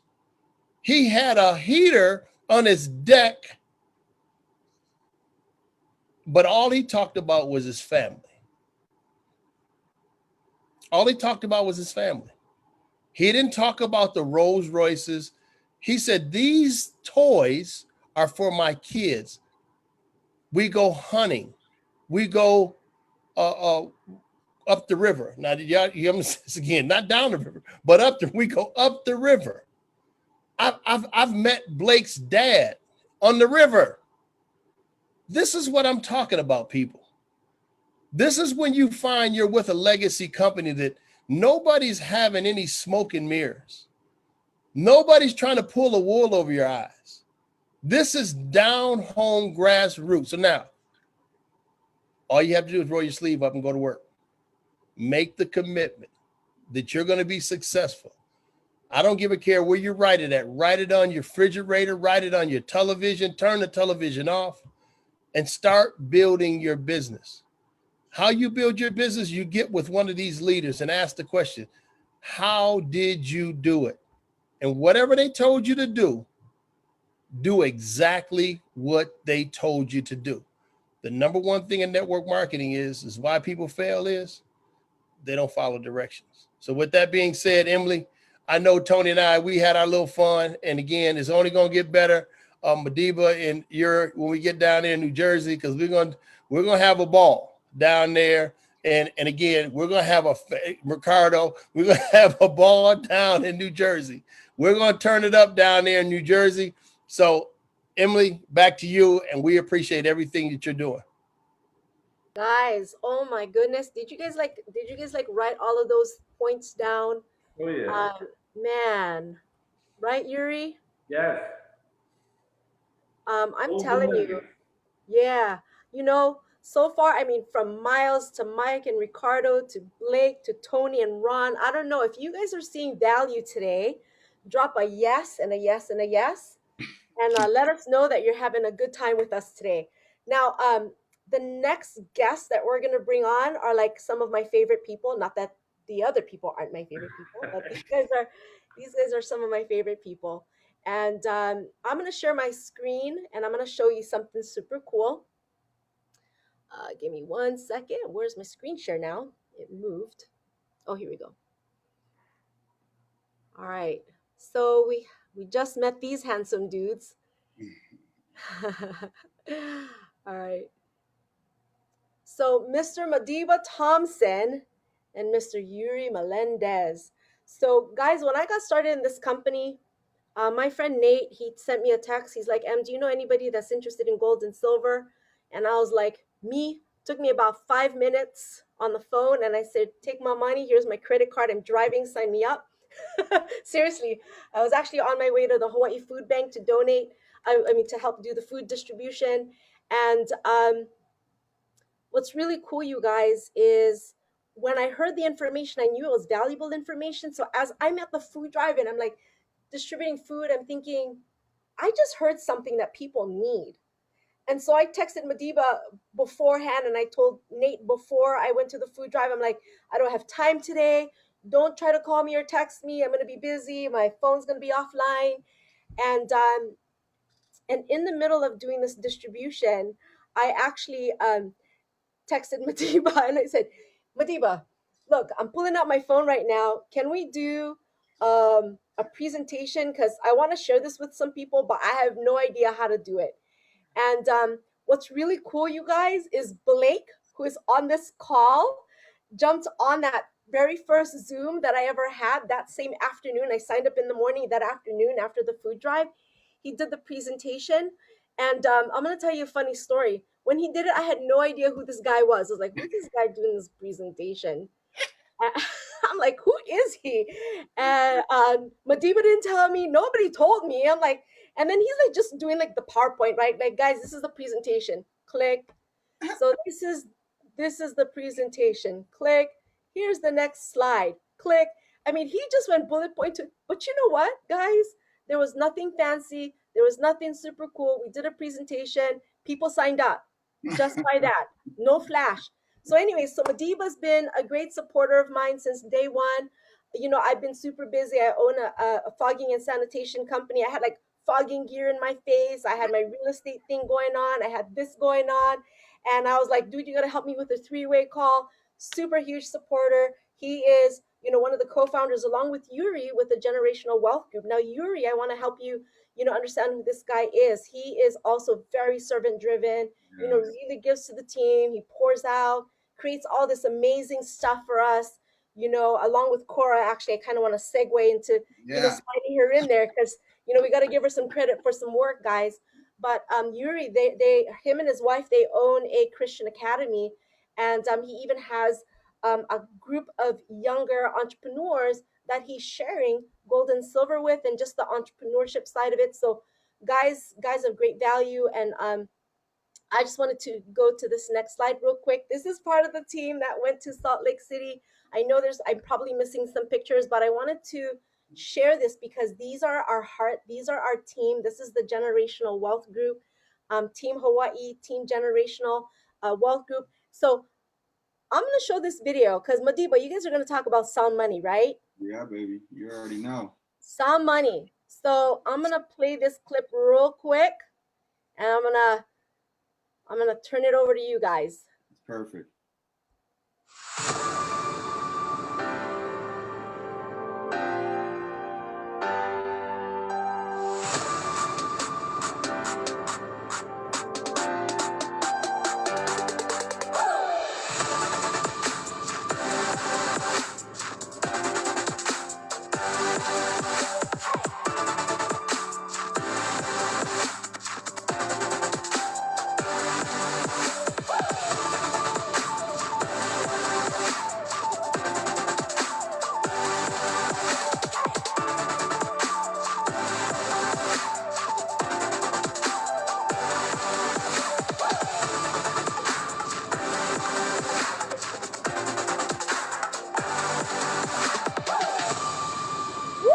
That's like one of my favorite videos. This video never gets old, right? Oh man, fired up. Okay, hold on. I'm gonna stop my share and turn it over to these guys right here. All right. Well, I just want to give you a huge shout out for how amazing you've done for this. I mean, you just stayed in the fight and just putting it together. Because I mean, it's like, you know, it's so powerful, you guys, because what happens is that you end up getting people that are better than you. And it just makes your life so much easier. And that's just, you keep pushing forward, you keep persevering, and you run into people like an Emily, or you run into people like a Yuri, and you build these relationships. And again, you just get people that are better than you. It happens. There's no way around it. It happens. But you know, I'm a Madiba Thompson out of the liquid sunshine state, as I say. And you know, it's crazy. It was 15 years ago. You know, I was a single father, 4 kids, no house, no car. You know, riding around on a bicycle in my mid-30s, absolutely struggling. And you know, I just got a bit sick of being in the shoes that I was in, and ended up just having some, you know, powerful mentorship around me. And you know, due to that, ended up actually going on into to develop a 7-figure income. Then I lost the money. Then I did it again, and then I lost the money. And the thing that's so, it's just the thing we don't understand is, man, we're so financially illiterate. We don't have financial education, right? And so what happened is that in October 20th of 2020 is when I actually caught wind of what was going on here. You know, I got introduced to this information from a really good friend of mine, and it blew me away. And I just went out and I took massive action. And within 48 days, because I didn't tell you, I had to end up going back and get a job after 15 years of being full-time from home. After 15 years, because of just not being financially educated, right? And so within 48 days of me seeing this information, I just went out and just absolutely crushed it. And, you know, with the team. And was able to quit my job. And so now I'm back home full time. Huge blessing. And actually it's so funny because, you know, Yuri and I, we go back, you know, over 15 years now. And, you know, we've just always stayed friends. You know, that's the things, man. You build relationships and you keep relationships. It's not about the money. It's about the relationships, because things can explode. And then what happens? Are you all about the money? So you lose those relationships and those friendships. And so then what? Something great comes along and you don't have that connection to share with somebody that you care about. And so, man, I was fortunate enough. I reached out we stayed connected, you know, never ended up doing anything. We've been in businesses where the ground fell out underneath us, y'all. Where, I mean, this dude was making ridiculous money in one and it just fell out from underneath us, you know? And, you know, I was blessed. I shared this information with him, right? This dude's in line because I had no clue he was into gold and silver. This dude's in line converting a 10-ounce gold bar, excuse me, for about, you know, 11 grand that he bought for for 19,000 that he bought for, like, you know, what was it, 11,000. So he just wanted to make that difference. And, you know, then whatever happened, it took like 3 weeks, 3 weeks for him to make that money back. So when I shared this information with him, man, he was like, Madiba, I mean, you can go from there. Just share a little bit about yourself and then we'll dive in, Yuri. Wow, okay. Hey, listen, allow me, Madiba, thank you, man. Allow me, because I have to say something, man. We give God glory. Everything without him, we give him all the honor and the glory first. Emily, I want to say something to her. I know he's going here, but it's in my heart. For you to put this together, Ron said something about being committed. You said you're going to do it again. This is 6 hours. For those who are still on, kudos. I want to give thanks to every single one. Miles Standish, going up. Blake right now still on. Michael Tharp, Ricardo, you know, Ron, Tony. Eagles put on the side. They put it on the side. Listen, we only been in Madiba and I since October. Mm-hmm. But for these leaders and those who are coming up, but I want to give kudos to the company, but I also want to give kudos to Tony Hubbard, the short period of time that I met. But I call him the OG, the ones who paved the way. You always got to give homage for those who paved the way to make our life easier. Mm-hmm. See, a lot of people don't realize you had to make there was a dirt road, and he was in through the whole trials and tribulation. That's how Ron comes. So when a Ricardo and Michael Tharp and these guys come in, and then a Madiba and I, you guys paved the way to make it easier for us. And you always got to give thanks for those who've done it before you, but also they could have easily not want to get on this meeting.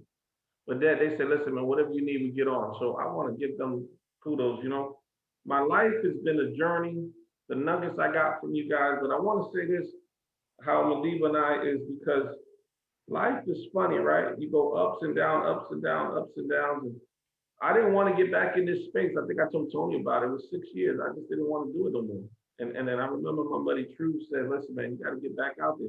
But every platform you learn, and Ron said something, you did companies, but every platform prepares you for something. So be careful what you pray for, because when you pray for it, I always say this, and Madiba knows, is the opportunities always present themselves just not the way you imagine. So pray for something. When Madiba called me, it landed on my lap. But I was praying for something, and what Ron said, all of a sudden, I was praying for something, but I didn't know how it was going to appear. And it landed on my lap. And then Madiba put me on the phone, wait, Madiba, he said, with Josh. Remember we did a meeting, and I'm asking all the questions. And I said, Madiba, you know what? I'm just going to join as a customer. I'm not even going to do the business. I'm not. But be careful what you pray for.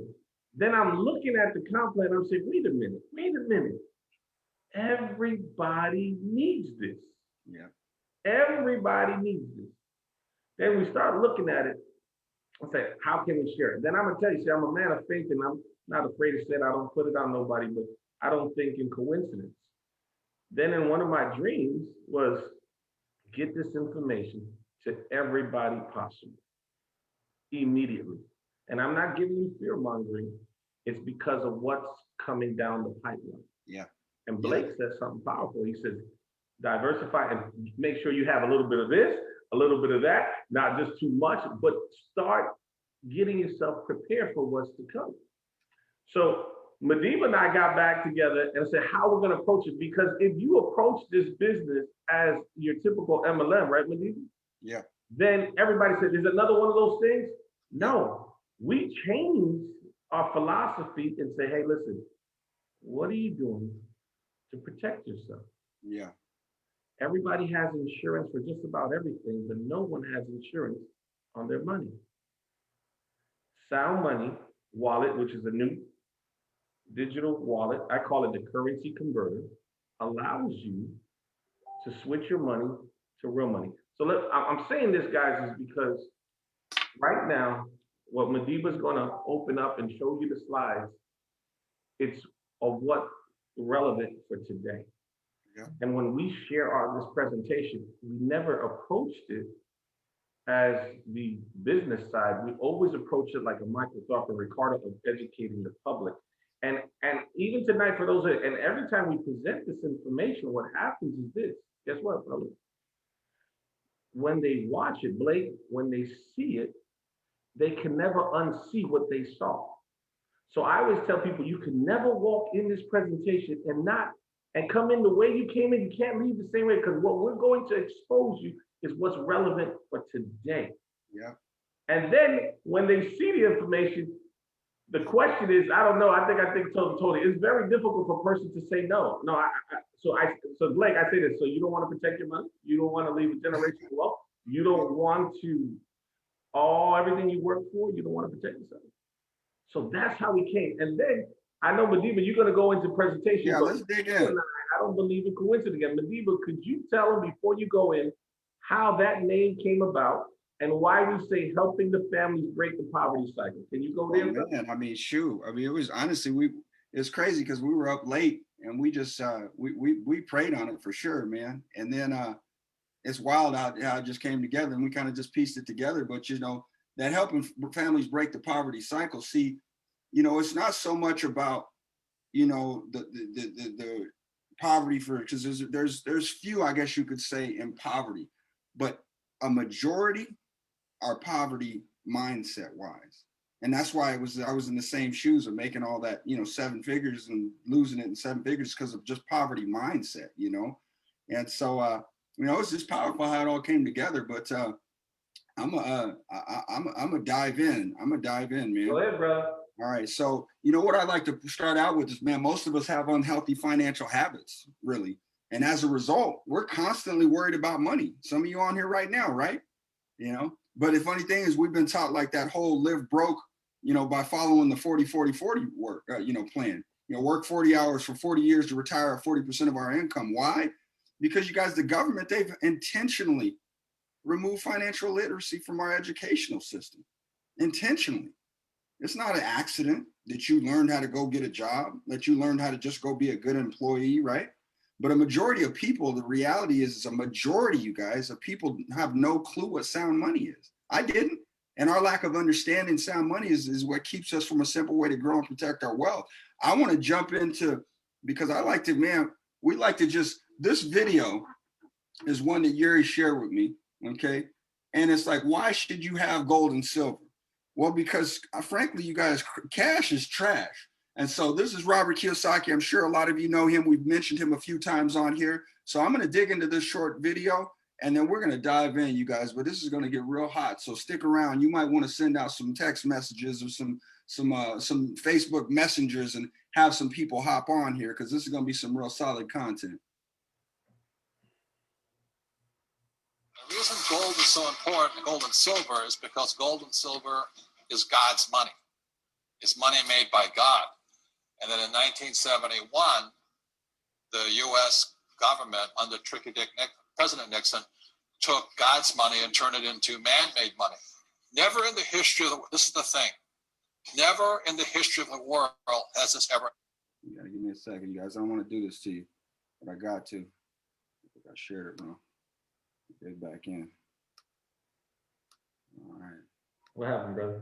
No, I got to make sure people can hear it, man, because I didn't have it.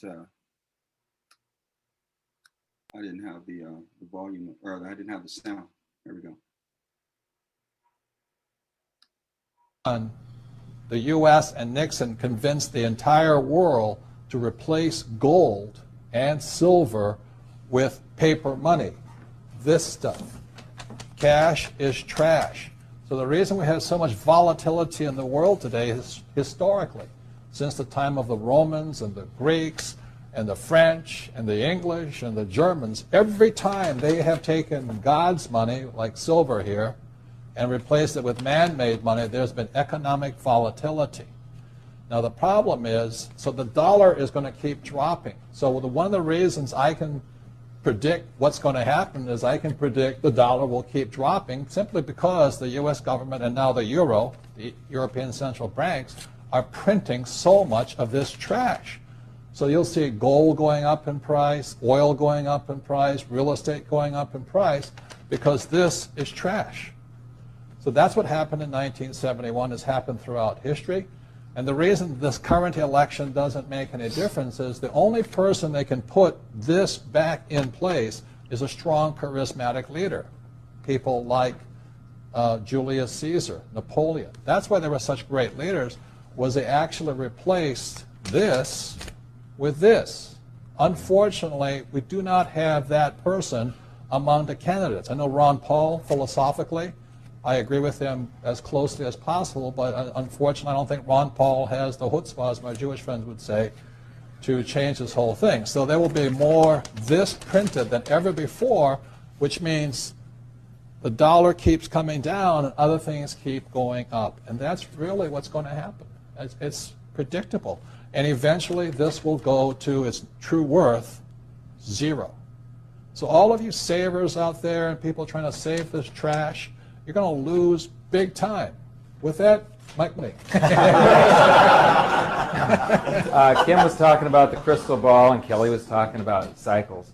And the way you make that crystal ball work is just reading economic history, because everything is just waves and cycles and waves and cycles over and over and over again. It's all happened before. In fact, the thing with the currency has literally happened hundreds of times, where they've gone to from an asset-backed currency. Currencies have been backed by oil, by gold and silver, by land. As soon as you remove something that you can't, something that puts financial constraint on them, where you can't just print as much of it as you want, the currency is pretty much doomed. Historically, throughout time, again, it's not crystal ball, it's called prognostication. Every 75 years there's a depression. The last depression was 1930. So we're right on it right now. Yeah. Now, again, the rich will get richer and the poor and middle class will get wiped out, unfortunately. And what's really interesting, if you study history, there comes a time where the public, the mass psyche of the country and the world, this time the world, before it's always been a country, but the mass psyche starts to sense the currency debasement. Everybody should be able to feel it now. You go to the grocery store, you go to the gas station, you can feel that there's a currency debasement going on. Everything's costing more. Your currency is losing purchasing power. And as the public starts to wake up, gold and silver go through the roof, and all that paper that they've created, gold and silver do an accounting periodically throughout history. It's really exciting to see this. They automatically revalue themselves when the public wakes up, and they catch up to all the currency that's been produced. For me, I've been saying this for a number of years now, silver is the biggest opportunity I have ever seen, bigger than real estate, bigger than anything else. And silver, as we're talking today, 2008, is about $15 an ounce. Mm-hmm. There's less than 10-year supply worth of silver on planet Earth. The difference between gold and silver is gold is hoarded, silver is consumed. Silver is an industrial precious metal. It is used in cell phones, telephones, computers, electric lights, everywhere. The more information age we become, the more we use silver. And what Michael is saying is that stockpile is at all-time lows, and they're not discovering much more. One of the things, too, you can buy it and you can take it home. It can't go bankrupt on you. You can't have a labor dispute or Enron accounting. It's just this super simple thing. You buy it now, you sit on it for 5 years. I don't know how long it's going to take, 2 years, 5 years, 10 years. That is how fast it's going to hit people. If you can understand that, it is That's why it's information age, not industrial age. And so all those, I feel for them, hoping the government's going to pay, you know, like, who's going to win? You know, is it Hillary? Is it Obama? Is it Mitt Romney? I mean, it doesn't, they can't do a thing about this. It's too late. It doesn't matter. What matters is how smart you are now. If you think these guys are going to save your family, I think you're in for a sad, rude awakening. Because we've been here before, and the middle class will probably be wiped out in America. Yeah, so I think during this cycle, the savers are going to be wiped out, the spenders are going to be wiped. Those are fake $1 million bills, and they're going to be reality. Well, aren't you here? They've already proved, they've already shown their hand. They've already played their hand. Yeah. They're not even going to print this. It's just going to flood with this. So you're going to see this crash and then inflation like we've never seen before. So it really works for us is because we just keep collecting that rent, but then we can pay off those deadbeat loans of ours with cheap money. That is the strategy. In 1980, took 1,000 ounces of gold to buy a silver to buy a single-family median-price home in the United States, and silver was not rare then. When you measure things with gold and silver, there is no inflation. Everything just travels inside of a valuation channel, going from overvalued to undervalued to overvalued to undervalued. That day will come again, but it's probably going to be less than 500 ounces. You want to buy a single-family median-price home outright, no payments, no down payment, 100% cash flow, put $8,000 aside today. You're going to be able to do it in the future. Silver. It's just history repeating. In silver. Silver, I'm sorry. Don't hold cash. Right. Cash Gold is good too, but it won't perform as well. Is trash. Exactly. Repeat after me. Cash is trash. If you can understand that one, your whole paradigm will shift. Go ahead and put it in the chat. If you believe that the cash is trash, go ahead, Yuri. Put that in the chat. Put that in the chat. Cash is trash. If you what you were saying. Well, Madiba, I guess we're gonna turn it up a little bit because I know you guys are saying why they play that video. I think you guys are gonna understand. Anybody who can watch that video was 13 years old. How relevant is it for today? What is happening right now, fellas? We're not giving fear mongering, we're giving them education. So if you look on the left-hand side, say, did you know? Right here came out July 31st. US printed more money in a month than 2 centuries. What's a century, fellas? Think about it. What are we doing, educating people? That is 200 years of existence. Then on the other one, for those who are not looking, we'll put an article out for you. It says, January 25th, the dollar crash is only just the beginning. So what are we doing to prepare ourselves? Back to the question, why did he say they already showed their hand? That was 13 years ago. He says every 75 years, there's a depression. So yes, why do everyone need the Sound Money wallet? Why do everyone need the 7K membership? It's because of what's about to come down the pipeline. Now, we're gonna play a 13-second video just to show you this is how we educate the people. Most of you guys probably don't even know about this, but this one happened in Lebanon and their currency dropped 80%. Check it out. Lebanon is on the brink of economic collapse. The local currency has lost more than 80% of its value on the black market. Food prices have skyrocketed, leaving Lebanese from all walks of life unable to put food on the table. So guys, every time we do these, we give them this. We want to awaken folks to understand what's about to come, but also how to prepare themselves. Those folks right there, you don't think they needed a Sound Money wallet? You don't think they need a Ricardo? You don't think of Tony, or Ron, or all of us, or Emily, someone to share the information? If they had this opportunity, you don't think they would have started switching their money over? They woke up the next day and their currency now is worth 20 cents. In the last couple of weeks, Iran's currency just dropped as well. Iran's currency it's currency. The government can say it's worth what they say they want to say it's worth. That's why educating people is so powerful, y'all. Look. Go ahead, Madiba, right there. Go ahead. Look, this is just recent. Inflation speeds up in April as consumer prices leap fastest since 2008. See, you got to see, you're in this now. See, once you see it, you can't unsee it, right? But see, to arm yourself and to where you don't just have this be just another thing, educate yourself on how powerful of what we have is. Yeah. This is important. People are going to get their rear ends handed to them.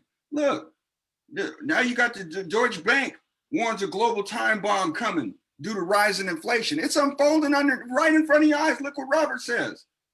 Just the other day, they don't like him talking. Rich Dad Poor Dad author warned a historic market crash is coming. I'm telling you, it's about to hit the fan. And if you're not prepared and you are just hoarding this to yourself and not sharing this with urgency to people, my goodness, man, when it hits the fan, well, the blood's on your hand, or you're not prepared for your family. Okay. So I got to actually see Mr.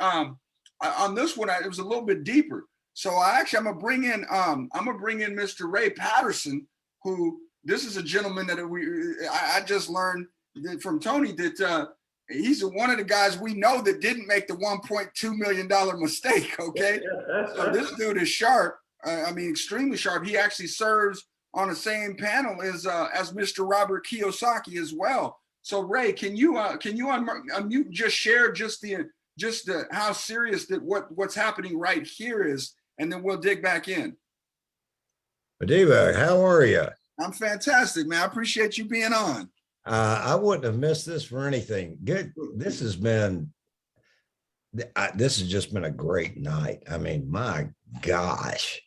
I've had if Tony's still on here, the running joke we have, I've known Tony for years now. He is one of my mentors. He's one of my dear friends. I listen to everything that comes out of his mouth. And in fact, I make a running joke. I have a few of these that are filled up.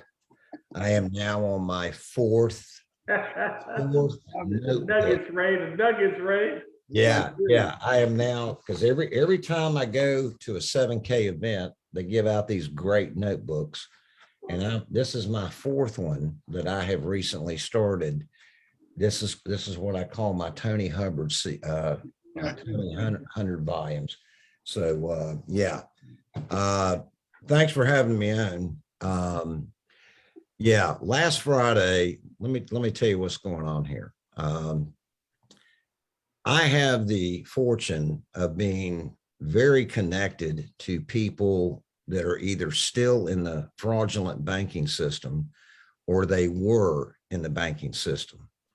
And a roundtable that I got asked to come in on years ago, one of those guys is in that group is Robert Kiyosaki.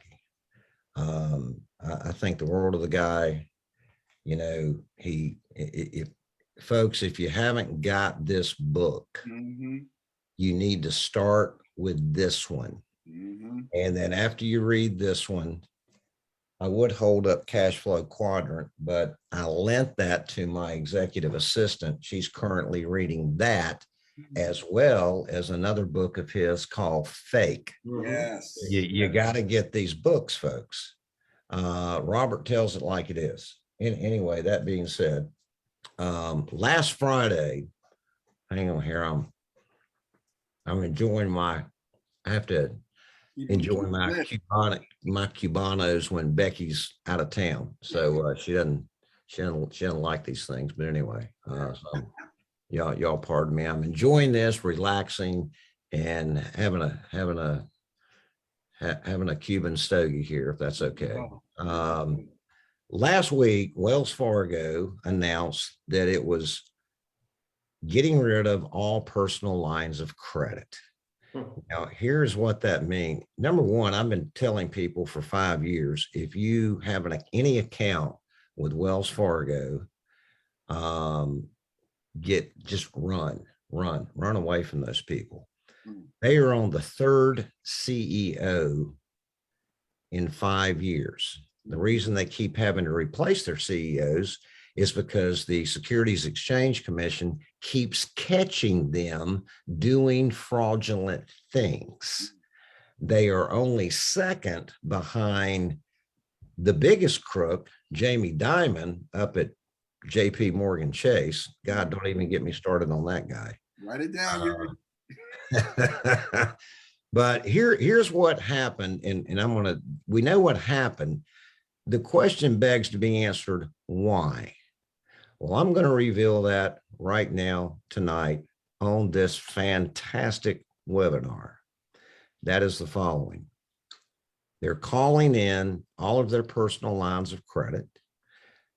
Now, what dovetails off of that is they're also, if you've got a car loan with them, especially if you have a mortgage with them, they haven't announced this yet, by the way, but this is coming. You're going to hear about this here very soon. When you're going to get a letter and you're going to have 30, and if you got a car loan, 30 days, a mortgage, 90 days to go refi. Okay. And when you refi, guess what? That loan gets paid off.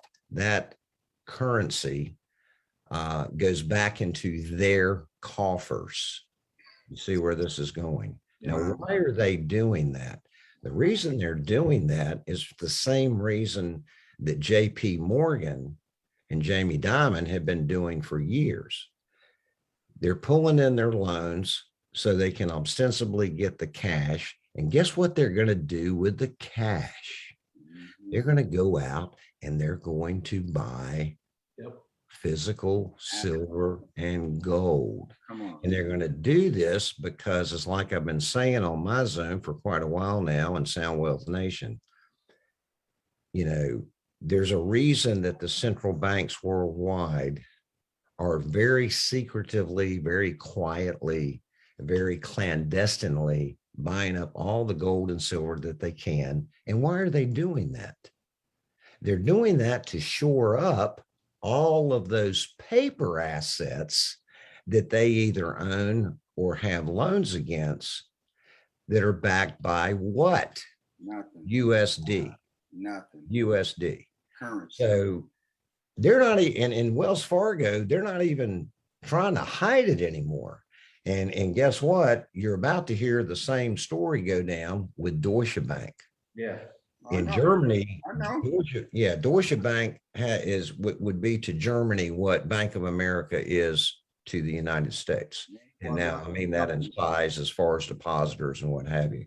So this is getting ready to come down.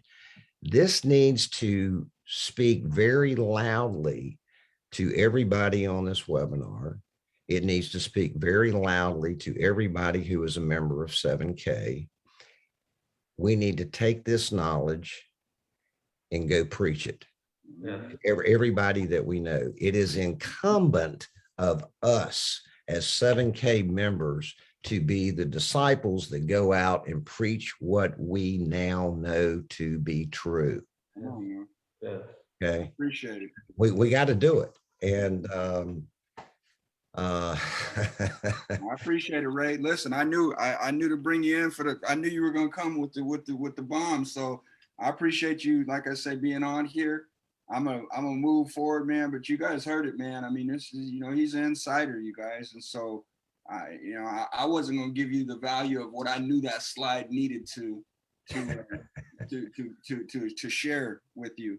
And so I'm flipping to this here because this was like I used to be. Does your savings account turn into your spending account? Does your savings account turn into your spending account? Totally like that one. You see, things are crazy, man. So look, this is real short, but I just, listen, it's about, you need to wake up because what we have can make a massive impact and they don't know what to do. People don't know what to do. So look at this short video. 2 minutes. Write it down, write these nuggets. This video is powerful. For this week's Your Money segment, alarming figures out from a new study that shows a quarter of Americans have no retirement savings. Yahoo Finance's Stephanie Asimkos is here with those details. Stephanie, tell us about this report. Right. The situation is really dire. And like you said, a quarter of Americans just have no savings for retirement. And this is across all generations. But as a little, sort of zoom in, the cohort that is immediately approaching retirement, so those that are 55 to 64-year-olds, PwC found that they have about $120,000 saved, which isn't a lot. And it is, but it isn't. And, when that's translated into monthly withdrawals, that's really about $1,000 a month, maybe less than, which is a very modest, even austere lifestyle. And here's where it gets even shakier, is that should the person in this scenario outlive their life expectancy or have any sort of unforeseen medical or housing bill that they need to pay for, that amount decreases even more. And that money is also likely going to be taxed. So to take away even more money. And to add, just to the gloom and doom while we're at it, PwC also forecasts that Social Security will be depleted by 2034, which, isn't that far away. So there's a huge demographic. Go ahead. No, we only have about 30 seconds, but this sounds like a crisis is essentially brewing. Is that what the experts are saying? If Social Security runs out, folks have no money saved for their retirement, people are living longer, what happens then? Right. So to quickly turn this around, employee-sponsored retirement savings plans are really expensive for small businesses to offer. So the proposed solution is that small business owners can sort of take their employees for them to pool their, sort of collective money, similar to employees of medium and large size corporations. So they too can have defined contribution plans. And that can really boost participation and savings because a lot of Americans work for small businesses. Well, we can only hope so, because that is alarming, absolutely alarming to see how few people have saved for their retirement. Stephanie Simcoes, thanks for breaking down. So do me a favor, put in the chat group. Now, I'm not talking about 7K pre. I'm not talking about pre or post 7K. I'm talking about before 7K. Okay. If you didn't have your savings account set up right, like you're ready, your retirement savings set up, put a no. If you did, put yes. But I want the people to see, you guys. I want the people to see that how we need to wake people up. And it's okay, because we got the solution right now, right? We got the solution, but people need to know. So if you're in here and you don't have your retirement savings set up, put no. If you do, put yes. All right. But the key here, regardless, Yuri said the other day, we have the best 2 savings programs, you guys. We got the best 2 savings programs, because see, before Stack and Sell, I was like Cora, you know what I'm saying? But now I got the account is stacking, percentages up, over 40%, with the market value. But we're not here to talk about Stack and Sell, but that's powerful with the coins, right? But see, the thing is that Blake was talking about, it's the diversification. Because if you guys aren't using the exclusive Sound Money wallet, the asset saving technology that no one else has access to, well, you're missing the boat. Because see, they talked about the taxing, right? The taxing of that money. Well, do you know that what we're getting is silver eagles and gold eagles? And do you know, when you look at the rules, that those are non-reportable precious metals? If you went through the buyer certification program, then this is something that 7K teaches you. That is worth a lifetime of memberships. Just that little bit of information right there. But Yuri, I know the Sound Money wallet is your favorite. What do you call it, my friend? The currency converter, Papa. The currency converter. The currency converter. Listen, when we got started in October, you guys, I was able to get a silver eagle for around, I think it was around $30. Okay. All right. What was your money doing in the savings account? What did it do? I had a lady that said she had $17,000 in the saving account. Her name is Chantel. She had $17,000 in the saving account. I was so excited to see what I had made. She made 2 pennies on that $17,000. Meanwhile, Mr. Thompson, that got to learn around about the Sound Money wallet, which you can feel free to share your screen if you want, or we could just move through, because I think everybody kind of knows how it works. Yeah. But look at what had happened. I bought it for around $30. People are paying $42 to $45 for something I bought for about $30 back in October 20th of 2020. My friends, it is so powerful what we have our hands on. You got to understand. You got to understand. The Sound Money wallet's powerful.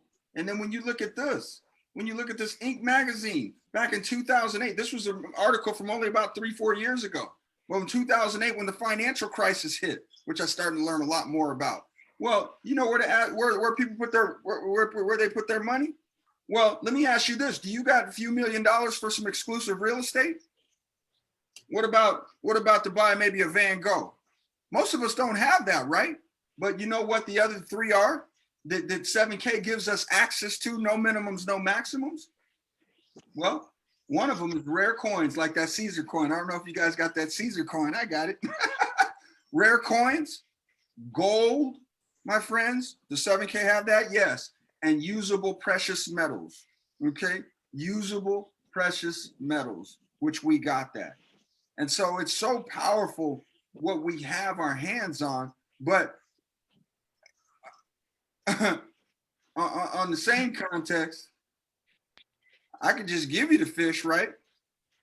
Okay, you feed you for a day, right?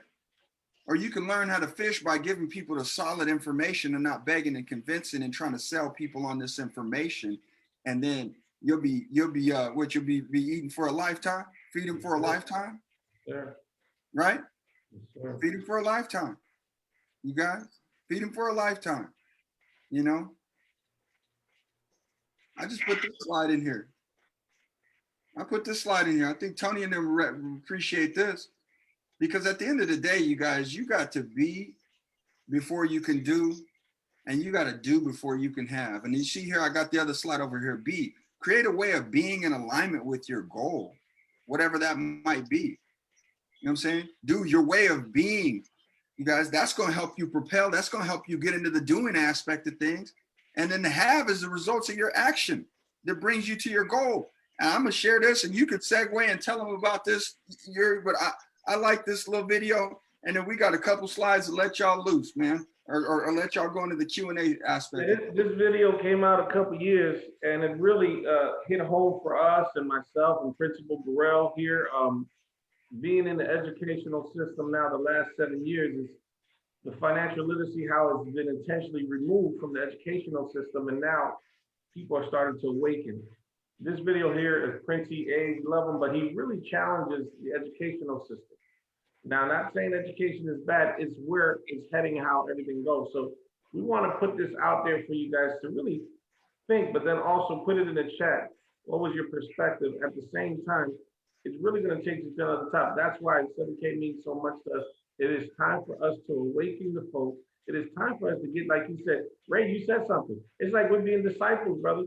We have to get the information out. There's a short period of time, and I tell Madiba all the time, are we so arrogant in America, don't think it's coming? The writing's on the wall. So guys, let's educate the people, but also let's challenge let's challenge the educational system. And the only way you're going to do it is from the inside out. So we have the privy information to it. Burrell, my wife, and all, that's what we're trying to do with us. But play that video, watch. I want people to really hear what he's saying. Yeah, and this is going to take pressure off of you from what you've been through when you're talking about this system that we've been, forced into. Albert Einstein once said, "Everybody's a genius, but if you judge a fish by its ability to climb a tree, it will live its whole life believing that it is stupid." Ladies and gentlemen of the jury, today on trial we have modern day schooling. Glad you could come. Not only does he make fish climb trees, but also makes them climb down and do a 10-mile run. Tell me, school, are you proud of the things you've done? Turning millions of people into robots, do you find that fun? Do you realize how many kids relate to that fish?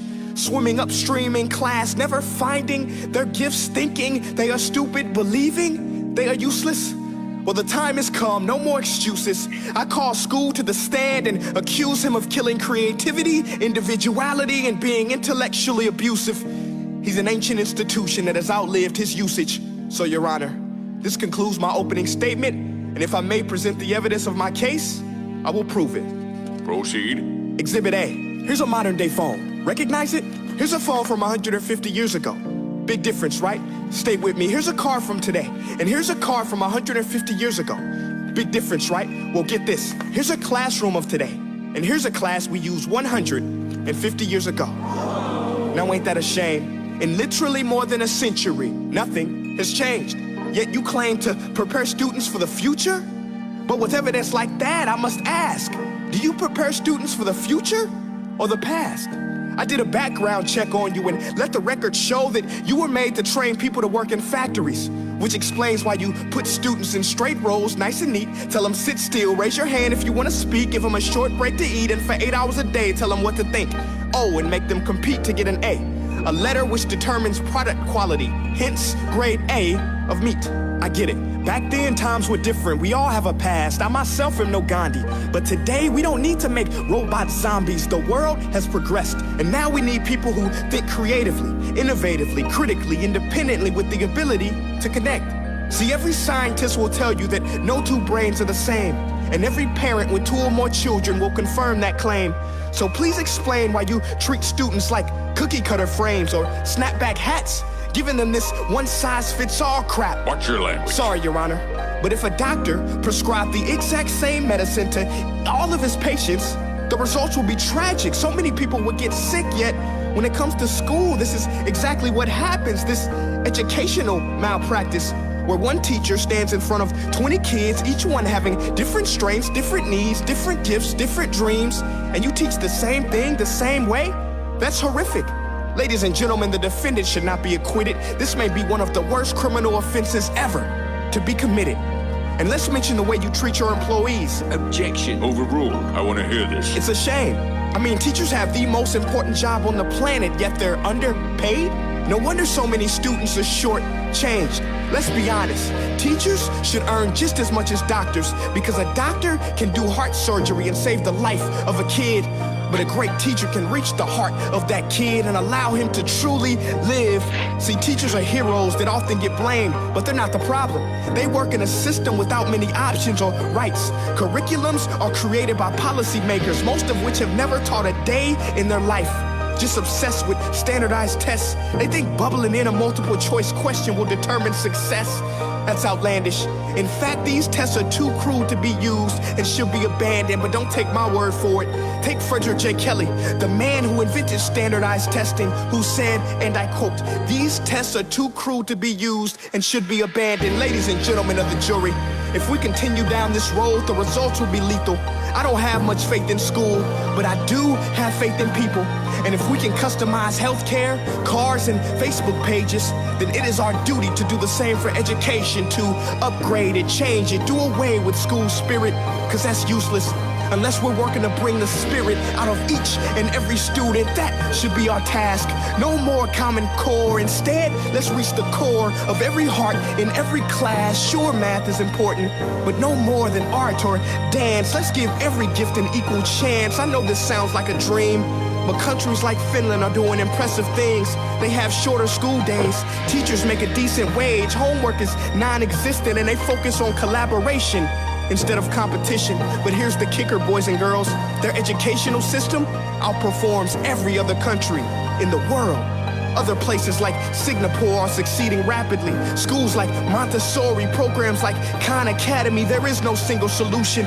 But let's get moving, because while students may be 20% of our population, they are 100% of our future. So let's attend to their dreams, and there's no telling what we can achieve. This is a world in which I believe. A world where fish are no longer forced to climb trees. I'll rest my case.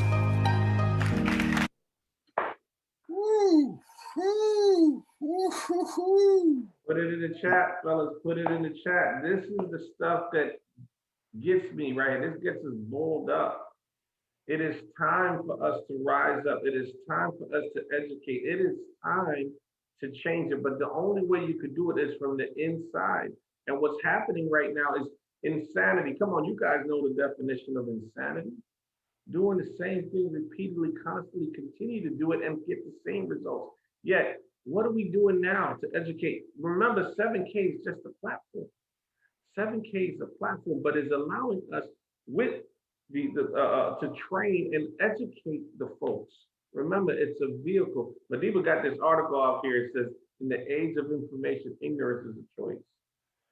Each and every one of you guys cannot leave here tonight and not get the nuggets from every single leader that was dropping knowledge.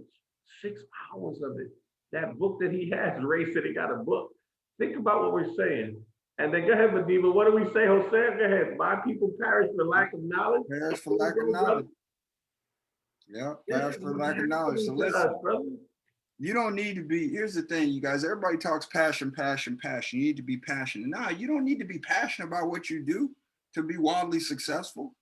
Learn to love what you do. Learn to love what you do, and that'll change your life, and that'll impact people. We had he said collaboration. We had a collaboration tonight for you. Yes, sir. We had a collaboration. We didn't do this independently. Everybody brought you some solid content, and on the back of our shirts and how we roll. And I'm gonna give you an action step. Okay, I'm gonna give you an action step outside of this. But it says a good man, as Tony said it earlier, leaves an inheritance to his children's children. We help families fulfill this proverb by making sure they leave a legacy for their children's children, y'all. Amen. Understand the disciple aspect of that, and we using that powerful word, right? So action step on what we kind of do simply. One of the things we do is simply this. Have you heard about sound money? Have you heard about sound money?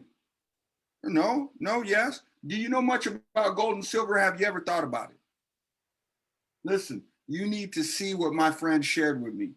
And then I shared that simple 7K or that 7-minute Cash is Trash video by Robert Kiyosaki. And then you can either use the 7K Wealth app, which by the way, 7K Wealth app is strictly what I used when I quit my job within 48 days. That's all we did. That's all Emily did. It's all we did. And then we started doing these live overviews, because now we do live overviews 6 times a week, because we got different people to step in and do that, and do that, you guys. And so, listen, you just had a bundle of people that were on here. Okay, oops, excuse me. You had some amazing people on here, right? Well, coming up, August 21st, I'm telling you, Ray Patterson's gonna be there. You know what I'm saying?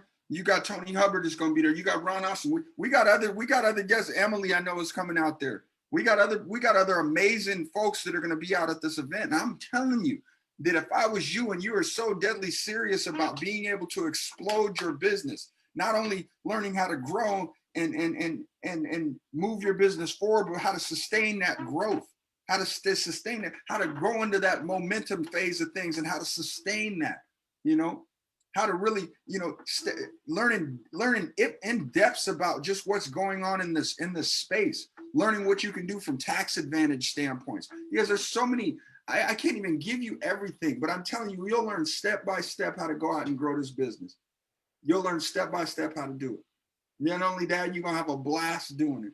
But like I said before, you're gonna learn you'll really wake up to how this can impact so many people that are stuck in the box, that are stuck in the feng shui of a classroom that's like a jail cell or like a cubicle. Okay, it's so much bigger than us, y'all. It's so much bigger than us, what's happening right now. And if you want to be able to make a boatload of money, well, doggone it, I know some guys on here that are making a boatload of money, and it's happening every single doggone week like clockwork, and they don't have to clock in. It's powerful. Clock in by choice, because we love what we do. So I'm just, we're just thankful for everybody, man, that you took the time. And Emily, my goodness, 6 hours or no, 5. We on 5. We getting down. We getting down to the wire. But she's in Hawaii. But Yuri, man, closing words from you, man. We right at the top of the hour, man. We went 49 ourselves. But yeah, I wanna, yeah, thank you. It's 1 o'clock, guys. Man, God is good, fellas. 6 hours. For those who stood up, it's 1 o'clock. It's past my bedtime, Tony. Past my bedtime. You guys know that. But what we're doing right now, each and every leader here, they check themselves on the door. They are pouring nuggets. They're pouring because they want to see you win. It's not about us. It's bigger than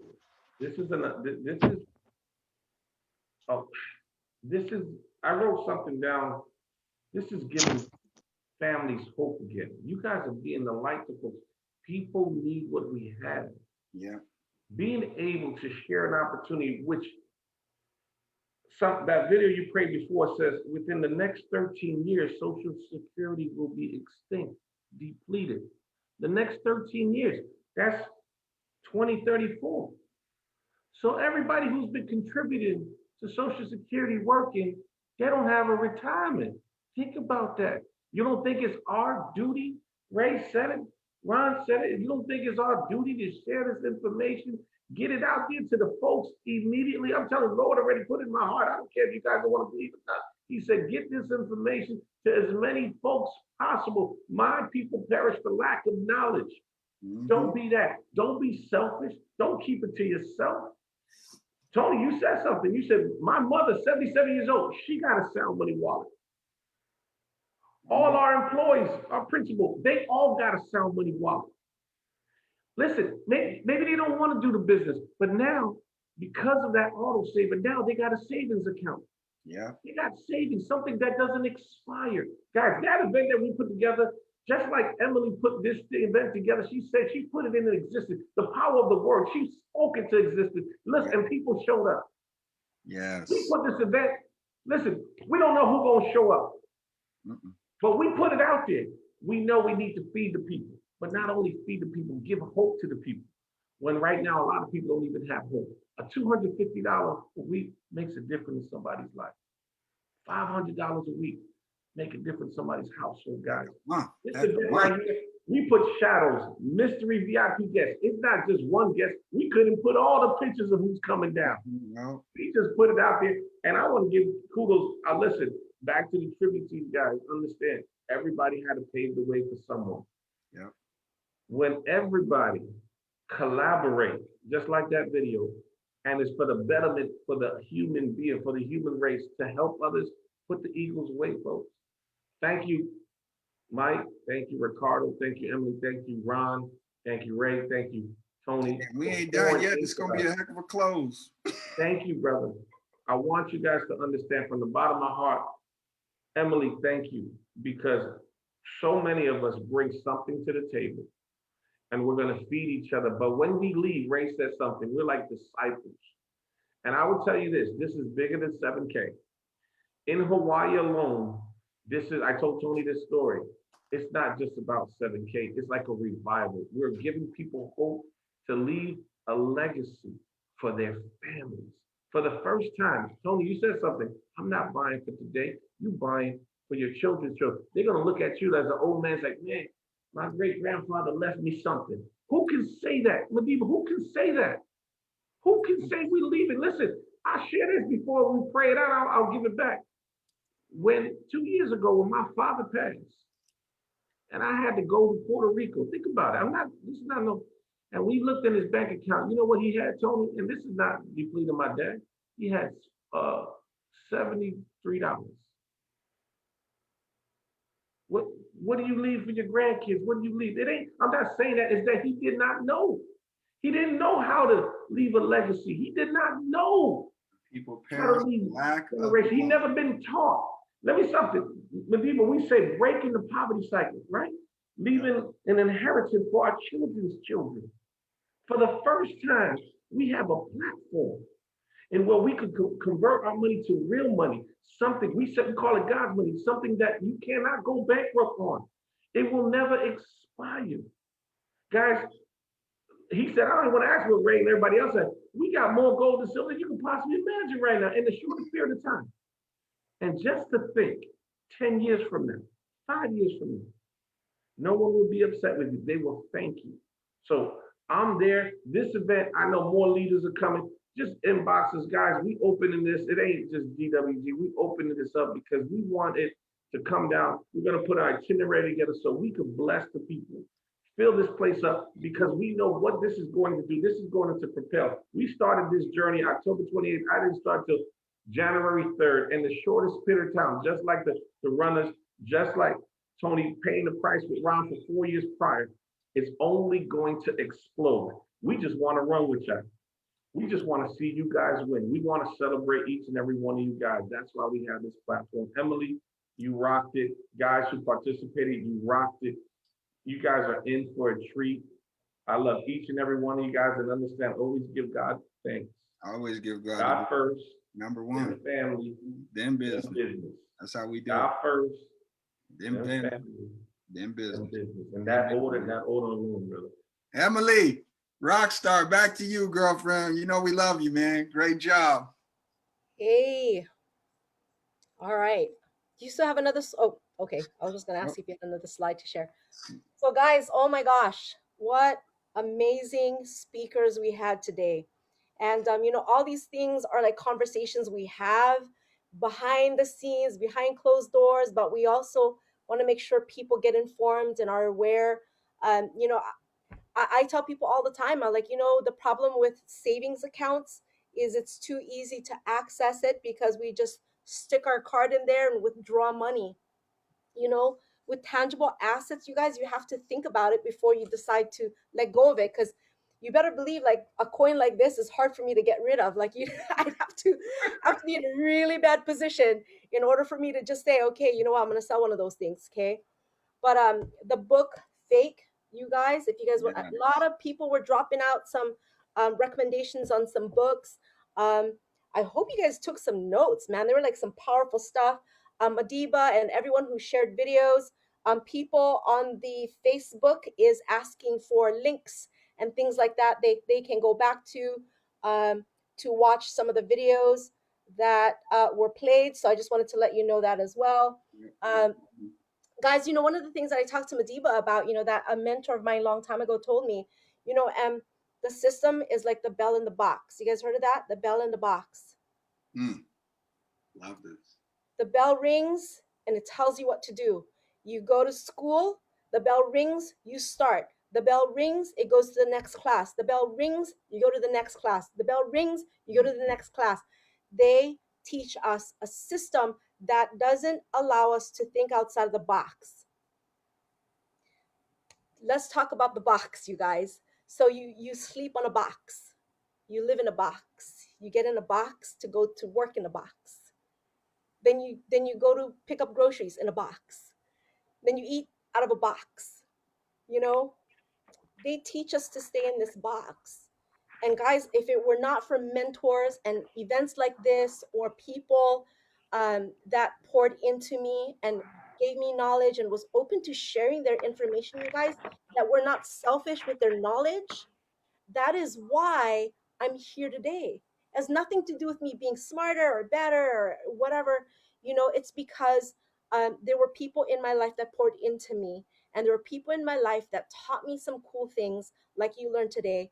And the part I want you guys to understand, you guys, is even though we poured all this knowledge into you, you gotta take something away from this. I hope that you got something and that you're gonna take action and that you're going to use the information, right, to be able to help you get better, to help your family get better, generational wealth, like we talked about, right? Man, so in school, I want to talk about fear for just a second, and I'm gonna, open the forum, you guys. But fear, when we go to school and the teachers write on the paper, what do they look for? They look for mistakes. They look for the things that you wrote that was wrong, and they correct and they grade our paper with a red pen to tell us that we did something wrong instead of looking what we did right. So you could have 90% correct and they'll highlight the 10% that you did wrong. Isn't that crazy? And so we're taught to be fearful of being able to speak our mind or do things like this. Oh my gosh, I was in the group chat and I was like, okay, guys, I don't know what I got myself into. I was like, what was I thinking? Oh my gosh, I don't know. I just was like, I said I was going to do it. And I did it. I went like, oh no, what happened? But you know what, guys, you have to take risks. You got to take chances. We're our eyes are trained to look at the wrong things. So look at the beauty of people. Look at the things that they're doing right. There's so many times we just put people down because of the chances that they took instead of going, wow, good for them for at least trying. We remove the effort, you guys. Smart people versus better scores. Somebody takes better tests than me. Doesn't necessarily that they're smarter in general, you guys. And like he said, I actually have this in my notes, which is really funny. Teach a man to fish and you feed him for life. Man, we're in alignment, you guys. Yes. When I first started this industry, one of the things that I learned is how to make money. And as a single mom, I wanted to learn how to make money because I didn't want to work a part-time job because that meant being away from home. So this type of industry, this business is what allowed me to be able to make the extra income to get me out of debt, to be able to have me be the mom to stay home and be around my daughter. Like right now, I got my dog down here trying to like, I got my daughter in the other room. And guys, this industry is so powerful because you can make more. There's no cap. Nobody puts a cap on you. Nobody gives you a promotion. You can give yourself a promotion, right? You don't have to wait for somebody to retire or move away or change a position for you to get a title. You can get the title that you want. You can get the pay that you want. One of the things about corporate America, and don't get me wrong, it's not like I don't like corporate America. Everybody's a little bit different. But in corporate America, you guys, my pay scale was depending upon what they felt that was my value. There was a ceiling, there was a cap, and I didn't like that. And guys, you can do whatever it is you want to do, but you just got to change that mind, right? That mindset, you guys. Wealth on autopilot, man, that's some powerful stuff.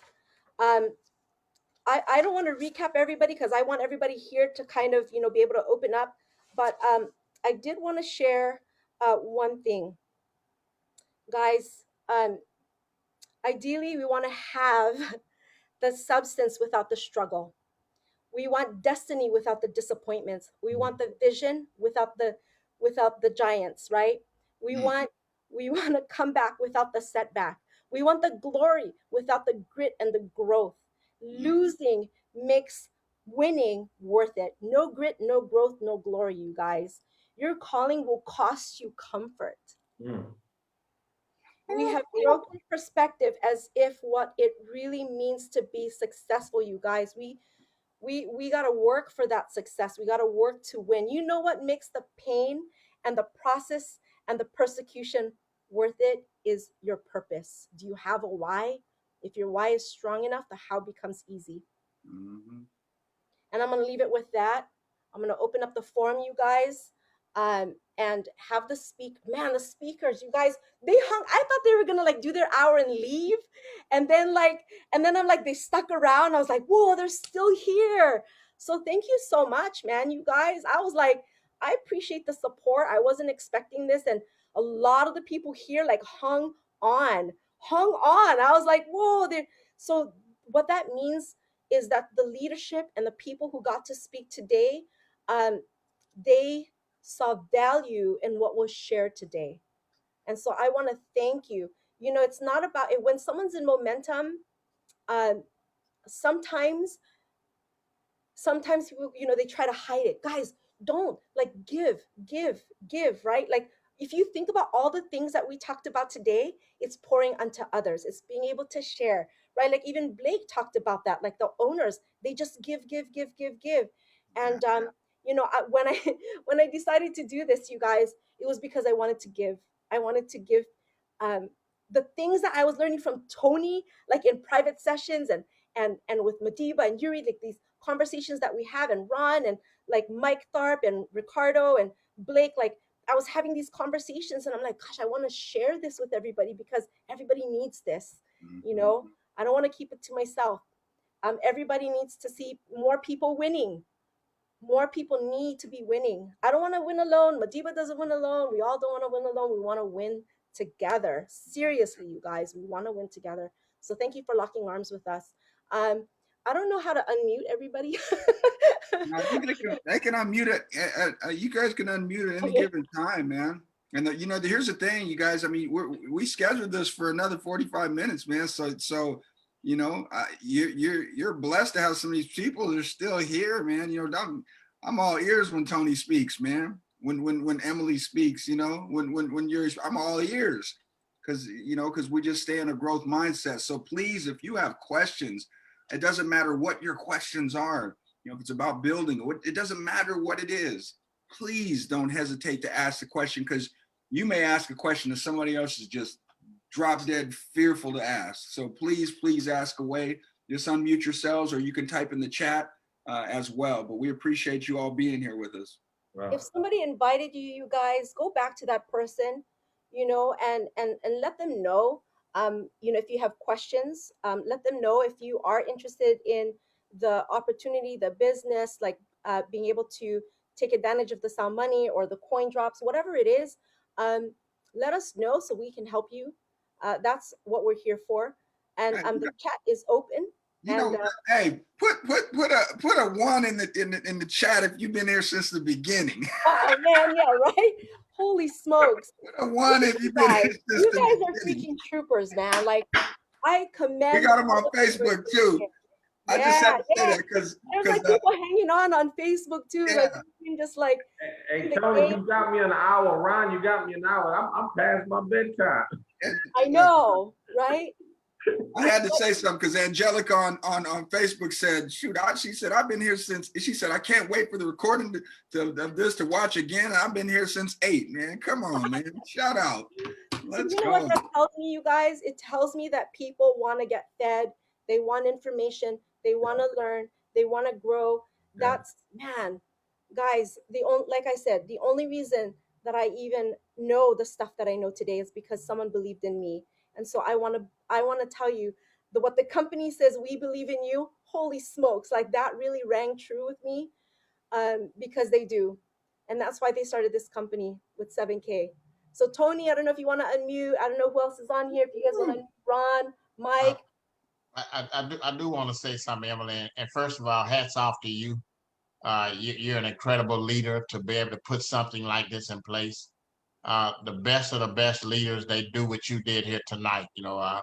I've attended several of the seminars with Eric Warray and the GoPro Recruiting Master, and I've taken groups of 20 and 30 out there so we can learn from people that make $1 million plus a year in the network marketing business. And one of the things I've heard Eric Warray say countless times, he said, the best of the best, when they have an opportunity, when they have a challenge, they just say yes, and then they figure it out. And that's exactly what you did, I mean, because I had never, my 17 years, I've never heard of a blitz like this. I've done several different blitzes. I've never heard of one like this. But when you said, hey, okay, let's say yes and just figure it out, and to be able to get this kind of talent together in such a short period of time. I mean, we didn't have months and weeks to plan. I mean, it's a very short period of time to be able to get this kind of talent together is, that speaks to the quality of leader that you are, Emily. And so I have no doubt that over the next couple of years, when they read off the list of people in this company that are earning that 6-figure and that 7-figure income, that Emily Manuel will be at the top of that list, so. And I just want to share this one thing tonight, and I just heard it said from so many of the speakers, and I heard Blake allude to it as well. People want to know why you do what you do. One of my favorite authors is a guy by the name of Simon Sinek. He wrote the book Start With Why. Yeah. And he said, when it comes to people doing business with you that already know, love, and trust you, he said, people don't buy what you do, they buy why you do it. Why is it that 7K Mellons has to work for you? And I remember having this conversation early on with Josh Anderson. One of the things I respect so much out of those guys, these guys are liquid multimillionaires and billionaires. And he said at the end of the day, the reason why he does what he does is because of freedom, ladies. I mean, that's the thing I love about this. When you do this right, I mean, at the end of the day, you have that freedom, because most of the people I know that have money, they typically don't have time. They're time poor. Most of the people I know that have time, they're money poor. The reason why entrepreneurs are attracted to this space of network marketing, because when you do it right, you have time and money together, and that spells freedom. I oftentimes think about the famous quote from Harriet Tubman. She said, in my lifetime, I freed over 1,000 slaves. Yes, sir. But I would have freed thousands more if they only knew they were slaves. Yeah. See that's, I mean, we're on a quest to free a lot of folks up in corporate America that don't know what's going on, ladies. Right. There are a lot of people in corporate America that think they have that quote unquote good job. And it ain't a good job. If you can go and slap your boss today and still have a job tomorrow, then you got a good job. Okay.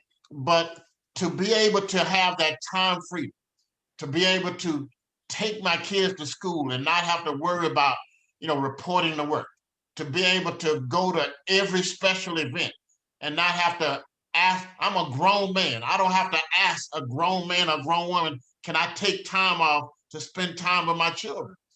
So that alone makes what we do worth it. And we have a chance to do that and to impact tens of thousands of lives with a vehicle that the masses can enjoy, ladies and gentlemen. So, my quest, I tell people, I'm not down on job. I'm just up on opportunity.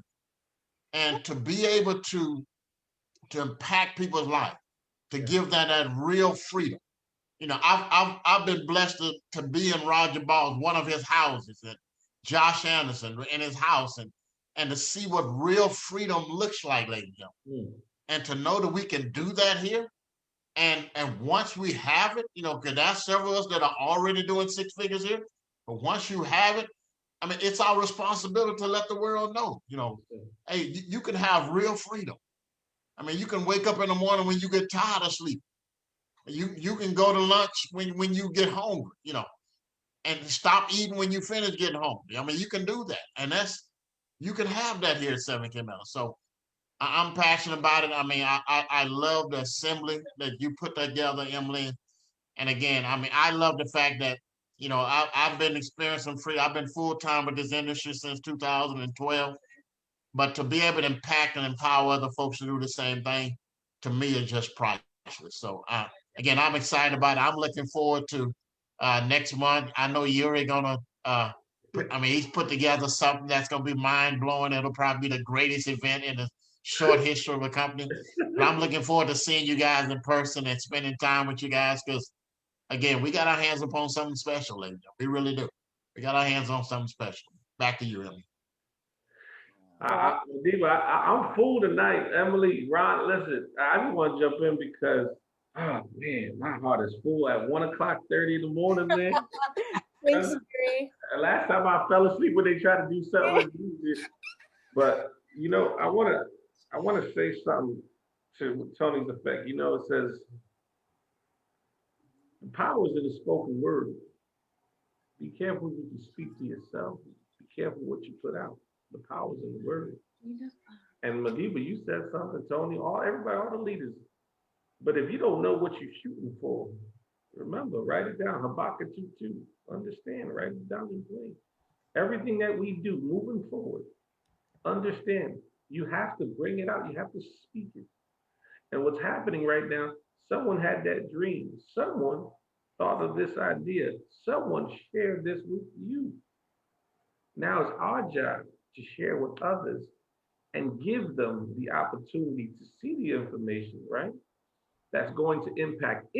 Tony, if you didn't say yes, when that gentleman asked you from the other company to come on board, how many people would not miss this opportunity?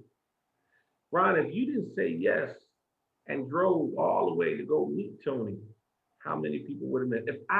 If Nate didn't talk to Emily, if Madiba didn't call me, do you understand it's a domino effect? All we are is conduits. Be obedient. Be the willing vessel to be able to get the good news out. If this is the platform that we have to impact a family's life, to change break the poverty cycle, break that chain, so that their next generation don't have to have what we had, right? That's what we have. And until you get that belief in your heart and know what you have in your hands, and that's why Tony, Ron, all of us, all these leaders know what events do. It gives us that belief factor, okay? So that we can go out there, because we too need recharging. Tony, you feed the people, but you too need recharging. Yeah. It drains you. Ron, it drains you, because we see it in the folks, but they don't see it ourselves. It's our job to let them know the power's within you. Yeah. We just want to pull it out. If you believe enough people, if you help enough people get what they want, you will automatically be blessed. Have a service heart. Continue to bless others, and God will not let you down. Yeah. He will continue to bless. Keep giving, keep giving. Don't worry about the results. Keep giving. You plant enough seeds out there, the harvest will come. So I thank each and every one of you guys. I want Madiba to pray us out. No, we still going. We still going, Mark. Oh, What's we up, still Mark? going? Oh, man. Unmute. I was like ready to pray us out. I guess I'm trying to go to bed. Mark wants to say something. Go ahead and unmute Mark. Yeah, I want to share something to you guys. Oh, where's my principal? We're good. Hey, listen, don't worry about it. We're here for 30 more minutes. 35. You got 34 minutes. Wait. Let me do the right introduction. wait. Let me do it right. Hold on. Cora Burrell is not only the principal, that's my sister. That's my ride or die. Guys, you guys don't understand. This woman right here pours her heart, a servant's heart. We've been running for 7 years. I told Tony the story. When we needed a principal to keep our legacy alive, that I don't believe in coincidence. All of a sudden, like Ron said, she called me for one thing, but the Lord put her in my heart. I said, Lord, I need a principal. I don't know how to run a school. Here comes Cora calling me. Talked about the story, and then she stopped right clear as day. She said, don't you know what I do for a living? And I said, well, Miss Burrell, I know you educate, you're a trainer. She says, I'm a 25-year educator, private and public. And you know what she said, Tony? I share this with a lot of people don't understand. She says, when do you need me, brother? This lady flew, God appointed her. I met her 2.5 years prior to that in a networking event. But God knew that I'm gonna need it for this appointed time to have a principal to be able to keep our family's legacy alive. She's poured her heart. She moved from Atlanta all the way to New Jersey, and she's been riding me for 6 years. This is gonna be my 7th school year, but she's not only a principal, she's a sister. And right now, you haven't seen her, she's been dealing with her husband health issues, and yet she still finds time to pour into and do things behind the scenes. So I love you, sister. You not only a principal, when people see you, you got a service heart. God is going to continue to bless you, and he has the final say because we are believers, okay? So go ahead, Ms. Burrell. I love you. Listen, I just want to be short because I know, Mark, you were coming up to share, but I just want to share this. I have to say something. I was going to sit here and not say anything, but I have to. Yes, my husband has been in here, and he's literally here now fighting for his life. A lot of you may not know, but my husband, he was a kidney transplant patient whose kidney began to fail, and so he had to have a special surgery. But in the process of him going through everything, they found out he had cancer. So being a caretaker, it's a lot. I have a husband upstairs right now with a catheter, so every hour and an hour I have to give him his medicine and check in. But I will say this to you, that I'm exhausted, but I was able to sit here for 5 hours. It feels like 6 hours. Having so much fun at the outing. It was just wonderful. And I have to say this to you, Emily, because I did something that I've never done, you guys. I've sat here in between checking on my husband and, but I poured myself after Blake finished. I was so lit. And that's what the young people say. I'm a principal, pre-K to 12th grade. Young people say, Mr. Burrell, we lit. So I was so lit. I was so lit after Blake. I poured me a glass of wine, and I've been in here saluting myself. Salute. Every time somebody hit a high point, I was saying salute and taking a sip. So let me tell you, that's how awesome it is. So if I was live in that chat, it's because I'm having my own party over here. You guys did an amazing job. All of the information, it was so valuable. I've been in this industry since 1982. I came in direct sales industry with a little company called Avon. Then, of course, we all got in I won't even begin to tell you, but there's a progression. You got the Avons, you got the Primerica, you go to Prepick, all of those. But I will say, the difference between all of those companies, I've made it at the top. I've been a diamond, I've been a presidential, I've been at the top of every company. I made a lot of money. But the difference between what I've done in those companies and what's going on right here at 7K Metals, and I'm teared up. We're a family, one, but there's so much substance in this company. You guys don't even know. As an industry veteran, there's so much substance all the way around, from the leadership to the caliber of people that's coming. There's so much kindred spirits that are uniting. And when you produce after your own kind, I always say, if everyone was like me, what kind of person would they be? So when you think about yourself and you duplicate yourself and others, you should have a quality a set of people surround you. When I look up here, most of my partners are up here. And I know they're still here. They're here. I can look around, and I didn't have to tell them to be here. I've been away. I've been out of the loop for over a week, 2 weeks. And I didn't have to share with anyone to get on this. They were here. You want people that are serious. They understand. I think Ricardo or Mike, I heard them say one time, we're farmers, not hunters. You know, we're here to cultivate relationships. So as you cultivate relationships, it's about just meeting people, sharing what you have and not taking it personal. You can't say the right thing to the wrong, you can't say the wrong thing to the right person. If it's for them, it's for them. But the most important part is, it's just like the Bible, we're sowing seeds. Some are gonna take root. You're gonna have the ones that fall by the wayside. If you go through the parable of the seeds, it's gonna be the same way with 7K. You're gonna have that one that comes in, they get excited, they're gonna hear a Zoom and they're all in, and then they ghost you. I got a salute on that one. Hold on, y'all. Let me salute. Take a sip on that one. They just got excited on the Zoom and told you they was signing up. You're so right, though. They ghost you. Then you got the one that they get in, they get excited, they sign in, and they are so excited. Oh, I'm gonna build, and they do absolutely nothing because someone comes and tell them something crazy and say, you know, all they're doing is making you buy those collectibles. They're making money off you. You know, they just tell them something crazy and they're gone. And then you got the ones that do, you know, get excited for a season. But life comes just like the storms that came my way. If it wasn't for the fact that this was, you know, the 7K seed was sown on good ground, that I was good ground, I could have fallen away too. It's sometimes easier to just say, I can't handle life right now with all these things hitting me from every side. I need to give up. It's easy to give up. But when you find the people that resonate with you, when you find the people that get it, you don't have to convince them to be on a Zoom. You don't have to convince them that they need to do their auto saver. You don't have to convince them because they see the value. You saw the value. No one is convincing you to be 5 hours on a Zoom. So stop, don't take it personal.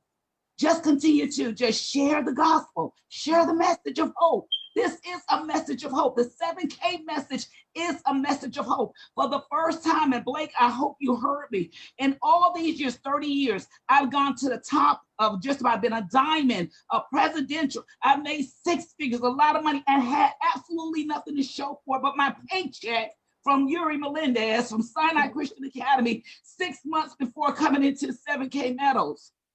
Because I never quit my day job. Why? Because I've been in the industry long enough to know that sometimes you got to ride the wave.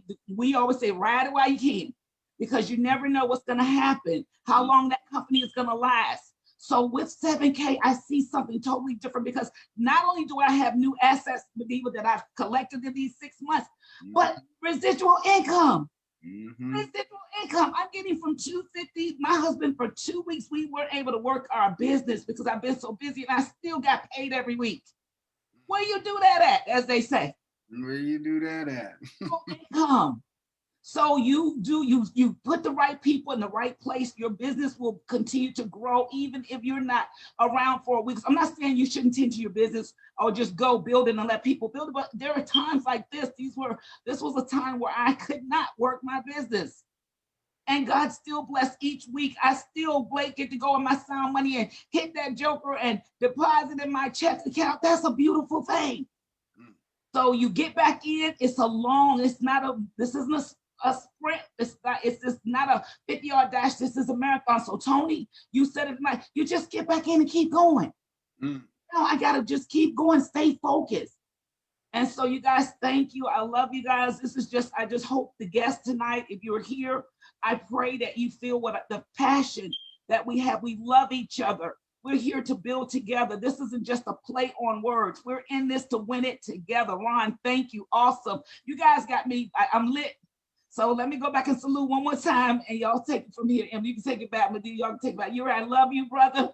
The principal, I never, and look, and he'll tell you, I'm not even a wine drinker. I had this bottle here for over a month. And I said, I got to find something. This is so good. It's a party. I got to get something. And I cracked this bottle of wine so fast. Salute. I feel good. All right, you guys. You hit us on upside the head. You know what I'm saying? But everything you're going through, so blessed to have you on a team, and you show up. And that's what people don't understand is, man, it's good, bad, it's ugly, and you show up, man. You show up anyway, and you do it anyway, you know. And so grateful for you. And Mark, I know, man. Man, bring it, brother. What you got for us, man? If you still, I see you still on here. Just go ahead and unmute. There you go. Can you guys hear me? Loud and clear. Okay. Let me see if I can unmute my camera, because it will not be appropriate if I do not. Okay. So, wow. How am I supposed to follow that fire that just delivered? I mean, she must I don't know if she lives in California, but thank God if she does not. We have enough fires already going on. So look, I want to first of all say I've been here pretty much since the beginning. Moving around the house and still taking care of what needs to be taken care of here. I've been to the store and still had this information in my ear. So there's no excuse for not getting the information. But I'm going to tell you guys something. And I'm a little out of character tonight. But Emily, what you did with this 6 hours bliss, I know it's changed some people's lives.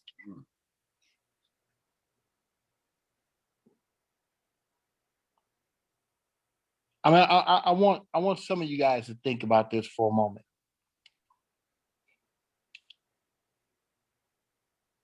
Here's an individual that you may or may not know. Here's individuals that participated that you may or may not know, that has given their most precious asset over 6 hours today, absolutely free, to deliver to you what a system that was designed to keep you broke. It's not willing and has been forbidden to give you, but you got to devote 12 years of your life to it minimum. I'm talking about the school system, okay? Yes. Well, it kind of echoes, baby.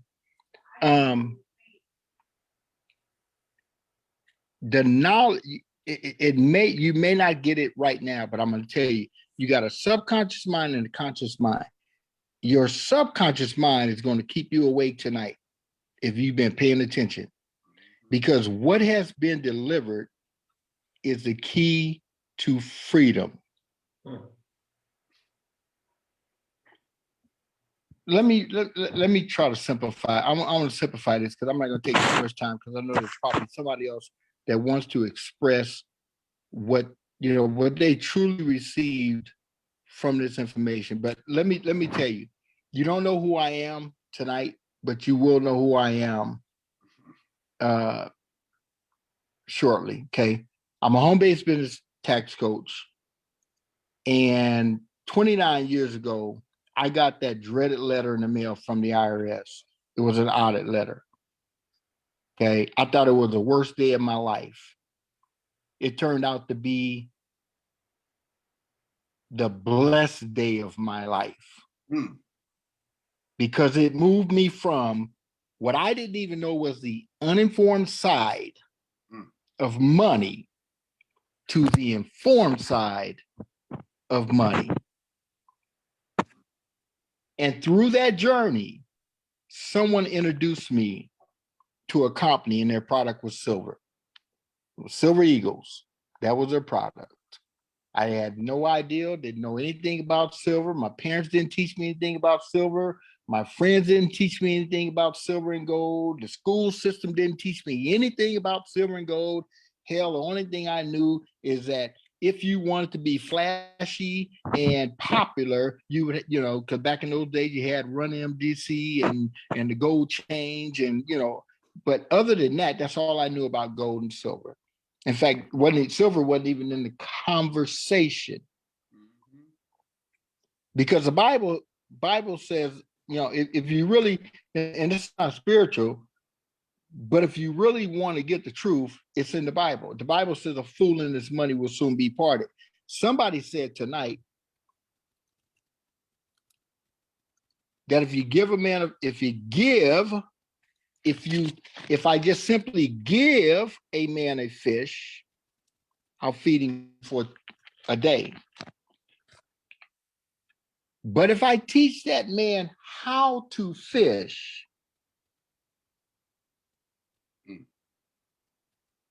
he'll feed himself for a lifetime. And if he teaches that to his children, he'll feed them for generations to come. See, the school system doesn't teach us how to fish. The school system has been designed to tell us how to fish. Go to school, pay attention, follow instructions, get a good job, and don't ask questions. But we have no excuse. We have no excuse anymore, right? Because we have the world of information at our fingertips. And so here's what I learned about silver in 2004. Here's what I learned about money. Yeah, there you go. Okay, here's what I learned about money. See, let me tell you something. I hate when I hear someone call silver coins. No, that is such a disrespectful reputation of what it is. Because we would not have this if it had not been for silver and gold. We wouldn't have this paper. That's why you can't keep it today. Ricardo Hamilton, I don't know if he's on. I don't know if Ricardo's on today. And I commented on this video. See, because I've been blessed to understand this industry. So I don't care about whether or not I make money or not, because I'm gonna make money anyway. See, because when I go to work, because I've been so blessed to be informed, because I now operate on both sides of the tax code, and Ricardo and Mike talked about this, and I know it went over a lot of people's heads, but you got to understand this. See, if you look at every wealthy person in the world, they don't look for jobs. They don't sit in a cubicle. They don't have a job. They have a business, okay? I understand we want everybody in the world. We think that the world should be fair, but I'm just here to tell you, okay? I'm just here to tell you, okay, that everyone is not trying to have you at their party, okay? And so the school system has been forbidden to teach certain information, and the internet has allowed that information now to be accessible to us. But here's the problem. My father and my mother didn't understand that when they were growing up, and so they were unable to teach me what I'm sharing with you today, okay? So I've been a tax preparer, tax coach for over 29 years, got audited in 1992. It was the greatest day of my life. I have never, ever, ever since 1992 lost a dollar legally, ethically, and morally, documented publicly and privately out of my paycheck in the form of taxation that I did not legally owe. Okay, I'm not going to go too deep into that. Come on, but let me come on. It's good. Because I believe that documentation beats conversation. I want you guys to understand where you're at. You're not in a money-making opportunity. If you're going to get up and go clock into a job tomorrow, you're not in a money-making opportunity until you learn the truth that has been hidden from the masses, and that is that not everyone is giving up 15, 20, 30, 40% of their income in taxation, okay, to help the government do what you've been fooled to think that the government does with income taxes, okay? Proven fact, okay? Look, Google is your friend, okay? It's all on the news. Proven fact, okay? Amazon made $11.6 billion in profit not 11.6 billion dollars in income. They made 11.6 billion dollars in profit and legally, ethically, and morally paid zero in federal taxes. Here's my question to you.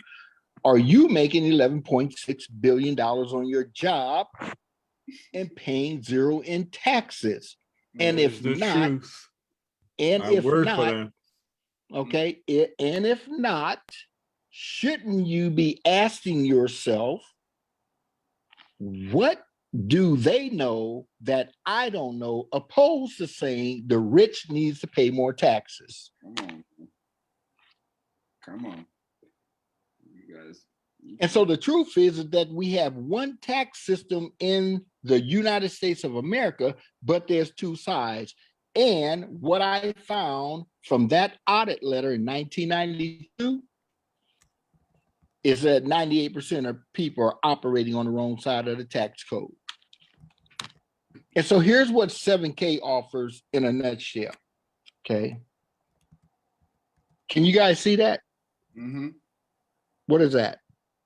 It looked like a nickel. Can I go? I'm not sure where the camera is. Where is that? Right there? Oh yeah, a quarter. That's a quarter. Okay, that's a quarter. If you get this, you're gonna freaking get rich. Okay, what is that again? Quarter. Okay, in 1972. See, when I saw this, it took me down a rabbit hole that nobody can pull me out of. In 1972, that one quarter could buy this, a loaf of bread. Mm. In 1972, that one quarter could buy one loaf of bread. Let me ask you a question. You don't have to be a rocket science to figure this one out. How many loaves of bread can you go to the store and get for a quarter today? 0. Not a one. That means that one loaf of bread could buy, one quarter could buy a loaf of bread for $1.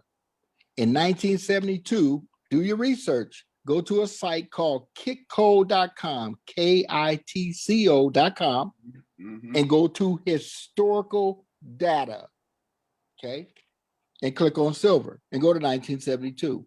In 1972, 1 ounce of silver was about $1.18.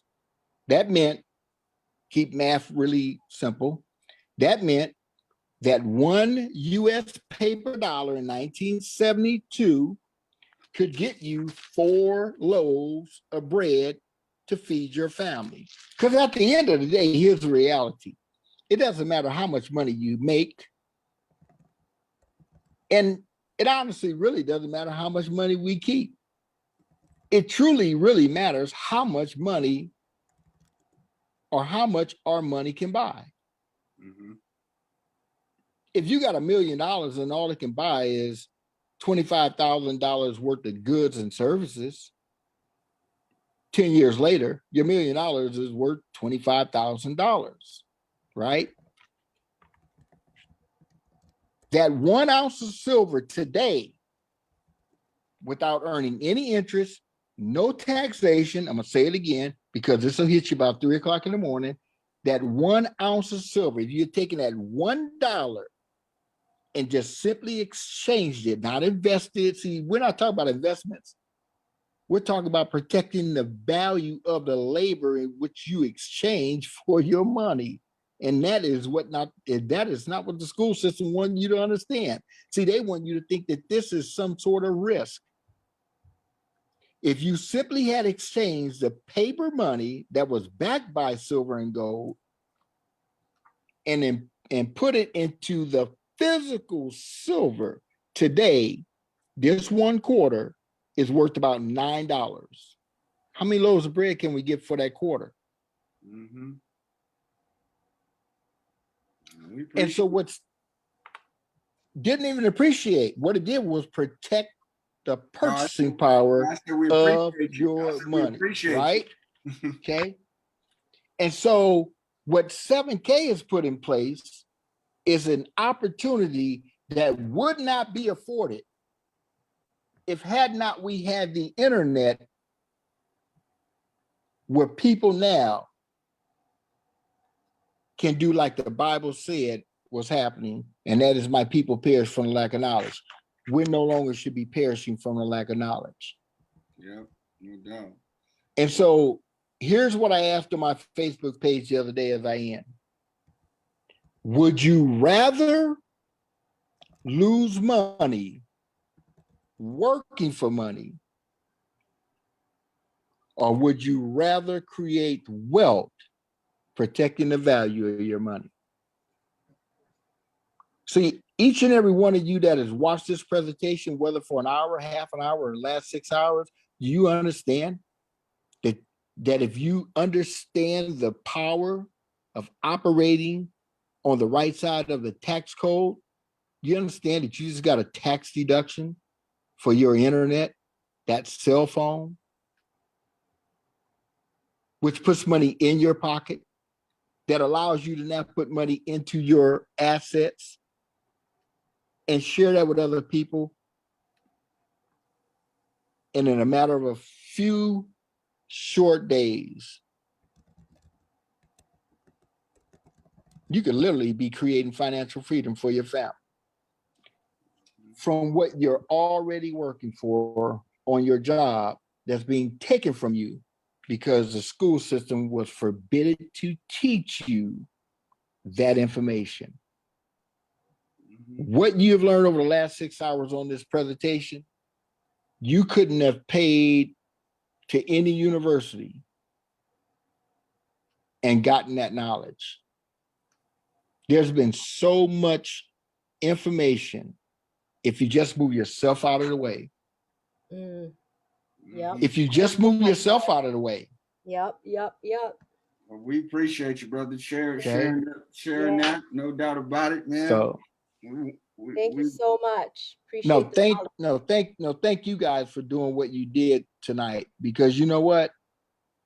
Most people would not spend this type of time or share this type of information for absolutely free unless they truly believed that what they were doing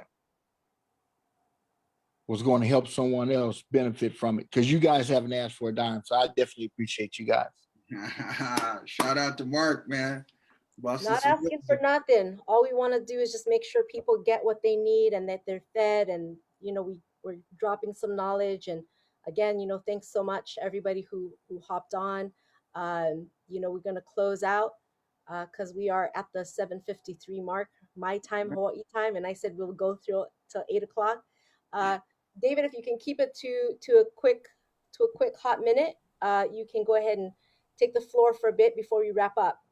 David Crass. Hey, I really wanted to say thanks. I got on late, and I run a theater program, so I was working on that tonight. But I sent a text out to all my team and invited them to get on, and I sent them the wrong link. Oops. And not one of them asked me, "Hey, I can't get on." So I know they weren't trying, and I was like, down. My team's not working. And you know what? You guys just lifted my spirits in the short time I've been here, because we truly do have something special. And if they don't see it and they don't want to work it, they can buy their coins, they can buy their coin drops, and I'll take their points and I'll go find some people who want to share it with the world. So thank you guys for your positiveness. You're just, you're great examples to me. Some of you I've met a few times. Some of you I'll meet in the future. Love to talk to educators because I am also a school teacher. And I teach a really cool class on leadership and creativity, get kids outside of those boxes. But thank you so much for all you've done tonight and doing this blitz and stuff. So thank you very much. That's all I wanted to say. Right on, David. Thank you. Thank you. Thank you. We all need to get fed. And, guys, I think the hardest part is when we don't see progress or we don't see things happening. But guys, if you just keep working and you just keep staying consistent, the results will come. It's when you stop and go, that's when it doesn't work. You just got to keep going. Gotta keep plowing. You got to keep planting those seeds, and you just got to keep bringing out that business out of you. You know what I mean? Yeah. Emily, Hey, I Blake! gotta talk. Look, I'm still here. You guys are fired tonight. But look, hey, we talk about vision, like, you're thinking about what we want. I've been thinking about my bed for the last hour, and so I left the office and now I'm here. So that's one. Two, listen. there's a couple of things that have hit me listening to my gosh, the stuff that has been shared in the last 6 hours. But I mean, Ron and Tony killed it. Deebs, you and Yuri killed it. Emily killed it. Look, David Crasper just said it. Emily, you followed it up. Hey, Elon Musk right now is trying to take people to freaking Mars. Think about this, okay? You guys are everyone on this call. We're like talking about mission. We're talking about spreading the word and telling people about the important message that we have, because it is important. But guess what? There's a lot of people that are like, you guys are crazy. This doesn't make sense, right? There's a lot of people that are going to say no. Cora said it too. Cora's over there still partying. I wish I was there. Cora, if I drank, man, we'd have some fun. I'd be drinking Dr. Peppers with you. But listen, there are a lot of people that are going to say you're crazy. There are a lot of people that are going to say no, right? Elon Musk is trying to take people to freaking Mars. I don't know that I'm going to go. I'm just saying, right? But guess what? He's going to do it anyway. He's going to do it anyway. Even if I'm not on board with what he's trying to do, he's going to do it anyway. So do that, right? There's going to be a lot of people that aren't on board, but you just need enough that believe to do it, to be able to get the mission done. And I'm telling you, he's gonna do it. I'm not gonna be on the ship, but he's gonna do it. So go do it anyway. With that, you guys, love you all. You guys friggin' rocked it tonight. 6-hour blitz in the books. Emily, back to you to close it up officially. But I had to stay on. This is freaking awesome. With that, you guys, I love it. I am out. Good night, Blake. Thank you, Thanks, Blake. brother. Guys, Thanks, y'all. Honestly, when I did this blitz, I had no idea. I was like worried about the technology, about streaming, and I was like, I'm not that great at Zoom. I'm not great, you guys. And so when I put this together, I was like, what was I thinking? But the thing was, I just wanted the information out there, and I wanted people to get fed. And I feel like I got blessed today for sure, and I got fed, and I actually needed that as well. So thank you so much. I don't know if you guys, Tony or Madiba or Yuri, who wants to close it out. Yeah, we got listen, man. We always close it out, brother. We listen. We had scripture out there. We had leader after leader talking about different things in the good book, man. And so it's just how we operate. And you close your ears, but whoever has ears, let them hear. Whoever has eyes, let them see. And so, Father God, we're just thankful, man. Wow. It was just obedience, out of obedience, out of not knowing that you allowed Emily to be a vessel, for you, because at the end of the day, it's freedom through you, Lord. And so we're just thankful, although most may think it's financial freedom and silver and gold, Lord. Well, we've got a bigger target, but, it's just, it's a means to allow people to pay attention. And through us, through you, we could get the message out. And so we're just thankful, Lord. And again, man, just open up ears, open up hearts, Lord. Let those that are fearful, let them be bold. Let them go out there and share the word. Let them share what the power is and what we've got our hands on. And just equip people, let them move to action. Let them go back and hear the information again, need be, but then let them take something and let them go deliver. And let them deliver some more, Lord, and then just give them some more. But at the end of the day, we're just thankful for this company. Pray for this company. Pray for everybody that's on here. Pray for, Cora, everything she's going through, Al, everything he's going through, Lord. Pray for anybody, any sickness, any illness, Lord. We're just thankful for you for giving us this opportunity to be here, and all the leaders, and just pray for this company, 7K Metals, Lord, that you'll just keep it strong and keep that vision that they have. And just allow us to free more people. And, we said it time and time again, my people perish for lack of knowledge, Lord. So thank you for allowing us to get the knowledge and let us apply it. In Jesus' mighty name, Amen. Amen. Amen. All right, y'all. Thanks, guys. I know I kept you guys long. So It's right on the It's dot. well Look at worth that. it, man. Well worth it. Wow. I didn't even believe I could stream this long, you guys. I thought at some point my internet was gonna go out or my stream was gonna cut off. I was like waiting and I was like, holy cow, like Jesus. You know what I mean? He did it, man. Thanks, guys. Thank I you. want Thank my you. video. Tony, thank you, brother. Ron, thank you. Everybody, Brother, man. thank you. Everybody. Thank you. I can't wait to see Ray, thank you. We are thankful for everybody. You did amazing, Emily. You're amazing. Thank you so much for putting this together. Only because I got all this support, you guys, that this was able to happen. So thank you so much for being such a blessing. Have a great night, everybody. Go to bed. I know it's late you guys' time, so take Send care. my video. I just like that. Send it to Sure, you made it. Good night, y'all. Okay, bye, guys. Thank you. Hey, thank you. Thank you. Good night. Thank you. Great Night, night. night. Aloha. Thanks so much for hopping Aloha. on, Steve. Great to see Aloha. Thank you so Robson, much. PG, everybody. Oh, Stephanie. Thank you. Mahalo, mahalo. Carlos, Kalani, I saw. Oh, man, Rob. Mahalo. Have a great night. Aloha, everyone. Good night. Good night, Jane. Thank you. Good night. Good night, everybody. Good night.